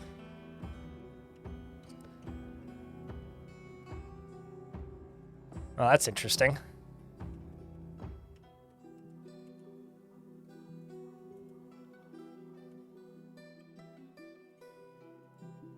Can I delete this squad? No, I can't. Well, that's bad. I've lost all of my main squad.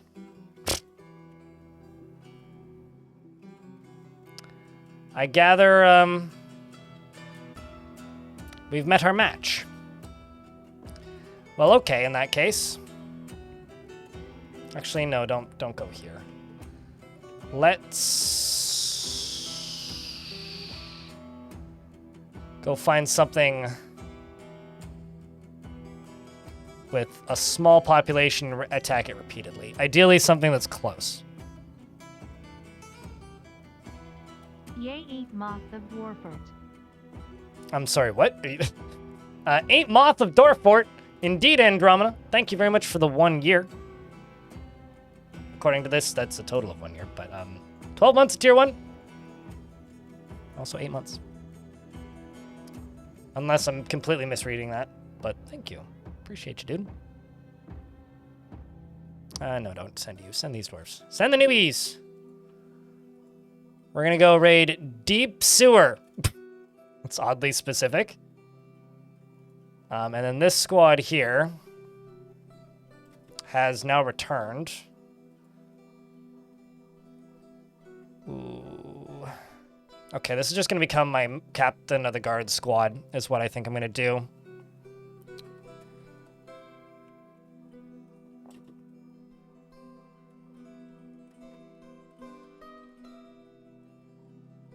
And then you are going to go train.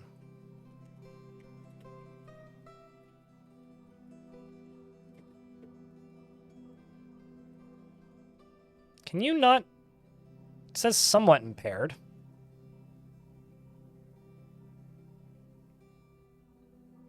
It says 8 months on your end. On my end, it says resubscribe for 12 months at tier 1. But I guess I don't know what that means. But anyway, thanks for the 8 months. I don't know what Twitch is drinking, but it must be strong. Chat, can I get a couple beers for that 8 months of resub? Yeah, I guess I can't set you in here. My bad there, Dwarf. I guess he'll be naked forever now. No, you won't. You, in fact, went and picked all your clothing back up. So, like, you're just too depressed to care, really, I suppose?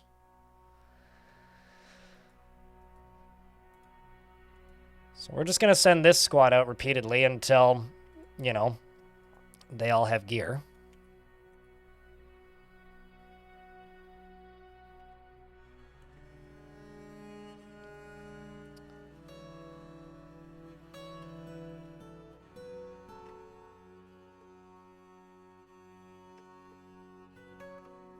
Also, Fakio finally returned. Jeez, dude.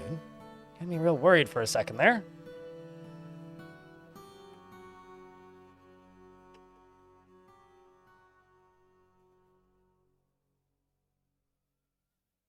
Let's go rescue you. Or try to. I had thought that I'd lost this dwarf.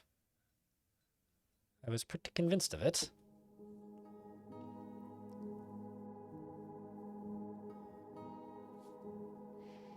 Also, Golden Mine has killed one singular dwarf. And, isn't a particularly talented leader, so good luck there. Don't embarrass us too badly, please. This dwarf is running around and gathering stuff. Mostly.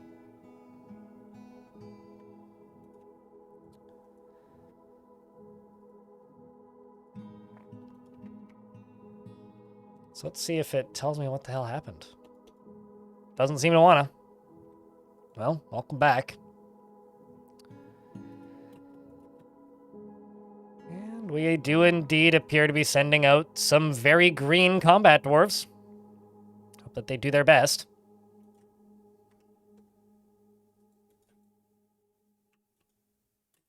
How about you? Are you any good at this, Mr. Weaver? You do dream of creating a masterwork. Currently more fearless, brave in the face of imminent danger. Excellent.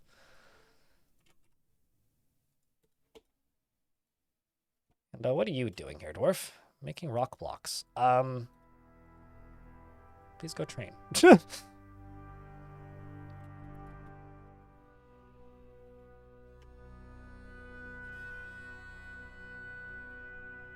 Are you going to go pick up gear? Okay, you know what? We're just gonna give you guys a new uniform. Sign uniform, metal armor. Please go pick up gear. Thank you. Once they've trained a little bit, then we'll worry about making them strip naked and run around shirtless and whatnot and all that nonsense. There you go. Pick your clothes back up first. Now you get to feel content after putting on a finely crafted item. Everybody loves that. You would also like martial training Vobok the Planter? You know, I'm starting to think that this might not be a bad faction to just add everybody to the military. Because everybody seems to want some sort of martial training. So I'm just going to kind of go with that strat for a little bit.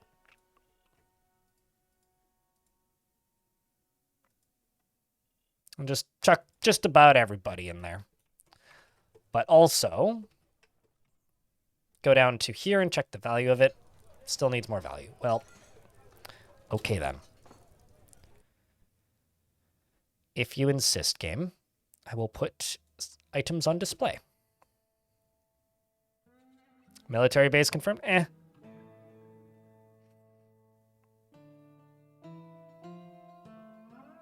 I don't understand the question, Haka.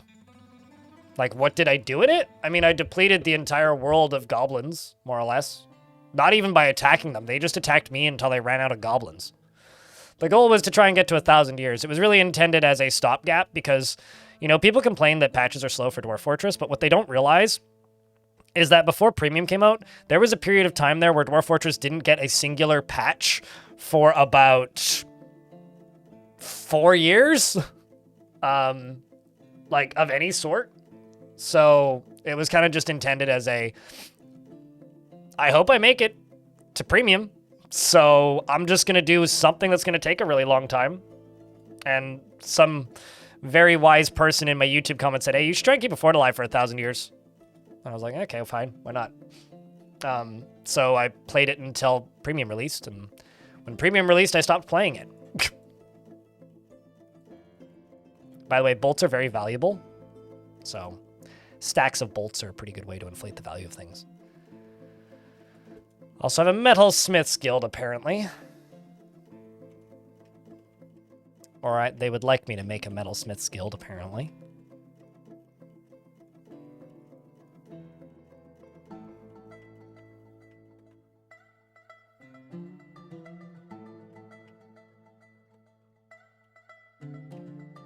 Just trying to figure out where I should put it.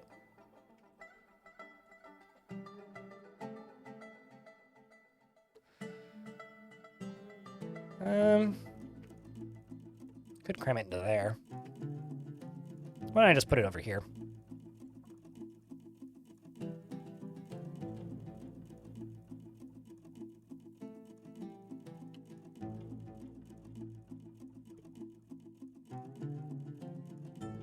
Should also make some picks.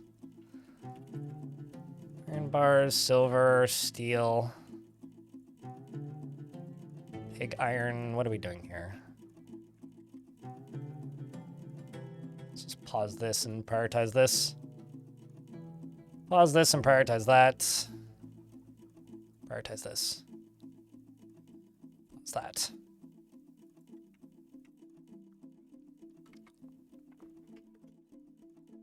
What's the value of this? 1,300. What's the value of you? 1,600. Let's move you, actually.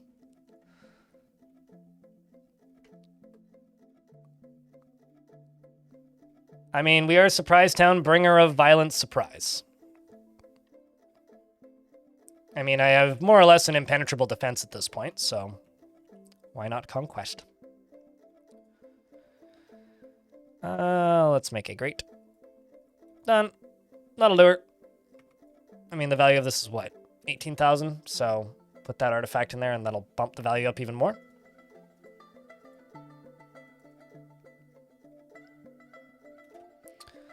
Let's also go here and go steel helm.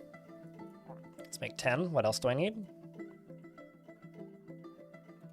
You know, the other thing I could do is I could go over here and I could claim all of this. And just be like, go get gear, guys. Should be stuff available now, right? Oh, it would help if I unpause the game. There we go.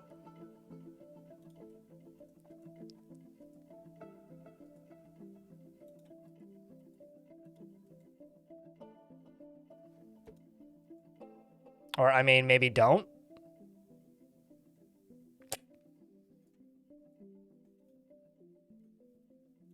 I don't really want them using crappy weapons, and gear, but it is taking a little bit of time to get some of this stuff done. If I swap you over to this and unpause, what do I have for steel gear? Not enough, so let's just do metal armor, which will force them to go get new stuff. It's a lot of gear. Yeah, it is.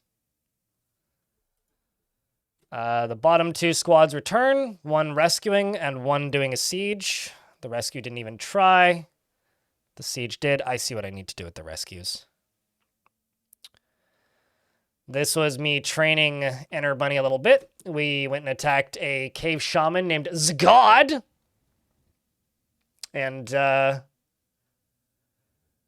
Enter Bunny did outmatch Zgod with a cunning plan. And they, in fact, struck down the cave shaman.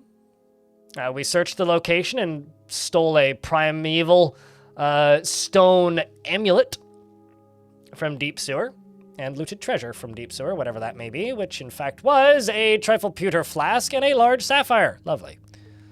Let's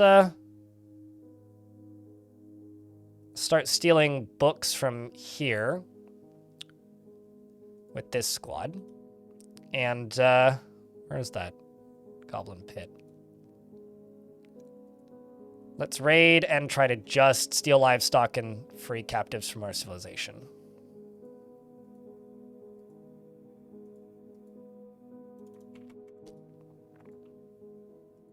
Because this is by far my best ambushing dwarf and best tactician. Well, it was ZA, but yeah. Zgod! Shaman Zgod. I've had my dashboard crash like 3 times today. Necro in YouTube chat. YouTube live streams have been unfortunately very unstable recently.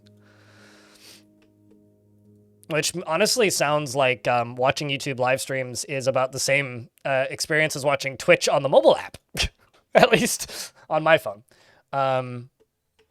Thankfully, for the most part, just Twitch streams in general are pretty stable. We're fighting with a honey badger. Well, that checks out. This squad is training, and also let's go steal some books.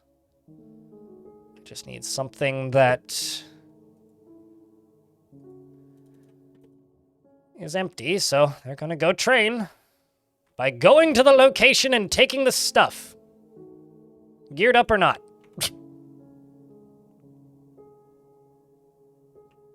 Your chat's always tweaking in mobile? Yeah. The Twitch mobile app is not the most stable on all phones these days. Although I find that's, like, more and more the case. I don't know if you guys have noticed this with mobile apps recently, but, like, unless you have a modern, like, current-gen phone, I guess, apps just get less and less stable kind of consistently. Which I personally find exceptionally frustrating as somebody who likes to, you know, buy a phone and then not get rid of it until I desperately need to.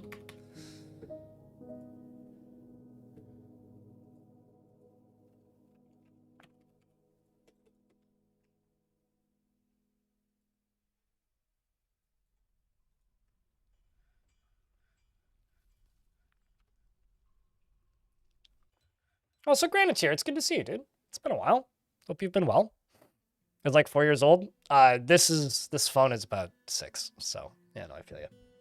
Although it was an old model when I bought it, so it's by phone years, it's probably closer to 7 or 8 at this point.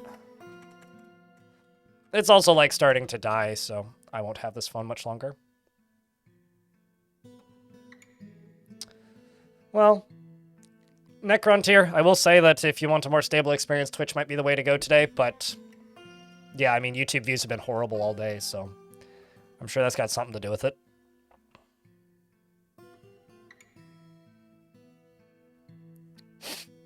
Like, to give you an idea, something that I personally find really frustrating is I have a Dexcom, right? Because I'm diabetic. And it turns out that the Dexcom app only runs on the most modern current-gen phones. And not the cheap models. It's literally just a Bluetooth receiver. That's all that the app is. And it's like, man, I have this diabetic device that I use so that I can die slower. And, you know,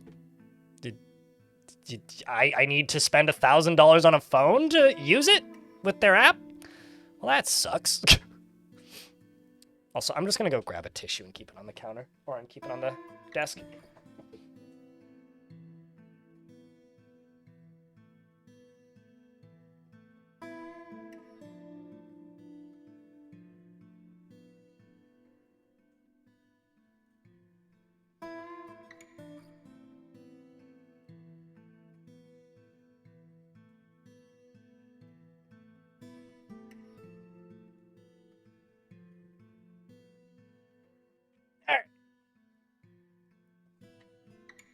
Because they, you know, could just support phones. They could just do that.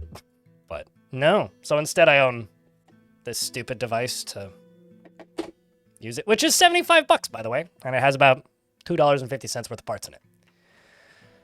Fucking thing doesn't even have a touch screen.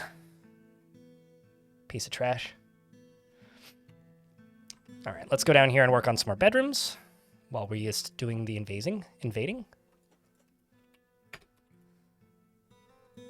Mostly the stealing of books, though.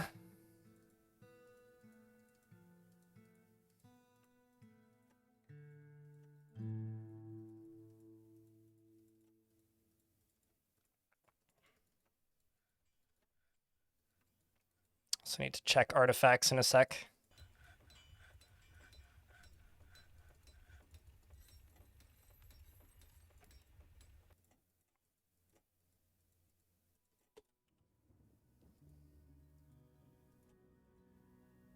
Let's get all these deconstructed, and this channeled up.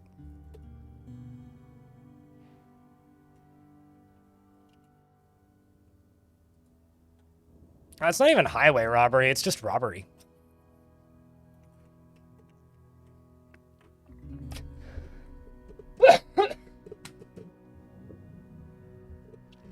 Sorry, that one caught me off guard.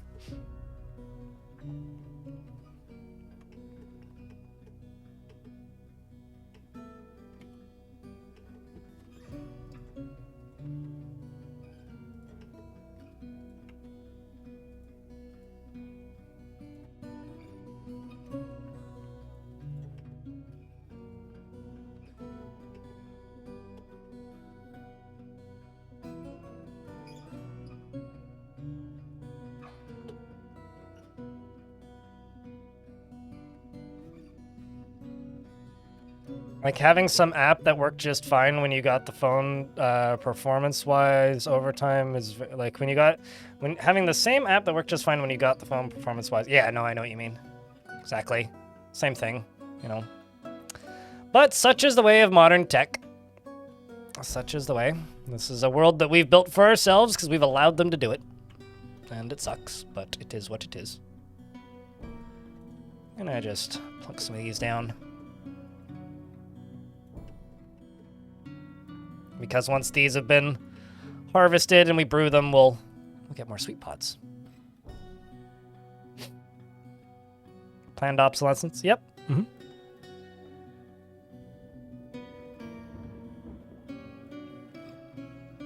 Streamlink is in through VLC? Necronti?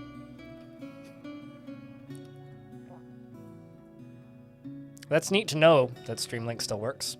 I haven't used that in a very long time.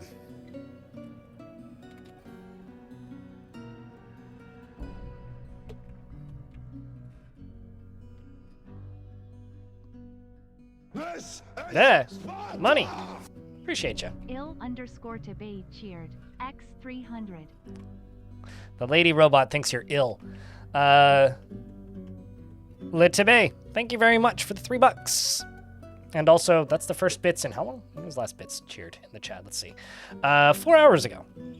The first notification of money in 34 minutes. Thank you.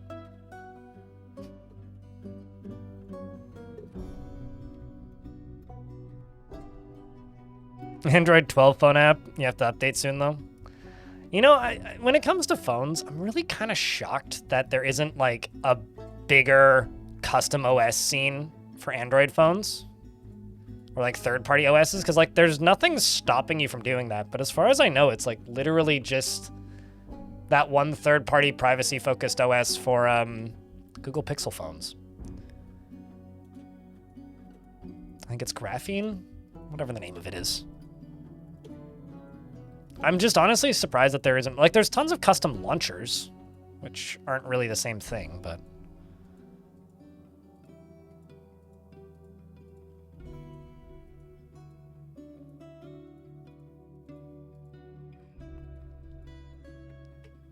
Lineage? Never heard of it. But regardless, I'm just surprised that there isn't a bigger, more popular, louder... Like, I'm sure it exists, and it's something I've thought about a couple times. It's like, I'm sure that this probably exists. I'm just surprised it's not more prolific. Like, I remember there was an era where, basically, if you bought an iPhone, you jailbroke it, like, immediately. Or not an iPhone, like an iPod Touch. You jailbroke it, like, immediately and installed custom nonsense on it. And, like, even that is, like, less common these days. Like, it's, I don't know. I guess people are just less willing to do potentially gnarly things to their rather expensive devices. I wonder if that's all it really is that stuff got more expensive. I have no idea what either of those things are, and so I won't ask. But I don't know what the situation is, but in my experience, people tend to stop working on things if they're not getting paid well enough for it, and if people are yelling at them. And that's probably why there isn't a big custom OS scene.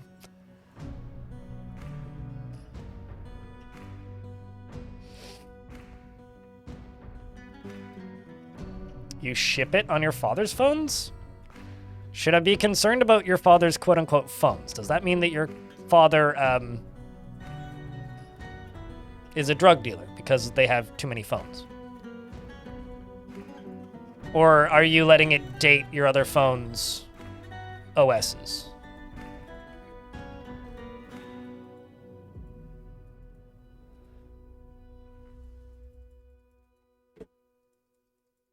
I'm presuming it's the second one, actually, now that I think about it for more than 2 seconds, because that's just funny.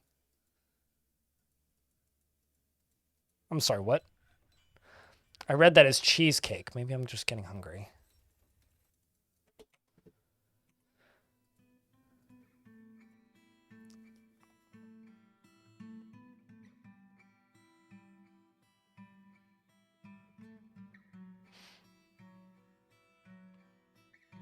Space potatoes untie. How are you? How are the dwarves doing? Pretty good. The streamer is just a little grumpy today because I apparently have allergies. They've slowly gotten worse over the last like 3-4 years, and I woke up this morning, there was a bunch of pollen on my patio, and I'm like, uh-oh. By that I mean I woke up at stupid o'clock in the morning and was like, why is my head hurting, and why are my eyes watering, and why is my nose running? So I feel awful. I'm sorry, Derpfest OS, excuse me? What the fuck?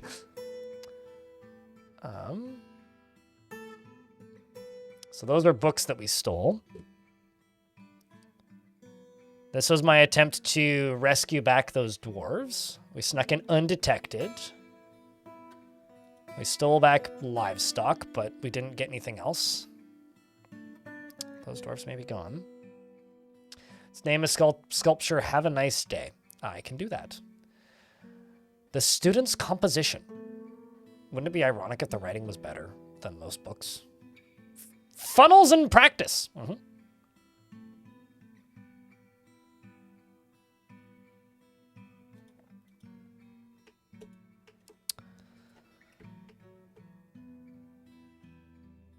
I'm not trying to be mean, but genuinely, whoever thought that naming something Derpfest OS should go to prison. Thought that naming that was acceptable in the modern world, like just they shouldn't be allowed to be around people. Maybe that's a bit intense, but fight me.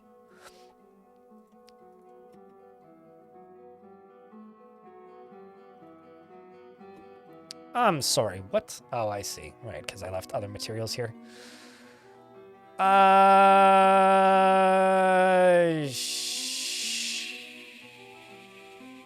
Sure. And then you said a statue. Have a nice day is the name of this honey badger statue.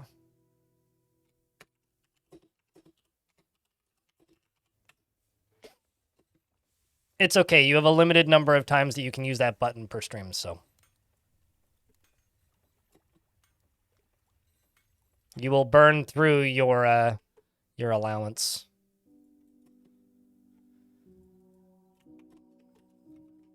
Also, we got more dragons now, by the way. So let's just go here.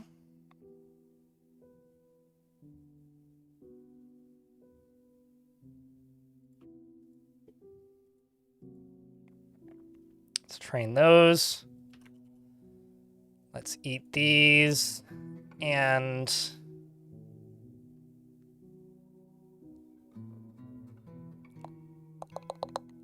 what was the other thing I was going to do? Right, yeah, check, not a bad haul if I do say so myself. And some of these ones are older too.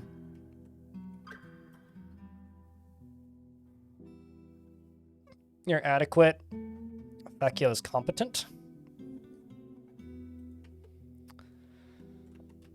I'm going to assign all of these war dragons to Vecchio, and then they're going to go out and go to war. Because we now have more war dragons.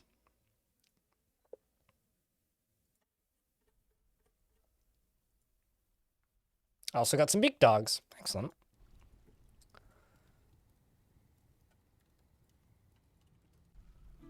Whomst will eat.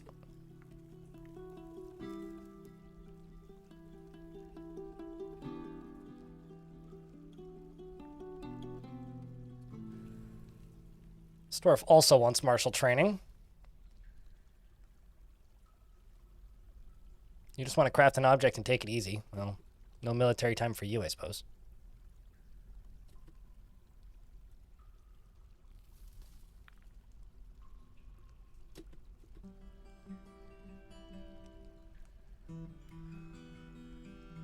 This dwarf right here, work animals. Thunk, thunk, thunk.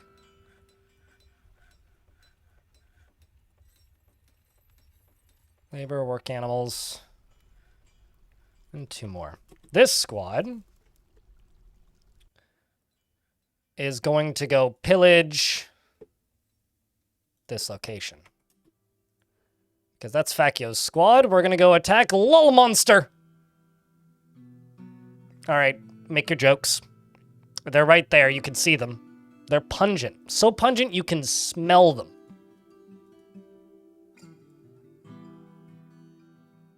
Like they're literally right in front of your face. I mean, that's probably just made by the people who made Among Us. Shadow. Yeah, you know, it's funny, because, like, throughout my childhood, I never was allergic to pollen, but now suddenly, as an adult, I get diabetes, and now I'm allergic to shit. It's like, man, life sucks.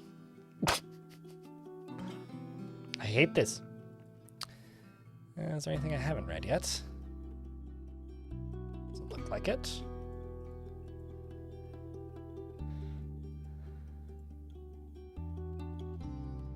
So I've got several dwarves that are last known to be traveling, that are stuck, not in one place or a different one. So that sucks.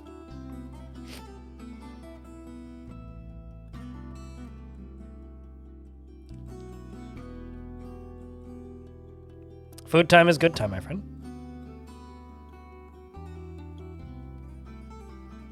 They're sensing the color of the attitude of the conversation is warm vermilion.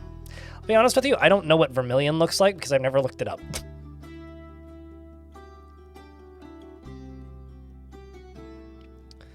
So this dwarf is going off to go attack a thing. Do you think all the dragons will just get wrecked this time? Here's hoping they don't. Seems like these ones are a little bit bigger than the last ones, though. These ones seem to be, well, at least one of them is like 150 years old. Whoops, how old are you? 213? The older they are, the bigger they are, 292. So like this one is about twice the size of one of the smaller ones. Top squad. We're gonna go steal some more books.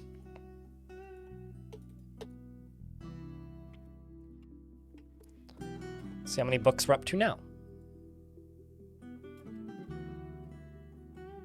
107 from the looks.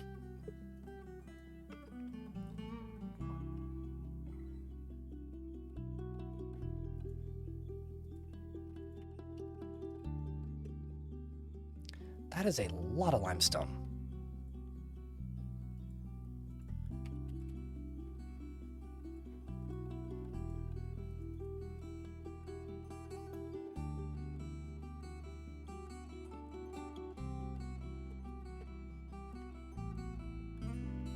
And then this right here could just be assigned as that guild that I agreed to make.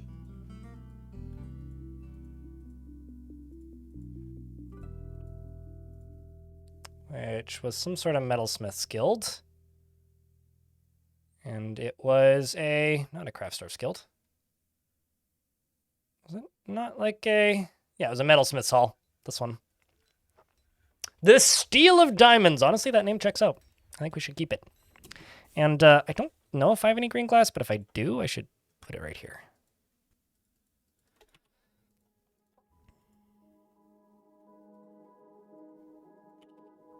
I do not, so I should make some green glass blocks.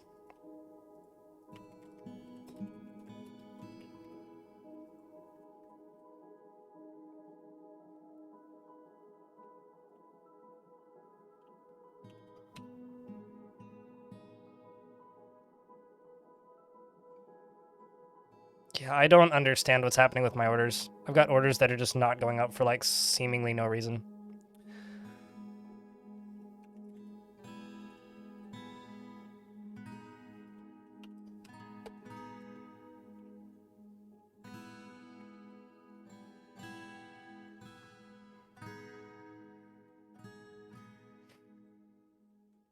That tends to be a natural occurrence when one owns multiple cats and has multiple people living with the cats.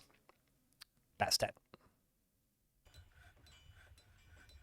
I guarantee you, without even looking at it, Leadhead, that they are right outside of either the last thing they attacked or right outside of my fortress, or they defected shortly after. If I retire the fortress, I almost guarantee you it'll be like, oh, they left and joined this faction, or went off and wandered the wilds. Because usually what happens is one of two things. They bug out and fail to get back onto the map, and then the game just decides when it saves next, oh, they defected. Because I've looked at it before. It is a bug, but it's one of those bugs that sometimes ends with interesting occurrences because they're still alive, technically, and can show up as part of a new faction or visitors and become adventurers. Speaking of, I'm going to see if I can fix it from a distance by doing that. Nope. So, is what it is. Uh-oh. Lost an entire other squad. Shit.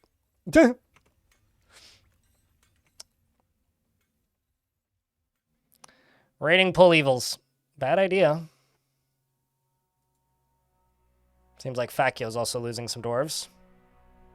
What do you have equipped? Is that a whip? Oh no, it's a scourge. Look at you, you overachiever.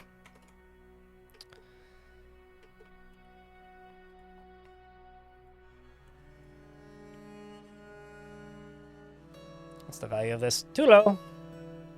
Yeah, this is what happens when you just kind of decide to go attack things. I have never played a Pokemon game, with the exception of the only good Pokemon game ever made, which is Pokken Tournament. Which I like to throw it as a piece of shade. I just like Tekken, so Tekken with a weird skin is fine for me. And Tekken plus a weird skin plus alcohol is fun. So I throw shade. I don't really mean anything by it. So let's see what happened to that squad, because it looks like they just got wrecked. So no, I have not played that Pokemon game. Enter Bunny appears to have been captured, or killed, one of the two. Nope, they got struck down by cave... They clashed with 61 blind cave ogres. And this may be the fall of Enter Bunny. Enter Bunny was struck down by a blind cave ogre. George was imprisoned, Dusum was imprisoned, and Manom was imprisoned. My next attack, we went out. This was a pillaging attempt. The Hammers of Dance attacked the Scabbers Plague of the Flies of Warding at Lull Monster, and the Dwarf Fakio led the attack. Fakio's tactical supplanting was superior, but the defenders had a positional advantage. It seems that the fighting started out pretty strong, killing many elves in this location, actually, and some goblins.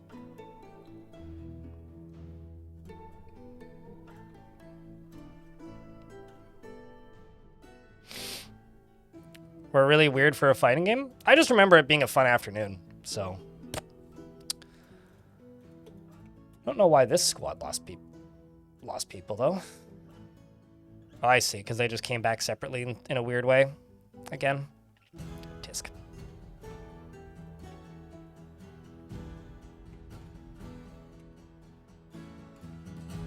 So I need this squad to return before I can do anything else with it.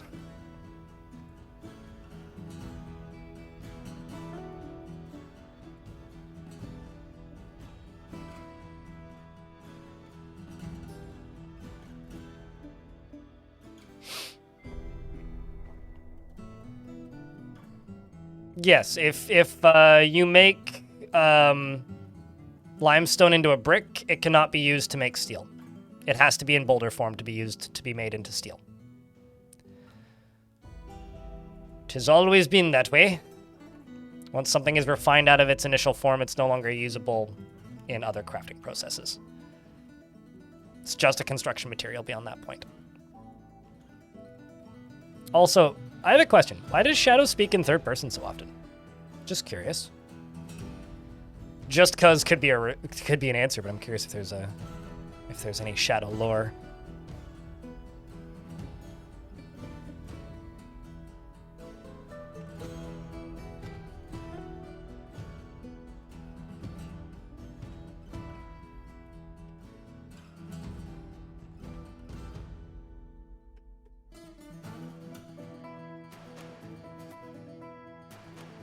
You don't really recall why it started? Alrighty. Just curious. Let's do some of this. May have to do another festival pretty soon. What song is this? Life of Adventure. It's one of the ones that plays sometimes when there's a guest. Nobody knew, though.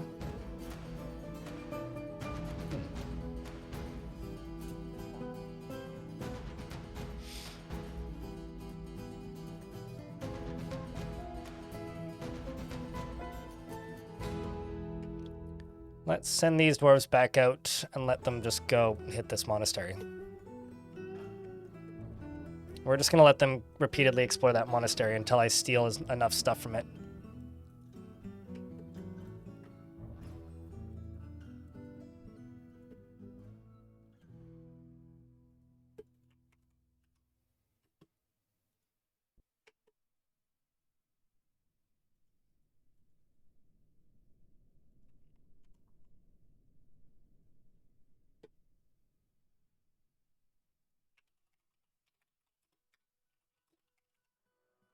What else do I need for gear? Shields and gauntlets and high boots.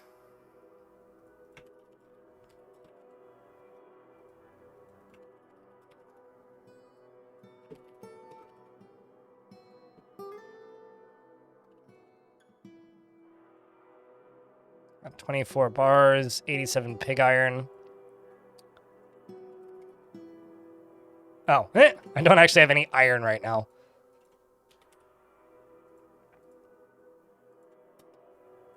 That's the problem here. Thankfully, I have some that's pretty close by. It's like right here.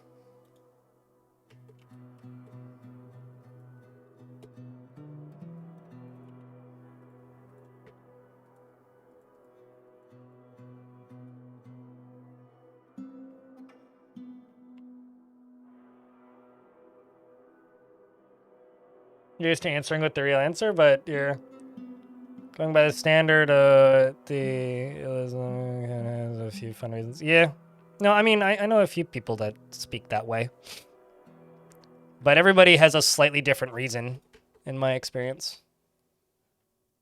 So it's always kind of interesting.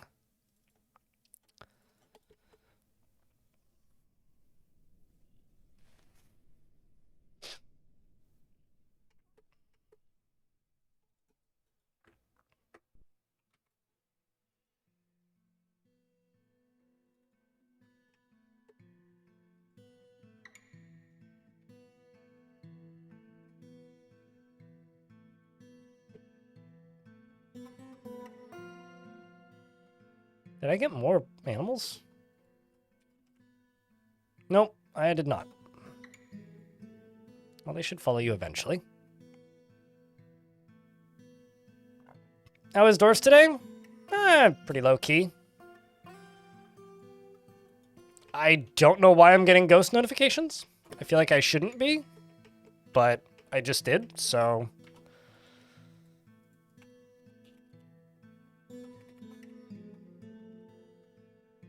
What was your name?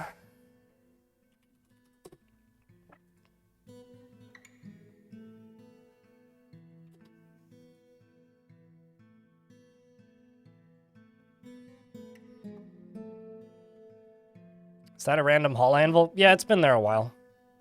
I'm not worrying about it. I don't really need more work happening up here in that regard, so...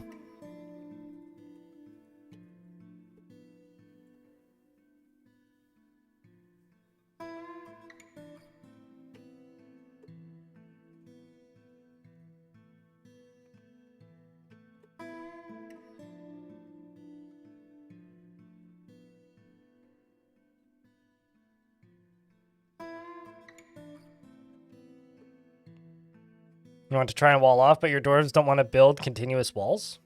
What do you mean they don't want to build it? Sounds like you're running into something that's blocking them. I'm sure they want to build, because dwarves like building stuff.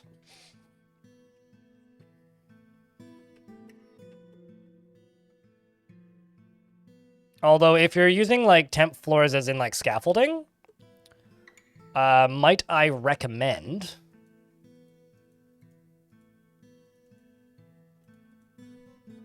Might I recommend that you, Oh,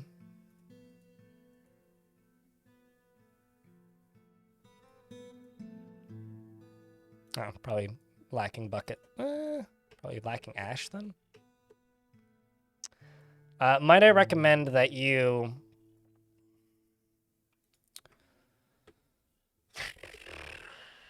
use bridges as scaffolding. instead of constructing floors. It's easier. They block each other off. Oh, well, that's a skill issue. That's a planning issue.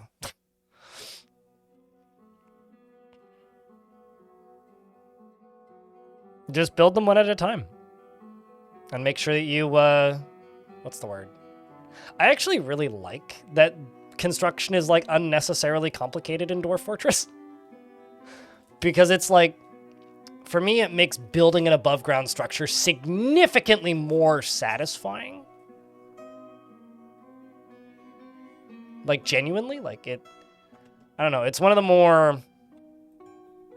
It makes constructions all that much more impressive, and I think that if they simplify it too much, it'll lose a little bit of the fun of it for me, but, you know, it wouldn't be the first time a game's done that, that's for sure.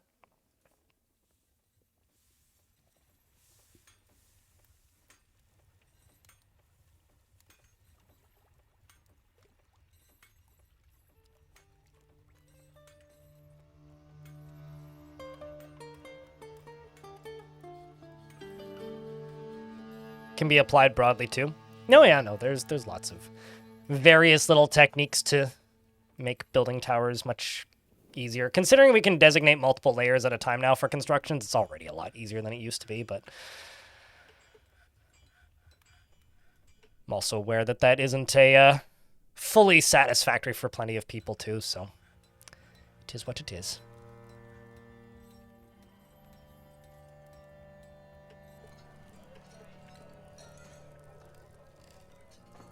This next summer is going to be a big sweet pods and pigtail season.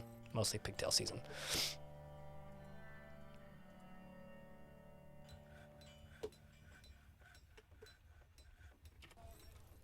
This should be high enough value. Yeah, it is.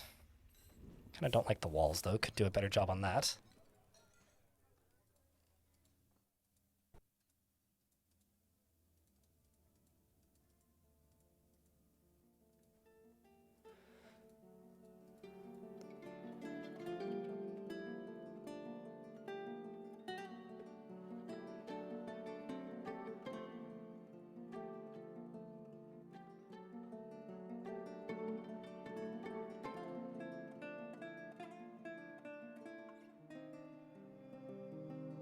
Like, to me, I think that the reason I like the fiddliness of building above ground in Dwarf Fortress is because, you know, many players will say this, and I'll push back to a degree, but mostly for fun, that dwarves generally build underground, right? Like that, in the Helixes, even instead of building structures, they usually hollow out underground areas, with the exception of taverns, really. So to me, it's kind of like, it's fitting in a way that, like, while dwarves can build and survive above ground, it's much easier for them to simply, you know, become one with the mines, if you will. I really kind of like that as a... World building is maybe the wrong word, but as like a justification, I guess, for it. Also, investments are open for those of you who want to, you know, gamble in chat.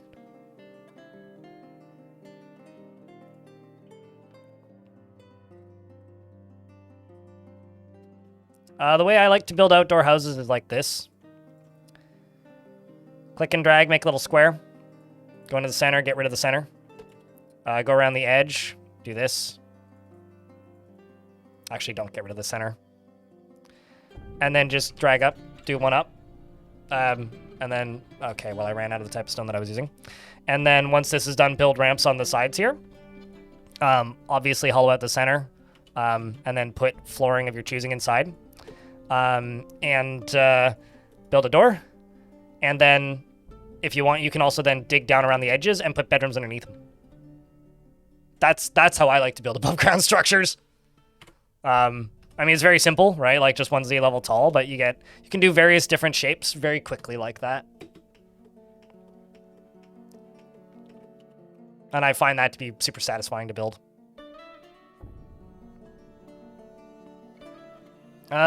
Well, counterpoint, you're not even in the top 50, I don't think.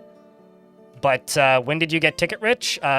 Since the last time you were here. Although honestly, probably just lurking in chat will eventually. You'll just accrue like a collection of tickets as time goes on, just naturally.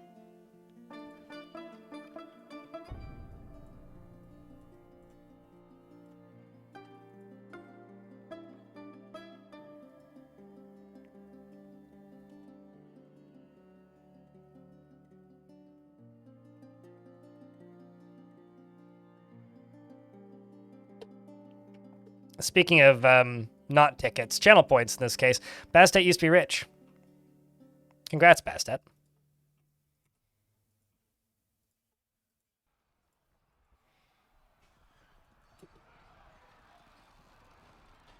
Glassmaker's fighting with a butcher. Oh, I missed an artifact. Welp.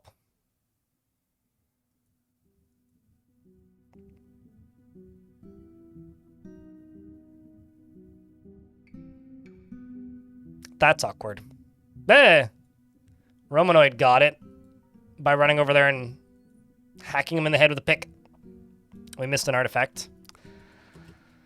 That's entirely my bad. Round of beers for the glory of the Dwarf. And the game saves. That would be 100,000, wouldn't it, Bastet?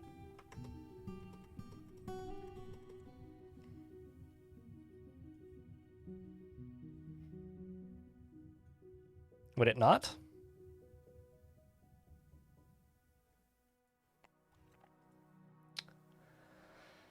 Speaking of food time, because somebody in YouTube chat said food time not too long ago, I'm going to go grab my sandwich, actually. That's what I'm going to do. In total, I have no fucking idea. I'm going to pause the game as soon as it's done, and then I'm going to go get me a sandwich. Because I hunger for my lunch. May also just do another save. For no reason other than give me time.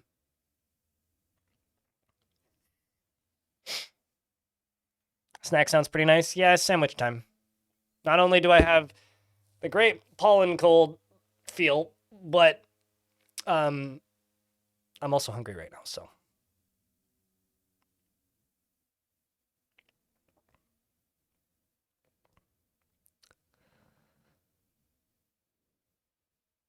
Gra, thank you very much for the raid. What's up? I'm about to go grab a sandwich. But hopefully your stream was good. What were you up to today? Hey mods, if you're lurking around, can I get a shout out for Gra, please?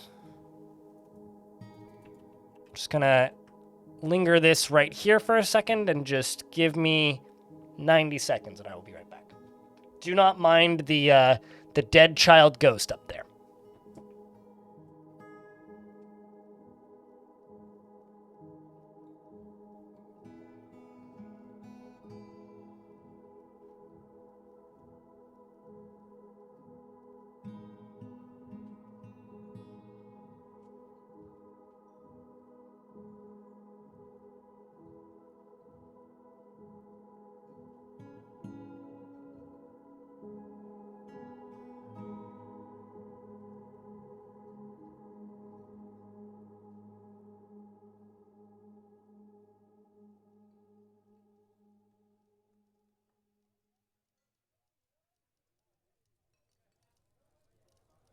Cheese for everyone!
So,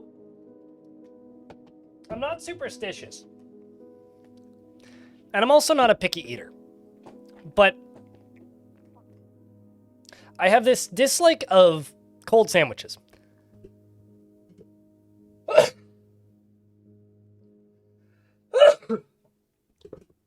This is going to go somewhere.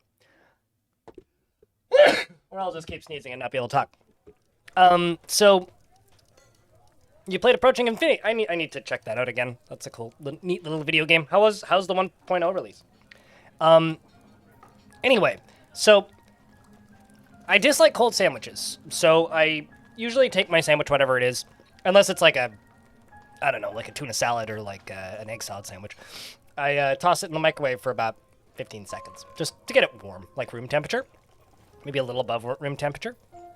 And the microwave in this apartment is pretty old. I think it's the age of the apartment, so it's probably like 2008.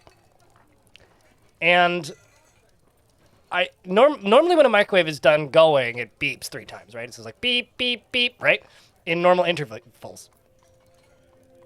When it ended, it beeped in almost a perfectly discernible SOS pattern. I have a question. Is my microwave trying to tell me something?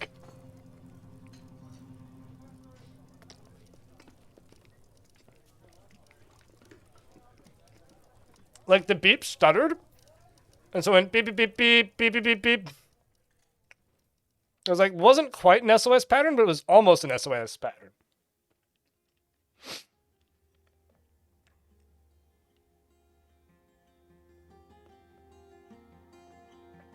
Portal related are my tattoos, Mickey C.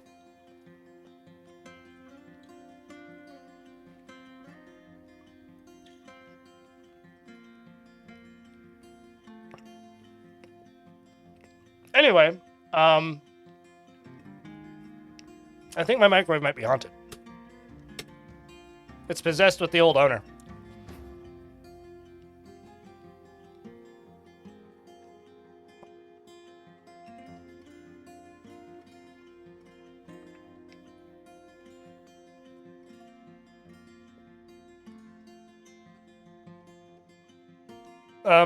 I don't know. I've never talked to him.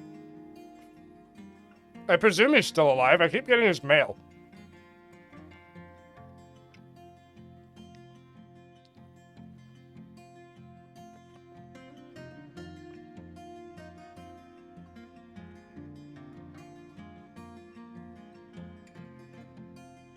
He's not dead, don't worry.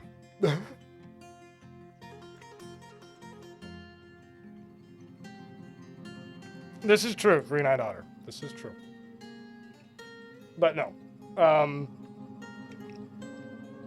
I can tell you for a fact he's still alive.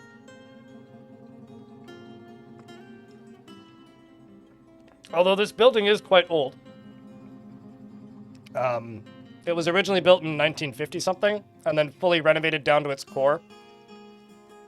And then rebuilt from a hotel into a apartment building in 2008. So who fucking knows? Somebody could have died in here.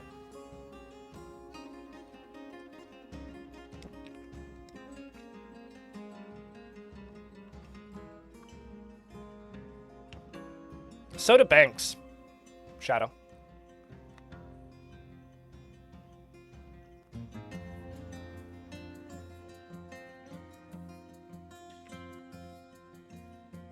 They generate heat by rubbing ghosts together. Is that the same way that it worked in Ghostbusters?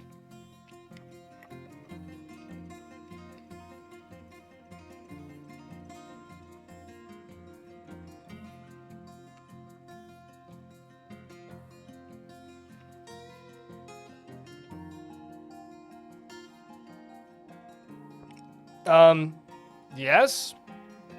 I mean, new houses, generally you'd hope that nobody died in it unless something bad happened during construction.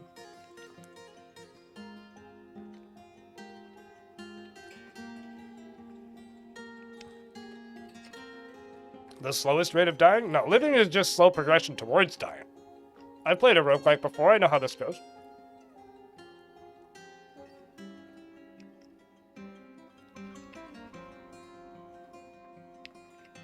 It's just like roguelike radio. The procedurally generated podcast where all the hosts eventually die.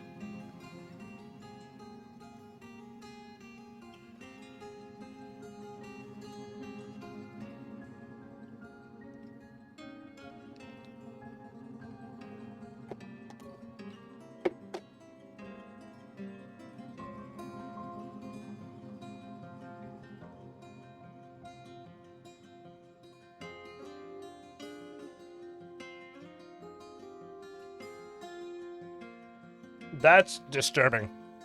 Oh, Marin.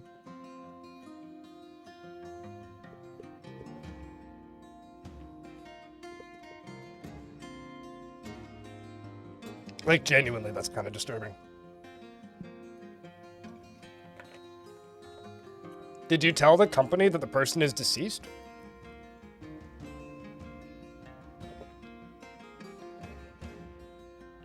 Or whoever sent it? Is generally political mail, you're super okay with them wasting their postage? Oh, okay, well. The mailman is just judging you super fucking hard. If it's shitty political mail. Okay.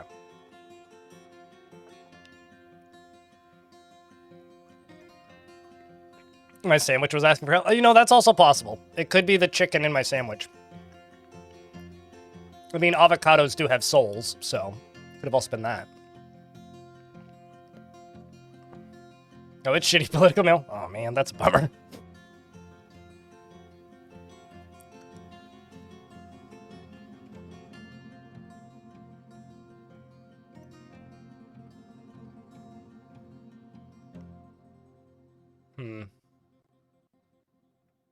It's a human monastery here.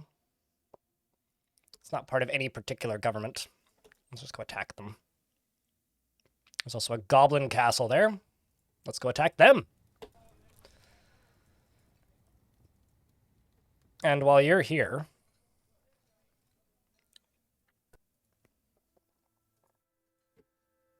let's throw these dwarves into here. Except for you, because you're running around with a crutch.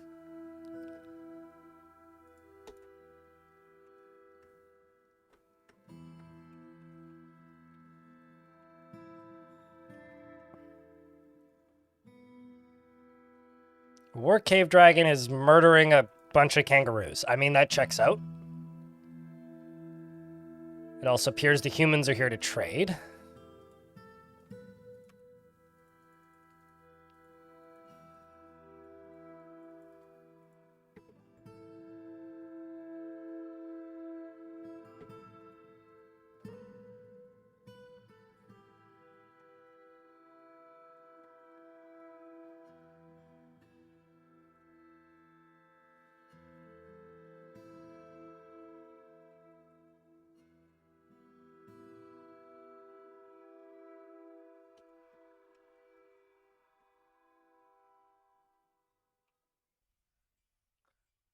Jokingly, I asked the mailman if it's a bit late, and he asked me why, and I said he's been dead for a few years. No.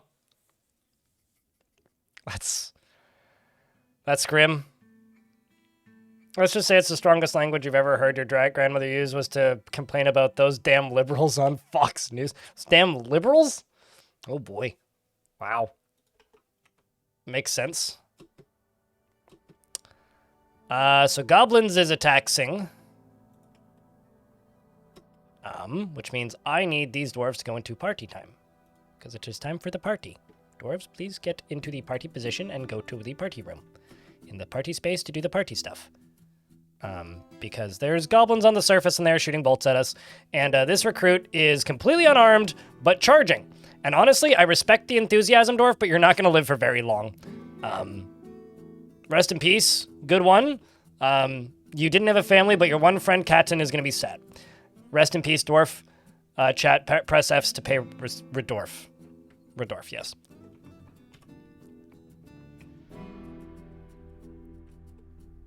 As the rest of the dwarves run inside. I nod. Go inside, please. I don't know why they're still running outside, but... Well, I didn't really want to do this, but we're going to do this. Get upstairs, dwarves.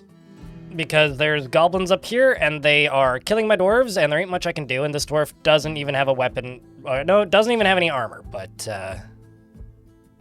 these dwarves do, thankfully, and they're coming outside to fight with the goblin invasion.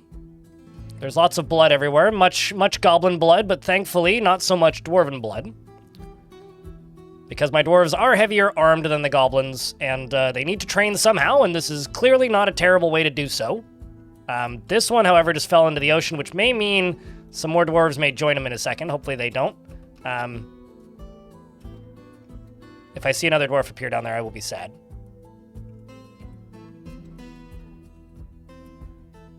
Please drown.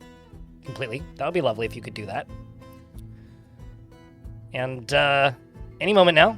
There you go. This dwarf up here is seriously injured, but it's okay. We also appear to have collateral damaged a singular kangaroo. And I'm going to have to disable the party time for a second here so that we can rescue the wounded. Well, actually, hold on. Let's enable the party time, but for everybody except for doctors.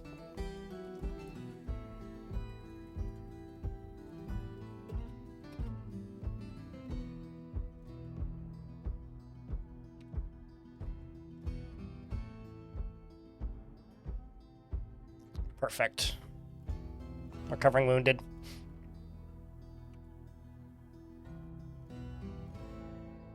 Dwarves take suggestions when they feel like it sometimes. And everything is a suggestion, and when they panic, they ignore all orders. So, generally, yes, but under times of extreme duress, nothing matters except their whatever they deem most important.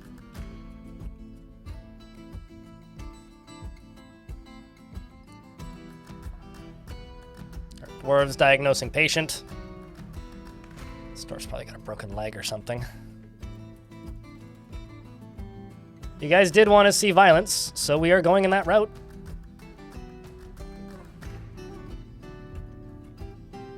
Added that dwarf and removed them now from the squad twice.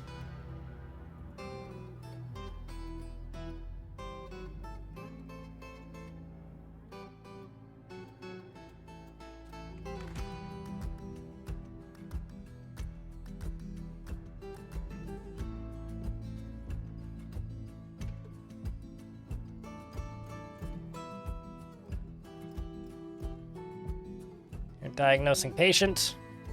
At least you're satisfied at work.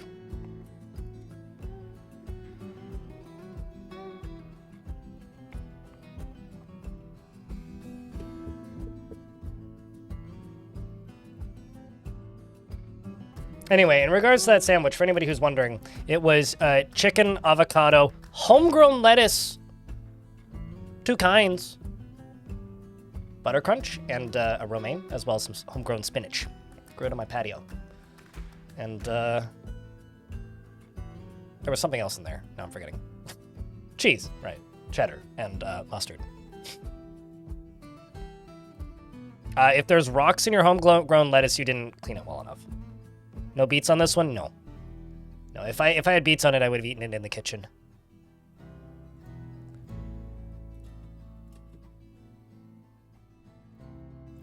And also, jokes aside, I did actually run out of beets.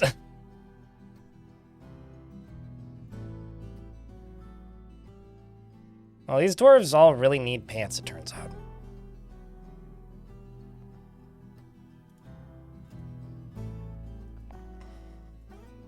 Why haven't you left the map yet? Because you're picking up equipment. How about you? You are going to go eat. Oh, and then you're up here stationing. Well, go train, please. And update your stuff.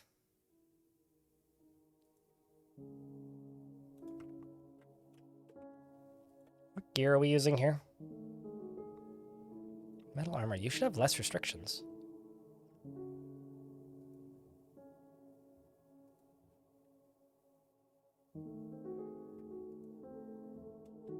That's kind of wild, actually. Oh, I know the problem.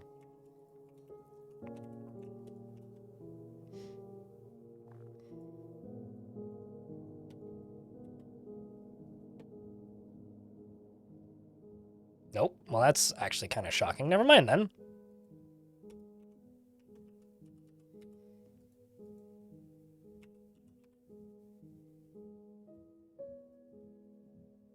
Man, I find these lack of shields disturbing.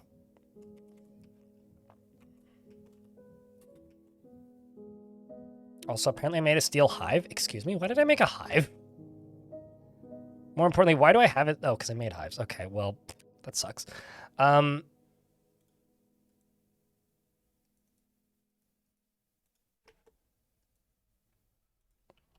Let's just go down into here.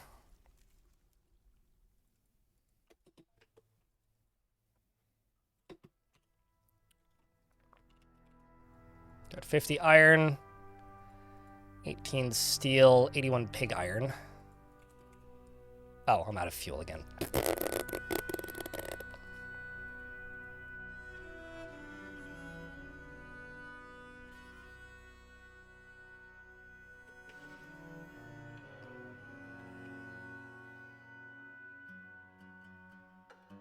Am I out of wood? It's got to be that. Yep, I'm out of wood. Okay, well. Time to go piss off the elves as well. And the surface, because this is an Untamed Wilds map. I don't actually know how many trees are up here. Not many, but turns out I need it.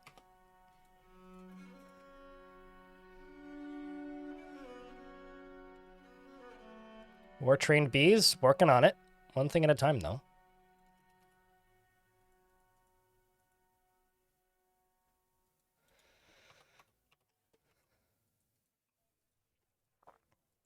Let's also buy all of this wood in exchange for all of that. Also going to buy the cranberry and turnip wine. Did they bring any books? Also buy all the cloth. And the bags. Bags.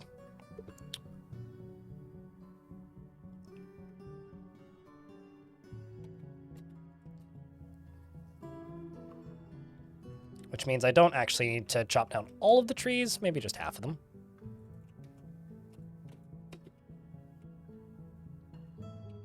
Let's see if I even have any woodcutters. I don't. That's fucking funny, actually. How to make potash? You make ash at a charcoal furnace, and then you make potash out of ash at an ashery. Take a shot every time I say ash, and then catch them. But literally, that's it. Speaking of ash, I'm going to stop making ash and soap.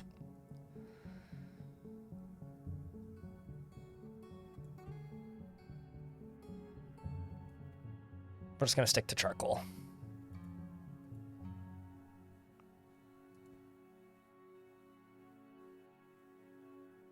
Yeah, it's the ashery that you need to make potash. Don't worry, I have to think about it every time I have to use potash and lye and all that.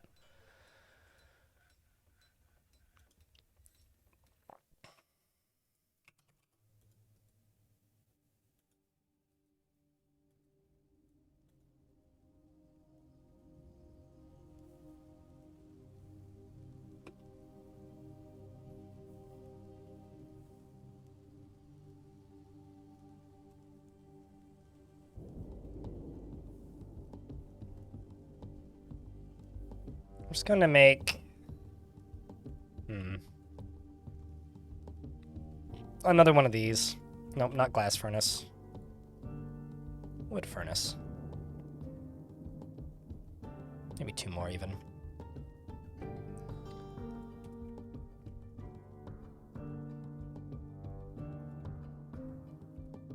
I'm also going to turn off this burrow. Free the dwarves up a little bit.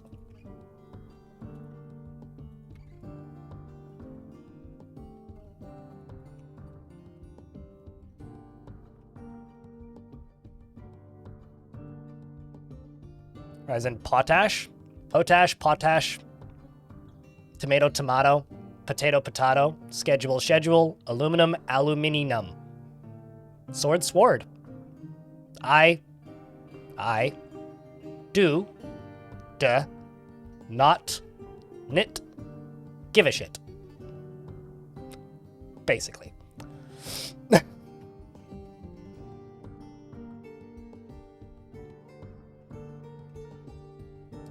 Popatos are my favorites, to be honest.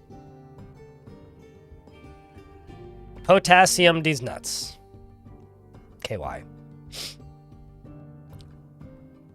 My nose is stuffed, and I am cranky, and I quite frankly don't care. I'm sorry if it sounds like I'm saying potash, but I don't care right now.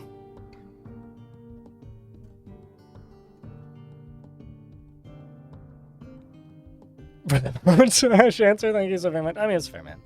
Appreciate you regardless. Thanks for taking the time to tune in. Apparently I'm in an ad break, but there ain't much going on, so I'll pause if something crazy happens.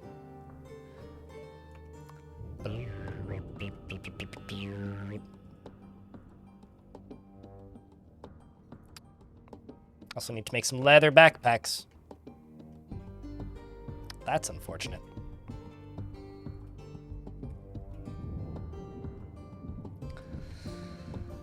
At least everything's getting put in tombs. Steel minecart's getting melted.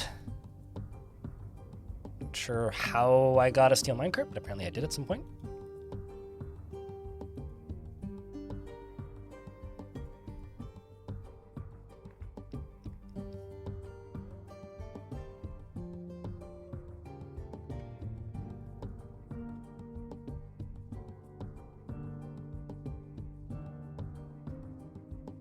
Okay, so I'm gonna do a thing. And some of you might go, oh my god, Blind, you're crazy. I know.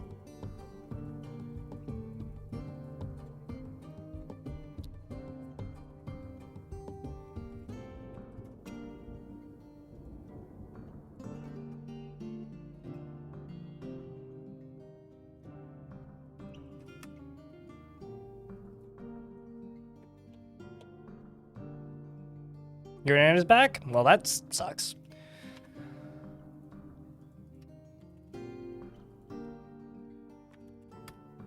I don't have the capacity right now in this fortress to keep up with the orders I had made previously.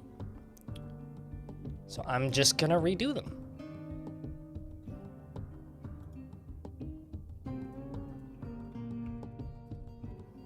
Smelt limonite ore. Let's just do 25. If amount of iron bars is below 10. Queue that up first. And also, coal. We'll just say 15. If amount of coal is above 10 and amount of refined coal is below 50. So let's do that.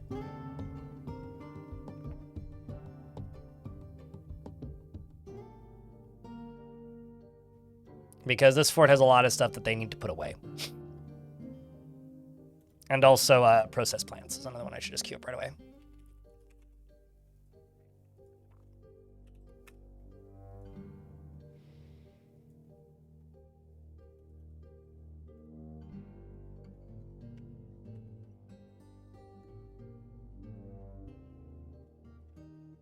Let's see how my manager is doing.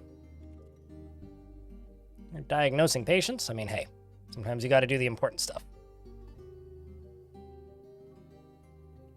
I have about 200 hours in Songs of Six. Yeah, that's fine. It just never grabs me as much as Dwarf Fortress does, so I don't play it super frequently.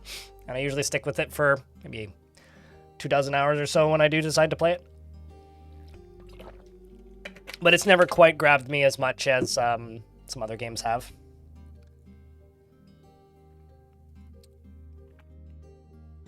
It's okay. I don't have anything particularly against it. Also, this makes a lot of sense now.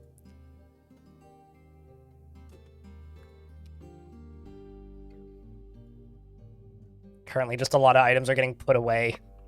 Like, look at all these store items and stockpile jobs. We got a lot of those. We'll just let those dwarves put stuff away for a while.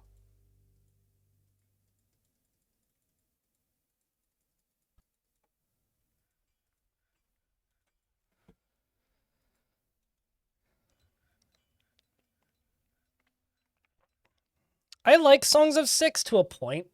Like, I think it's a really neat game in a lot of ways, but I also feel that it's a game that kind of falls apart, especially when you get to the mid-late game. And every time I play it again after not touching it for a really long time, I kind of sit there and hope that it's improved, like what feels kind of like a poorly designed endgame. And then whenever I do actually, take the time to do that, I immediately go, nah, it ain't there yet. And I'm just kind of worried it's never gonna be. So I don't dislike the game. I think it's solid for what it is. I think it just, for myself personally, it's lacking something, and I have no idea what. But it's never quite stuck, I guess. What do I dislike about the late game? I think it's a better city builder than management game. No, it's a better city builder than it is an empire management game. And the second you get to the point where it's like you're managing multiple territories and you have like 11,000 people, it kind of feels like it has no stakes, but at the same time is very fragile. Like if you fuck up even slightly with your city expansion, it's very easy for basically every single one of your production chains to just collapse like immediately. And then you have to basically manually deactivate and then slowly reactivate everything. And certainly like you could just point at me and be like, oh, scale issue. And you're probably not wrong. But at the same time, I don't find that to be fun. So it's this kind of weird mix of like no matter how bad things get, I always feel like my city can expand. And as the developer worked on it, he made some changes. One in particular stands out to me, which is like it's much harder to expand. And because of that, it feels very artificial now. It used to feel super organic and interesting, but I find now that it just, more than anything, just kind of feels artificial. And when I say artificial, I mean like, oh, well, you're not going to be able to expand until you get this particular tech. Or you're not going to be able to do this thing until you get this particular thing. Or you're going to need to make sure that you build a library so that you can do this.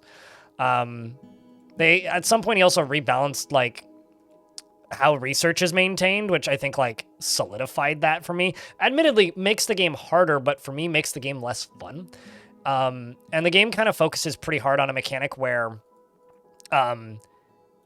when you expand and the bigger your city gets, your next city has upgrades. And maybe my annoyances and complaints would be satisfied once I get those upgrades, but at the same time, I don't feel like I want to put the time and effort into getting those. So I don't know. It's a game that I don't hate. I don't think it's a bad game. I think it's a pretty neat and very unique game. I think it just has some pretty fundamental design problems that bother me a little bit. I also kind of don't like how we changed housing at all, because housing used to just be like a zone, like anything else. So you would just go and assign a zone, and then you would, like, somebody would go claim it, right? Now they're just set shapes, and to me that removes a lot of the creativity from it. Like, I think the aesthetic is a lot more muted now that you're like limited to like a 1x1, like a 2x2 or a 4x4, but they're all squares. And like, I really liked being able to, do the weird shapes that I do where I made houses that look like this or like this or like, this and this and stuff. And now it's like, well, I'm stuck to this like creatively less interesting solution, and I'm not a big fan of that.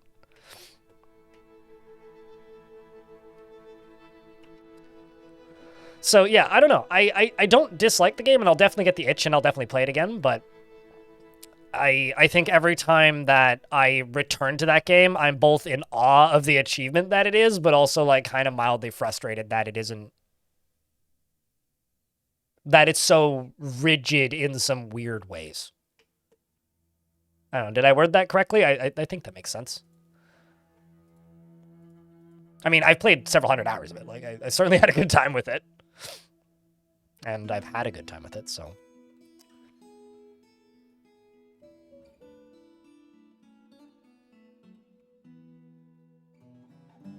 You're competent. And you're proficient. Let's just go pillage and take this. Number rubbed. I'm gonna go attack it twice.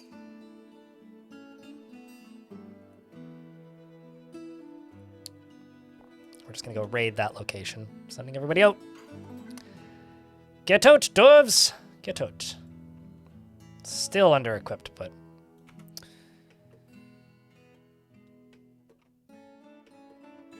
Sure, but, like, we're talking about my opinions here, not, like, necessarily rock-solid takes. Steel gauntlet. Steel breastplate. Steel shield. Steel helm. Steel greaves. And steel high boots. Am I missing anything?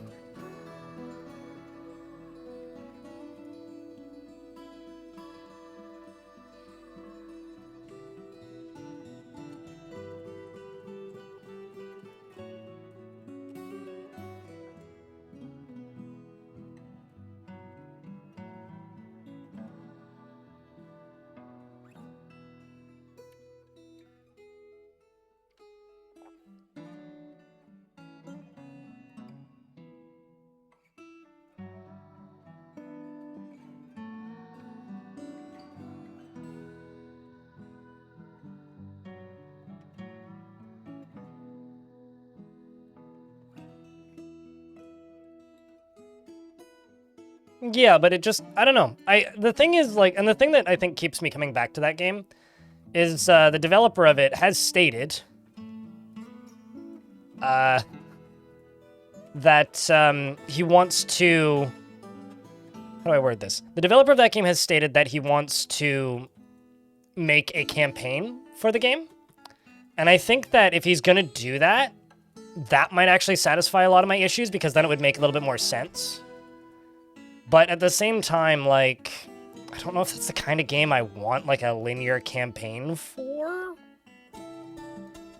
So, I don't know. I also never really liked the combat. I always found just the combat to be very visually, like, I also don't know if it's changed, because I haven't played the game in about a year now, but, I find that the combat always felt weirdly artificial in, like, a way that wasn't even remotely fun, or fun to interact with, or like something that I wanted to interact with. The combat always kind of felt like, oh, this is here because we need combat, and you're clearly playing the game too effectively, so we're gonna send some dudes to tell you that you need a military. And we're just gonna show up and hustle you down for money and then leave. Like, I wish it was a bit less gamey in that way. Can you give me a bearded weaponsmith or any type of blacksmith? I don't have any weaponsmith. I have an armorer and a bearded blacksmith, so we'll go with the blacksmith.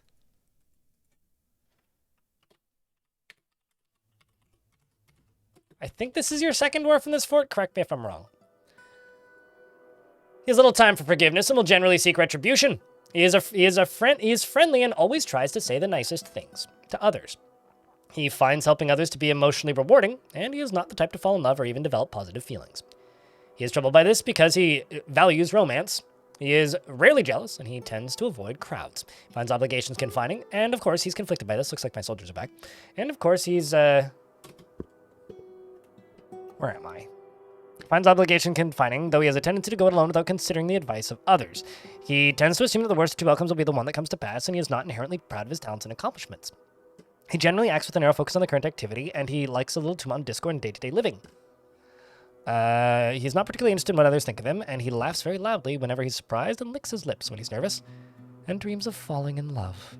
He personally sees romance as one of the highest ideals and believes that time taken to master a skill is a horrible waste, and has a negative view of those who exercise power over others. Wow. I want to date ladies and fuck the guy in charge. I agree. And likes mica and silver and milk quartz and rat tooth and armadillo shell in the color pumpkin, breastplates, crowns, and buckets, and wolves for their cunning. And the words of the beige lace and the sound of the glittery sparkles, and when possible prefers to consume. Giant swan. Just saying, chat. Giant swan, 55-year-old daughter, slaps. Giant swan and durian wine, and can't stand large roaches. Same. Is best friends with Zas the Clother and worships Etur, and is reading The Sunsets on Tortures currently. Welcome to the fort. Don't we all? Maybe not everybody, but Me, at the very least. Let's see how the book thief go.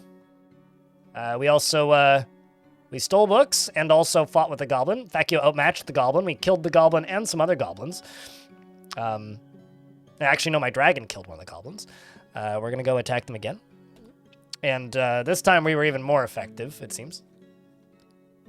The dwarves Zon led the attack, and the defenders were led by Mato Mystery Hate. And we outmatched them. And the attackers had a strong positional advantage. And we clashed with 2 humans, slaying them, as well as a bunch of other characters. All right, well. I'm just attacking a church. I think I'm the bad guy, chat. I love that this group's name is Sly Thieves. That's such a good name. Let's go raid this place. Oh, KYZYL, the doctor, has created Dosimagog, an Asteth Mott, a limestone mechanism, and claims it as a personal treasure. I'm just gonna go place that mechanism like right around here.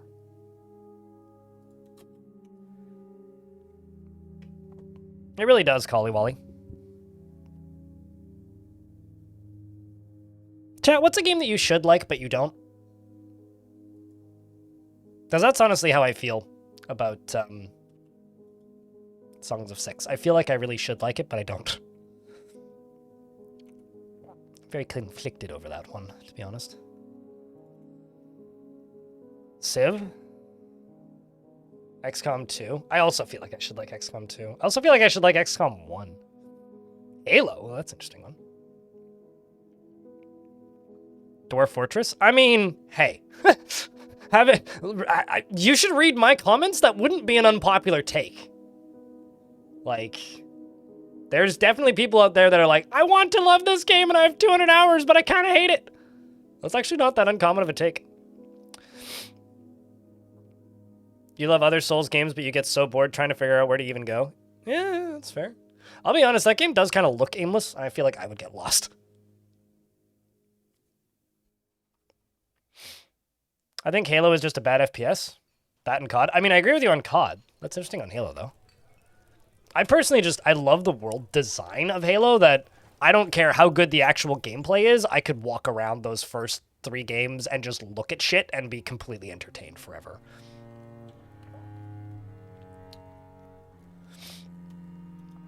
Slaughtered some humans and took their stuff. The dwarf Cogsack Helmsdent was struck down by a goblin. Well, that sucks. Because an elf led the defense. But we did take out the elf.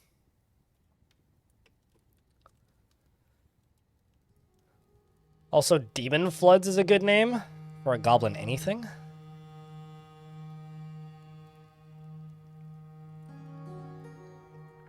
Let's just go raise this location. And, let's go pillage Dungeon Scar. So we are raiding Watchrag, raising Deep Sewer, and pillaging Demon Scar. Busy dwarf, man.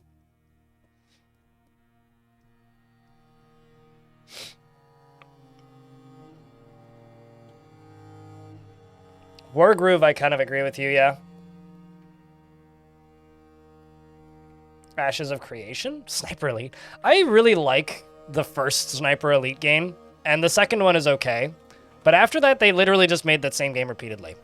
I'll tell you a game that I probably should like that I don't for some reason. Sins of a Solar Empire. I couldn't even tell you why I don't like it. I don't enjoy playing it whatsoever.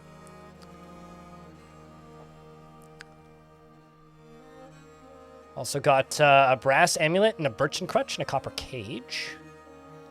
A troglodyte leather glove, an enormous silver corkscrew, a jackal leather high boot, and a silver morning star, and another anvil.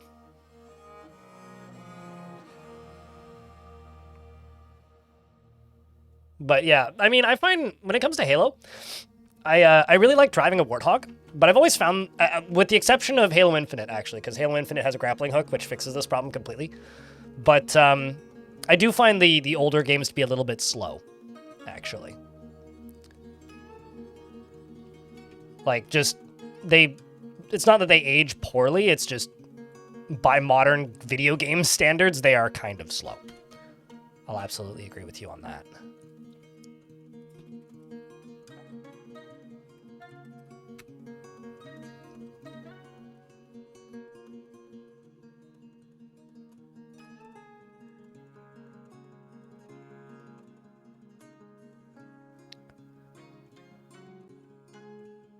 Been awake forever? You're gonna go have a nice sleep? We'll see you tomorrow. Take care, Shadow Absorber. Also, I've been live for 7 hours. How you guys feeling about some half-sword in a little bit? As I slowly get this fort up and running again.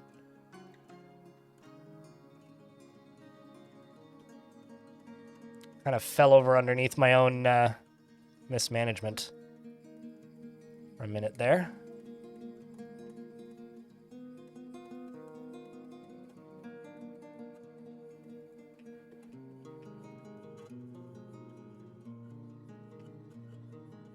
That's a dead dwarf.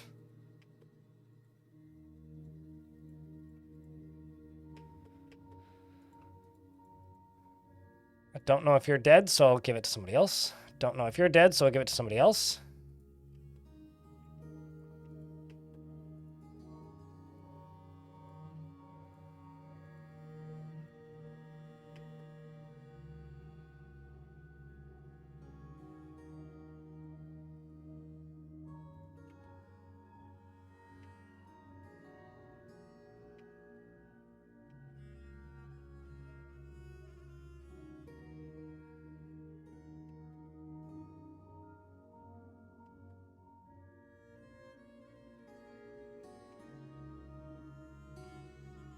You expect a full sword? Well, there are swords in it. You feel like... You know, honestly, I would agree with you on Total War. But Total War is one of those franchises where I think a lot of my problems are actually not real problems with the video game and more just problems with the community being painfully annoying. Like, that is one of the most self-hating communities I've ever seen. Maybe not ever, but they're up there.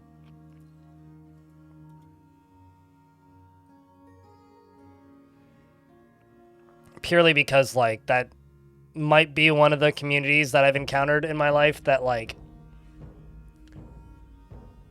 the only thing that they hate more than the game they play is not having more of the game that they play. But that's, like, you know, very similar to, like, Counter-Strike or a lot of competitive multiplayer games as well. It's a very similar vibe, which I think is a little unfortunate, because I have so many fond memories of the early Total War games. Points of safety returned. Let's get them to constant training. And also check their gear. Nice. We are catching up.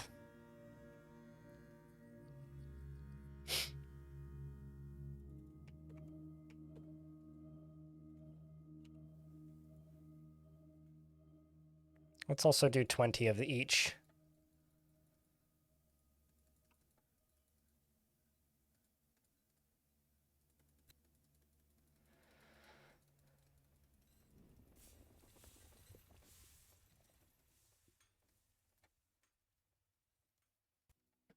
Actually, I think maybe at this point Overwatch might give them a run for their money.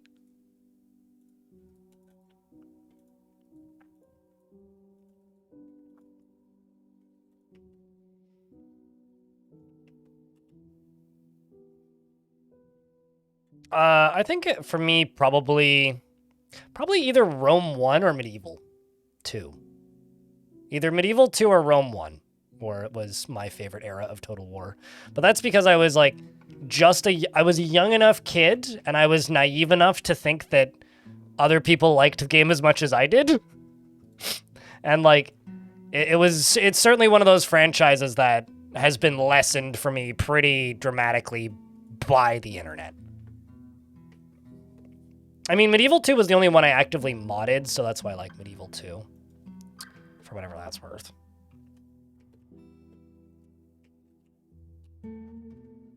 Okay, second squad is back. Let's see how this went. The pillage. Investments are open, chat. Welcome back, Necro. You know, I'll be honest with you guys. The my statement about Halo is the thing that's really making me sad about. Actually, I can think of two games. Actually, I think it's Eternal Winter. That game with the giant mechs, and also Marathon. It's like I have zero interest in ever playing a PvP extraction shooter. But there's several games out there right now that I really wish I could play or would want to play, but I'm never going to play an extraction shooter. It's just never going to happen. At least not a multiplayer one. The Goblin outmatched my Dwarf here in Dungeon Seer. So we did kind of run into a problem, but hopefully my Dwarves learn from it and they outmatch the Goblins in the 1v1 dice rolls and escape unscathed. Or in this case, actually a lot of elves.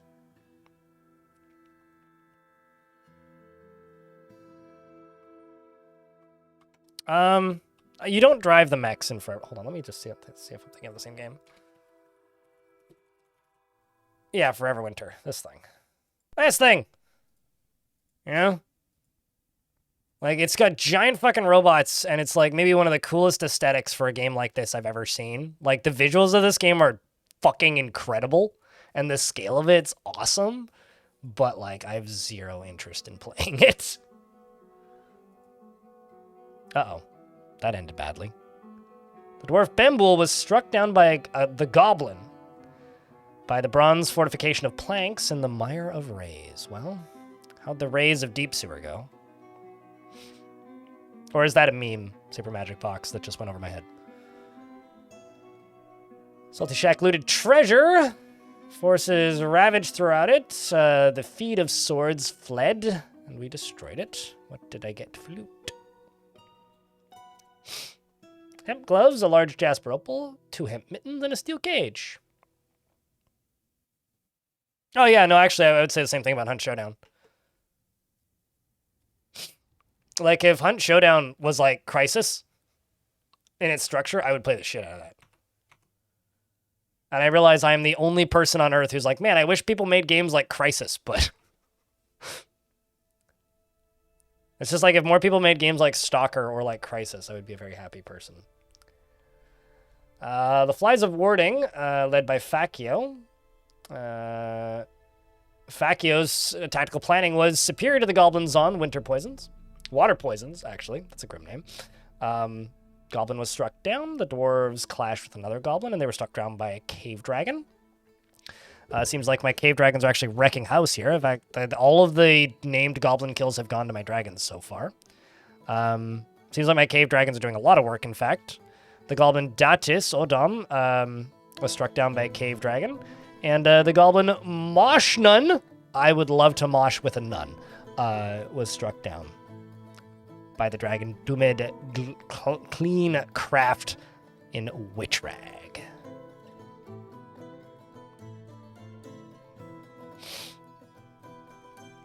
Stalker plus mechs, but meh. I mean, like, all of the descriptions of it just sound like insufferable free-to-play trappings surrounded by an incredible aesthetic, which is just an eternal bummer as far as I'm concerned. I mean, the dragons are certainly not dragoning their own weight. They're definitely carrying themselves.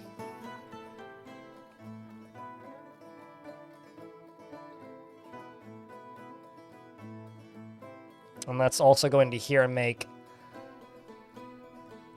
leather backpack 30.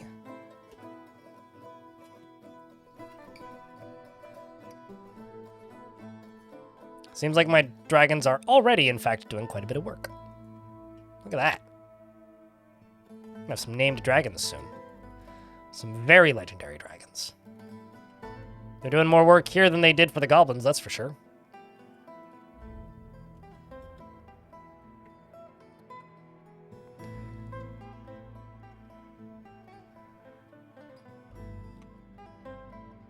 The dragons are certainly making sure that those raids don't drag on.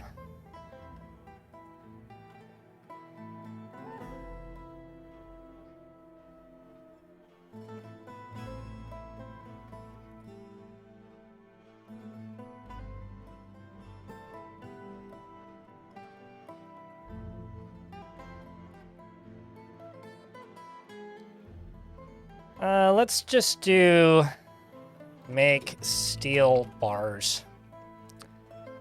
28. And then down here, let's give this a pull. We're in an ad break, so I'll just finish up a few things here.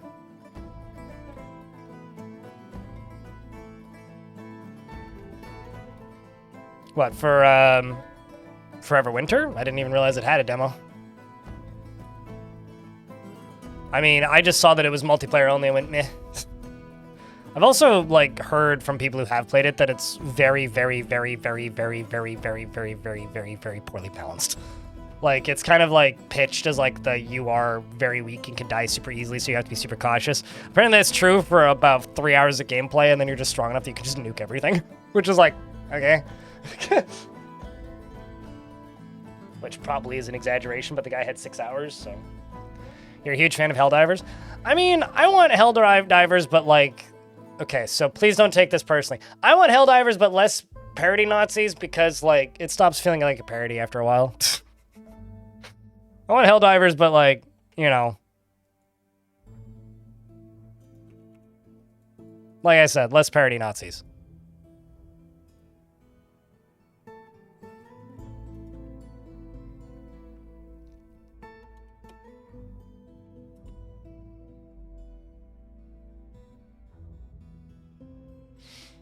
Heaven Dive?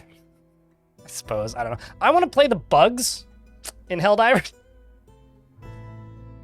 Deep Rock Galactic. Deep Rock Galactic makes me so fucking nauseous, dude. Like, I don't understand how human beings can play that game without throwing up from motion sickness. There's something about the way that game moves. It's weird because I didn't have this problem during its early access, and it started after early access was done. But, like... There's just something about the way that game does motion that I find incredibly nauseating.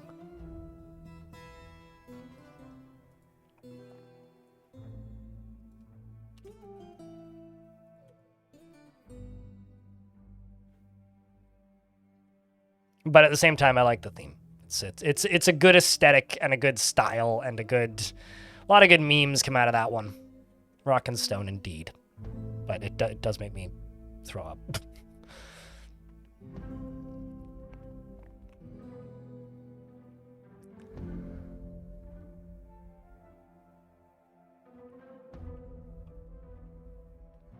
No, it's definitely satire, but, like, I had one of my old neighbors ranted at me in a drunken rampage about how I must hate democracy because I don't like... Or because I don't want to play a game with a battle pass or something. It's like, do you not like democracy? And I think he was trying to do it ironically, but, like, it just wasn't funny at all. And also didn't seem particularly ironic. And then started raging about real politics, and his politics ain't cool. So, like, that kind of colors my take a little bit on that one, where I'm just like, ugh. Okay, it was funny. Now it's kind of not. But, you know, at the same time... If I ever run into any of those developers in real life, I will give them a fist bump because, oh my god, that studio requires, like, they need to get an award for being, like, the most consistently in-character video game developer. Like, it is ridiculous how amazingly consistent they've been with all of their, like, outward focused messaging where they're just, like, perfectly in character all the time. And to them, to that.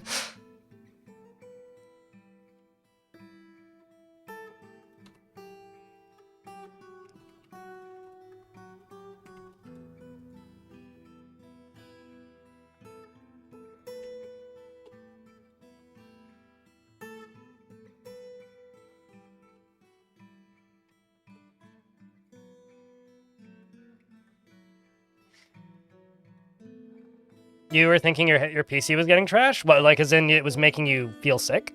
Blazing Monkey? I talked about Blueprints yesterday, because YouTube chat just brought it up. Blueprints, to me, looks like a game that I would love to play on a sofa with 3 friends. But I don't have friends, and I don't have a big enough sofa. So I probably will never play it. And I found watching it, because I watched it for about 40 minutes, a little bit frustrating because I'm like, oh man, this isn't the sort of thing I'd want to watch. So But that does seem like a really neat thing. It is kind of a shame, though, that a game that has a lot of puzzles that are very color-focused released with absolutely no colorblind options. I feel, like, bad for people.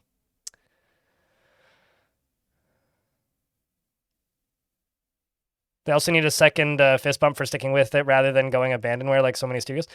I don't think it's... Can I just say, I don't think it's the studios that do that.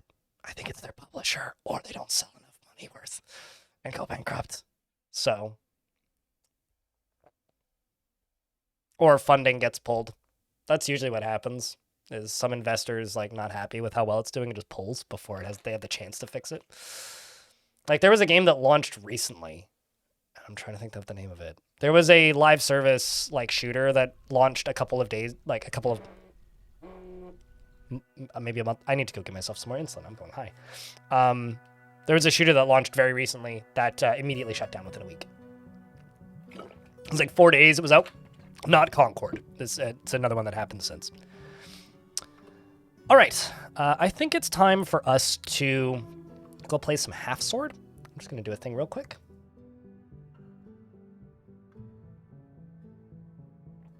And I think we're going to aim towards finishing up this fortress, like, tomorrow. Because I think that I've, like, cleared the goal. I mean, it's pretty obvious to me that, at least in this world, in this setting, this no alerts challenge isn't much of a challenge. So... No, certainly, I completely agree. But if you've designed your game from the ground up to be a certain thing, it's very hard to retool it when you're out of money. So, but yeah, no, on principle, yes, I do agree with you, Big Baza. I'm going to go give myself some insulin. I will be right back.